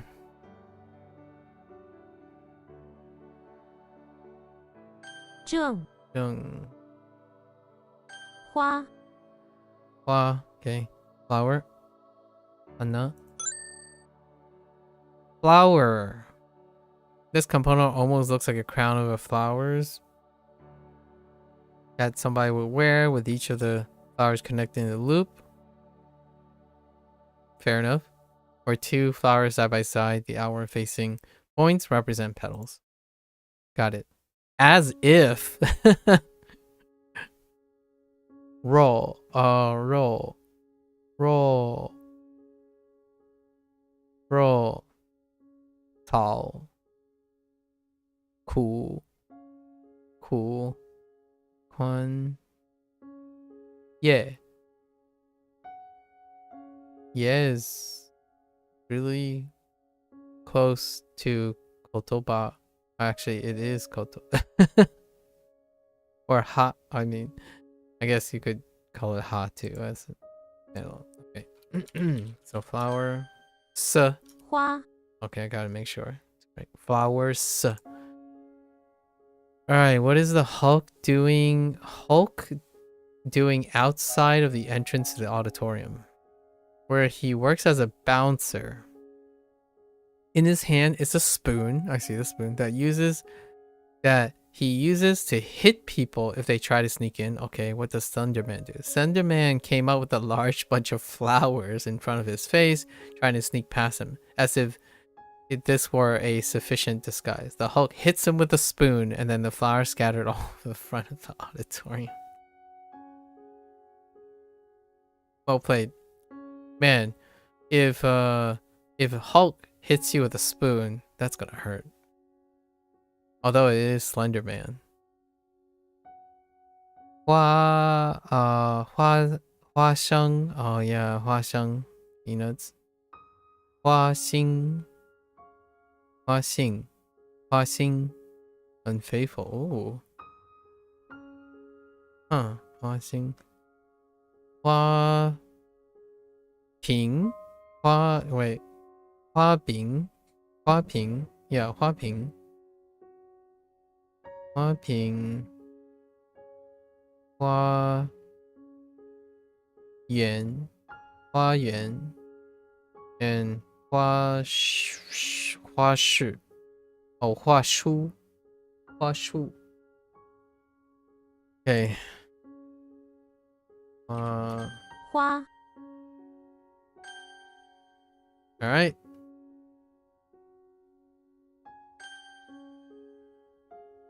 Hua Oops. Ah!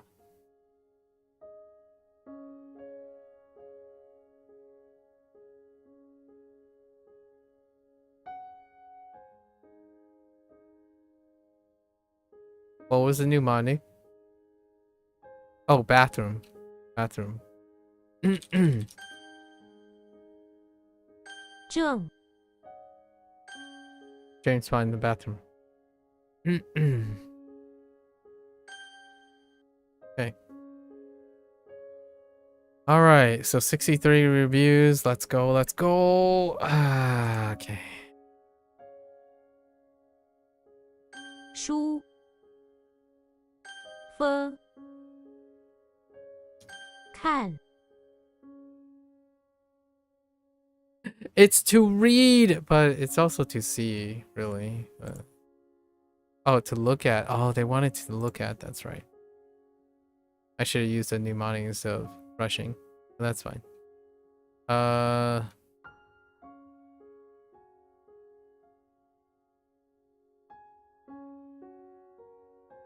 四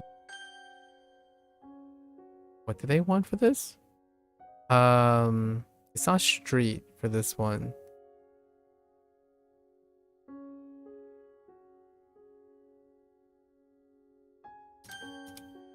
Right. Spike.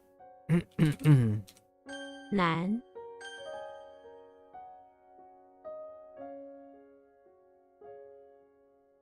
在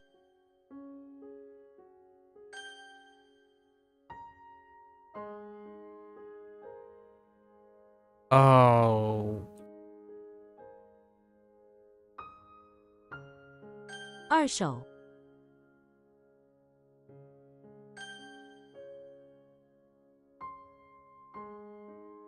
与 朋友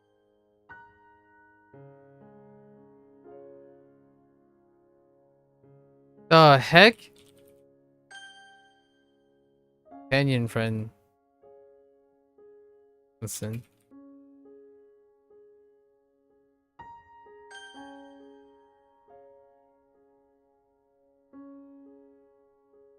回来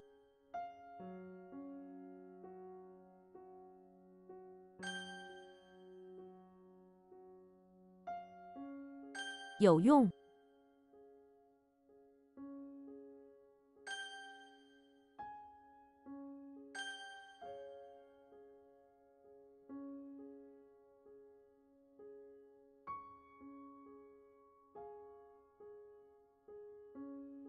Wait. Wait. Wait.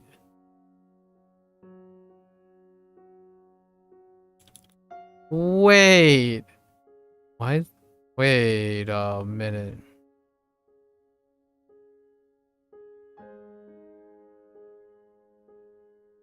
Oh.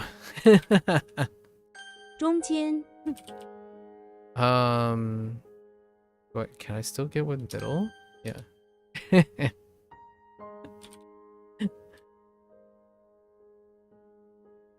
上午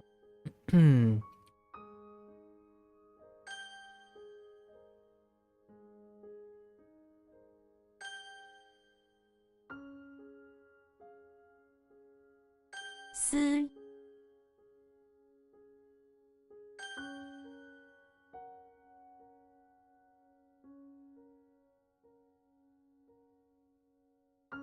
毛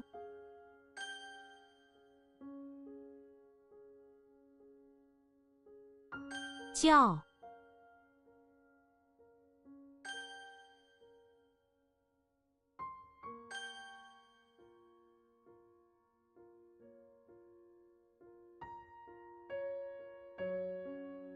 出生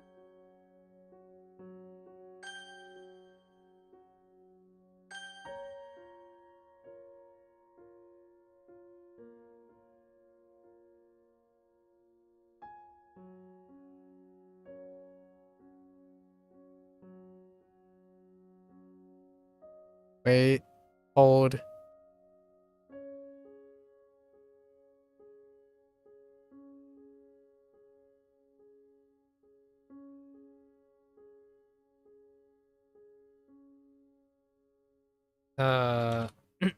Zelda in the basement of the infirmary with a saw, the learning how to, yes. 怎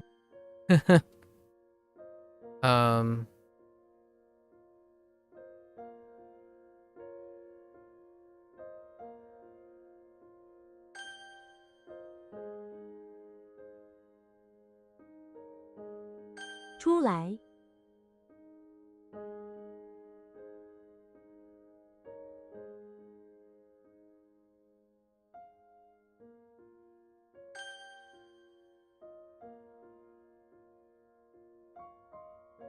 车上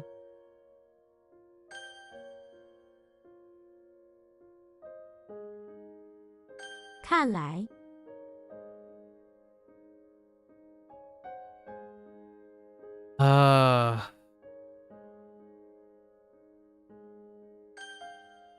Okay. Oh.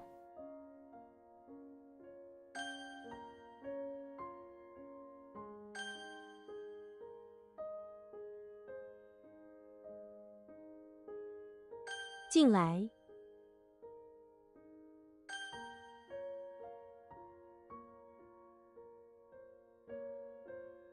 中文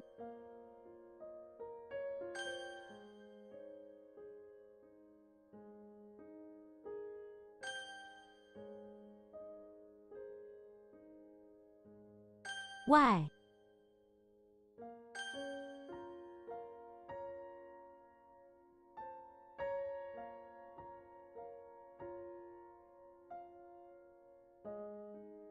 是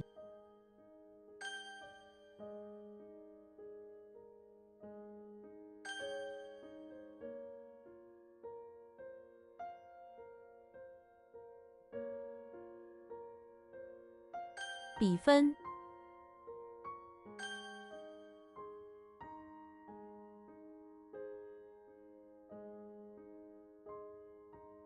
中午 低 Oh no, Kirby is okay. That's fine. 七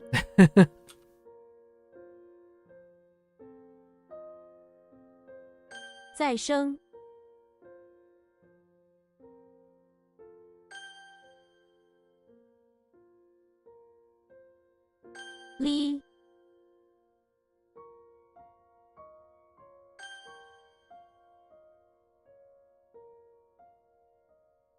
多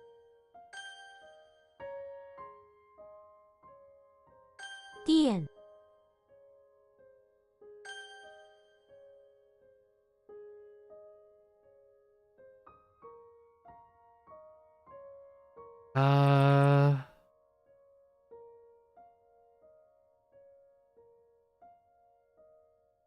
Does that make sense? No, that doesn't make sense. Does this make sense?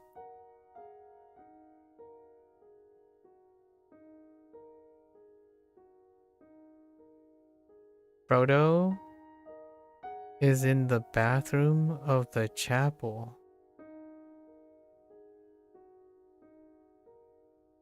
No, it's not. Oh, wait, it is.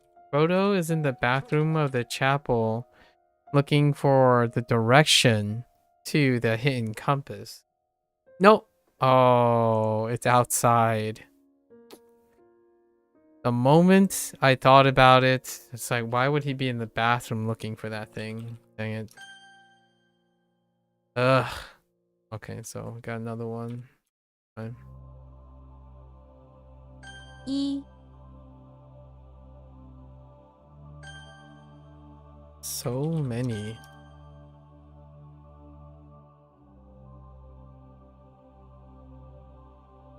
不太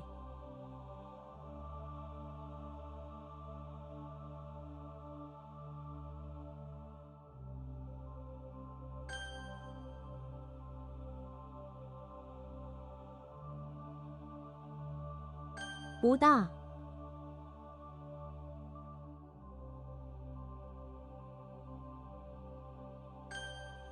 Not very. Oh, they went with not very. Actually. Okay, we're fine.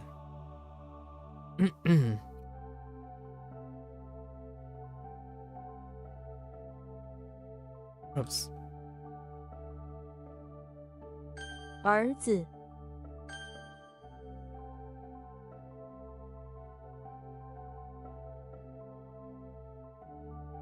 I realize the way HanziHero counts their number of reviews is not the same as the way WaniKani does.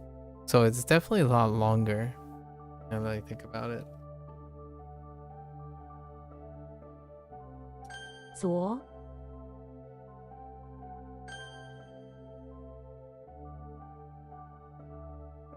书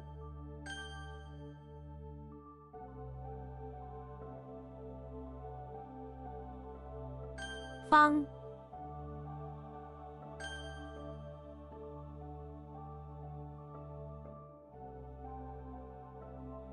女儿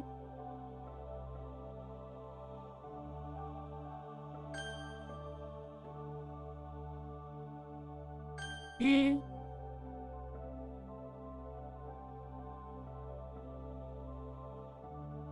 大门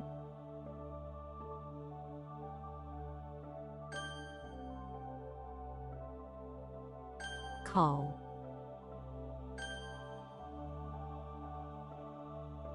八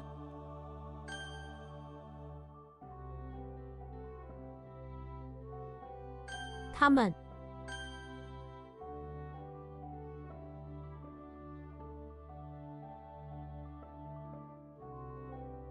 杯子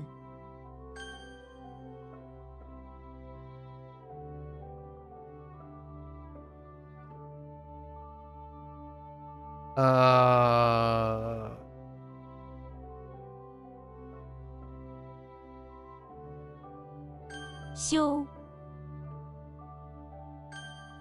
Okay.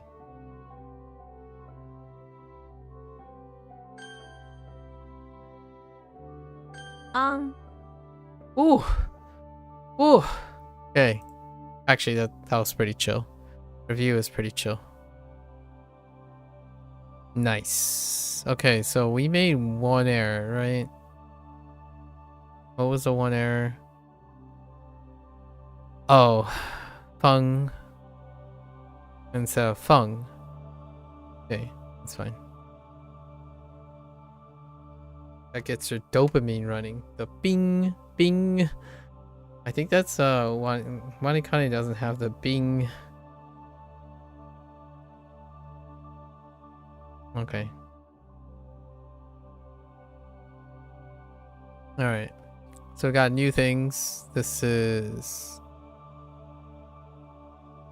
Walking Eye.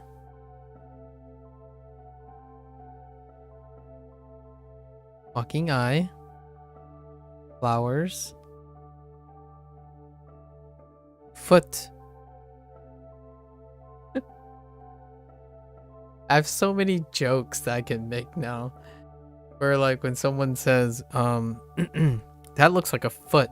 I'm like, I'll show you what a foot looks like. You see it? It's a foot. Okay. Pointer. Alright. Okay, so I guess we're gonna go with, let's do definitions first. Alright, might as well do definitions. I rarely, no, let's go read first. Wait. Yes.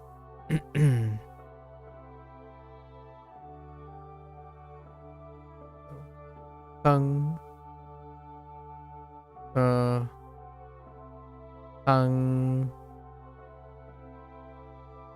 见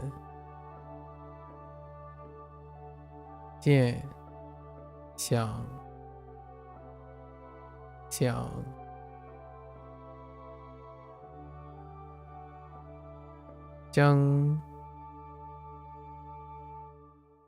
花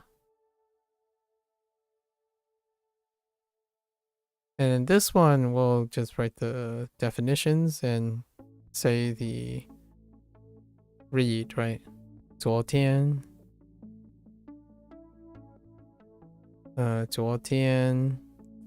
那儿小朋友打开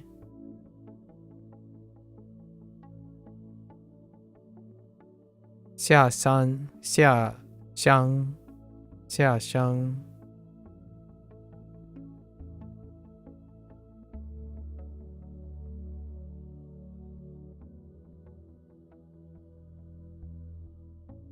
下午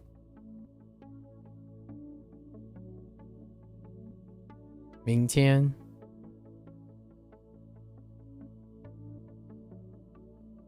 分开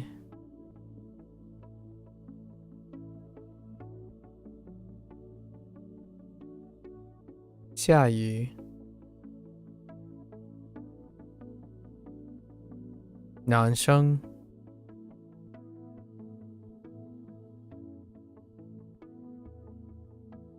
本来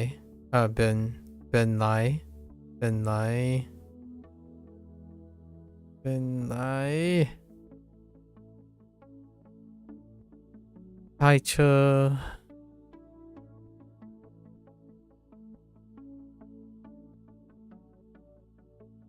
生日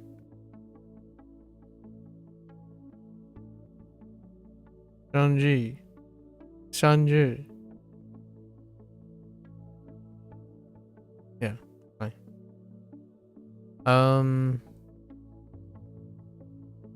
Okay. So let's do our thing. So Frodo is outside in front of the chapel. Is in front of the chapel looking for the direction of the compass. Looking for a direction of the precious compass, right?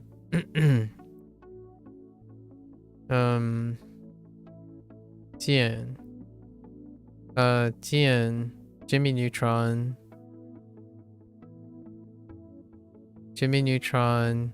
is in the bathroom of the pawn shop.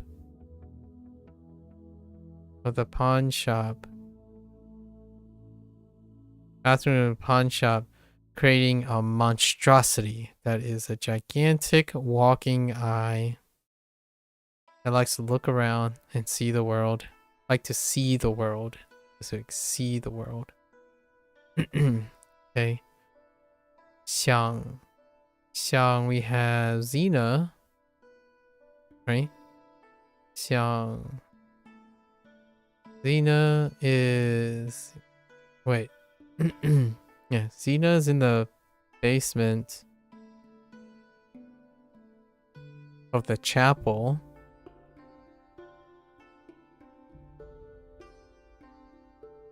Closing her eyes and listening to her heart and imagining a peaceful place.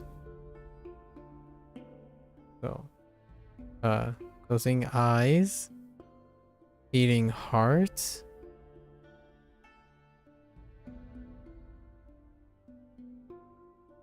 And imagining a peaceful place with trees, right? Thinking, meditating, thinking. Jung is James Bond. So James Bond is outside. It's outside of the English Manor. English Manor. No. Jung. James Bond is in the bathroom. Thank you, mnemonics. Jung is in the bathroom of the English Manor, pointing. Which foot is related to pointer? Pointing out eyes and things of the butlers, right? Correcting their disguises. And then Hua is Hulk. Outside. Hulk is outside of the auditorium, acting as a bouncer with his spoon. Spoon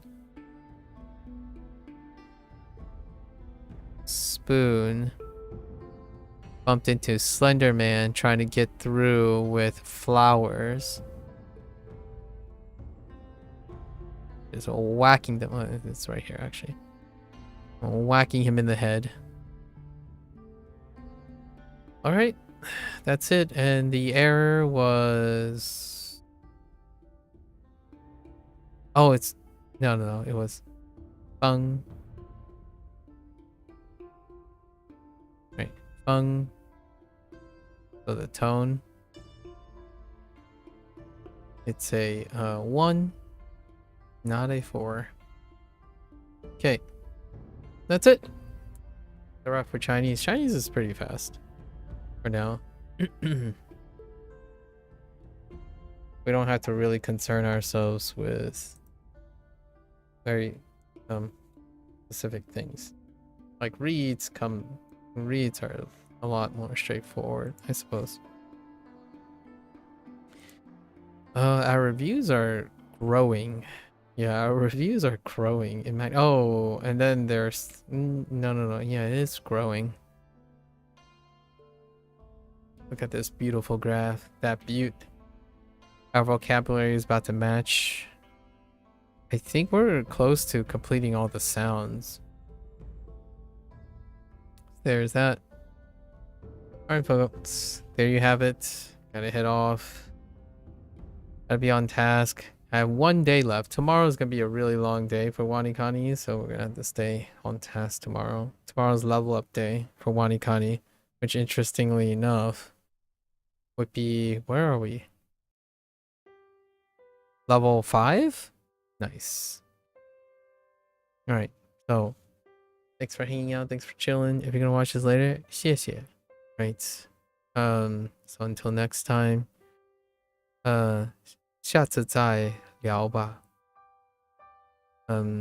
Stay safe, stay healthy. Catch you guys on the next one. Bye bye.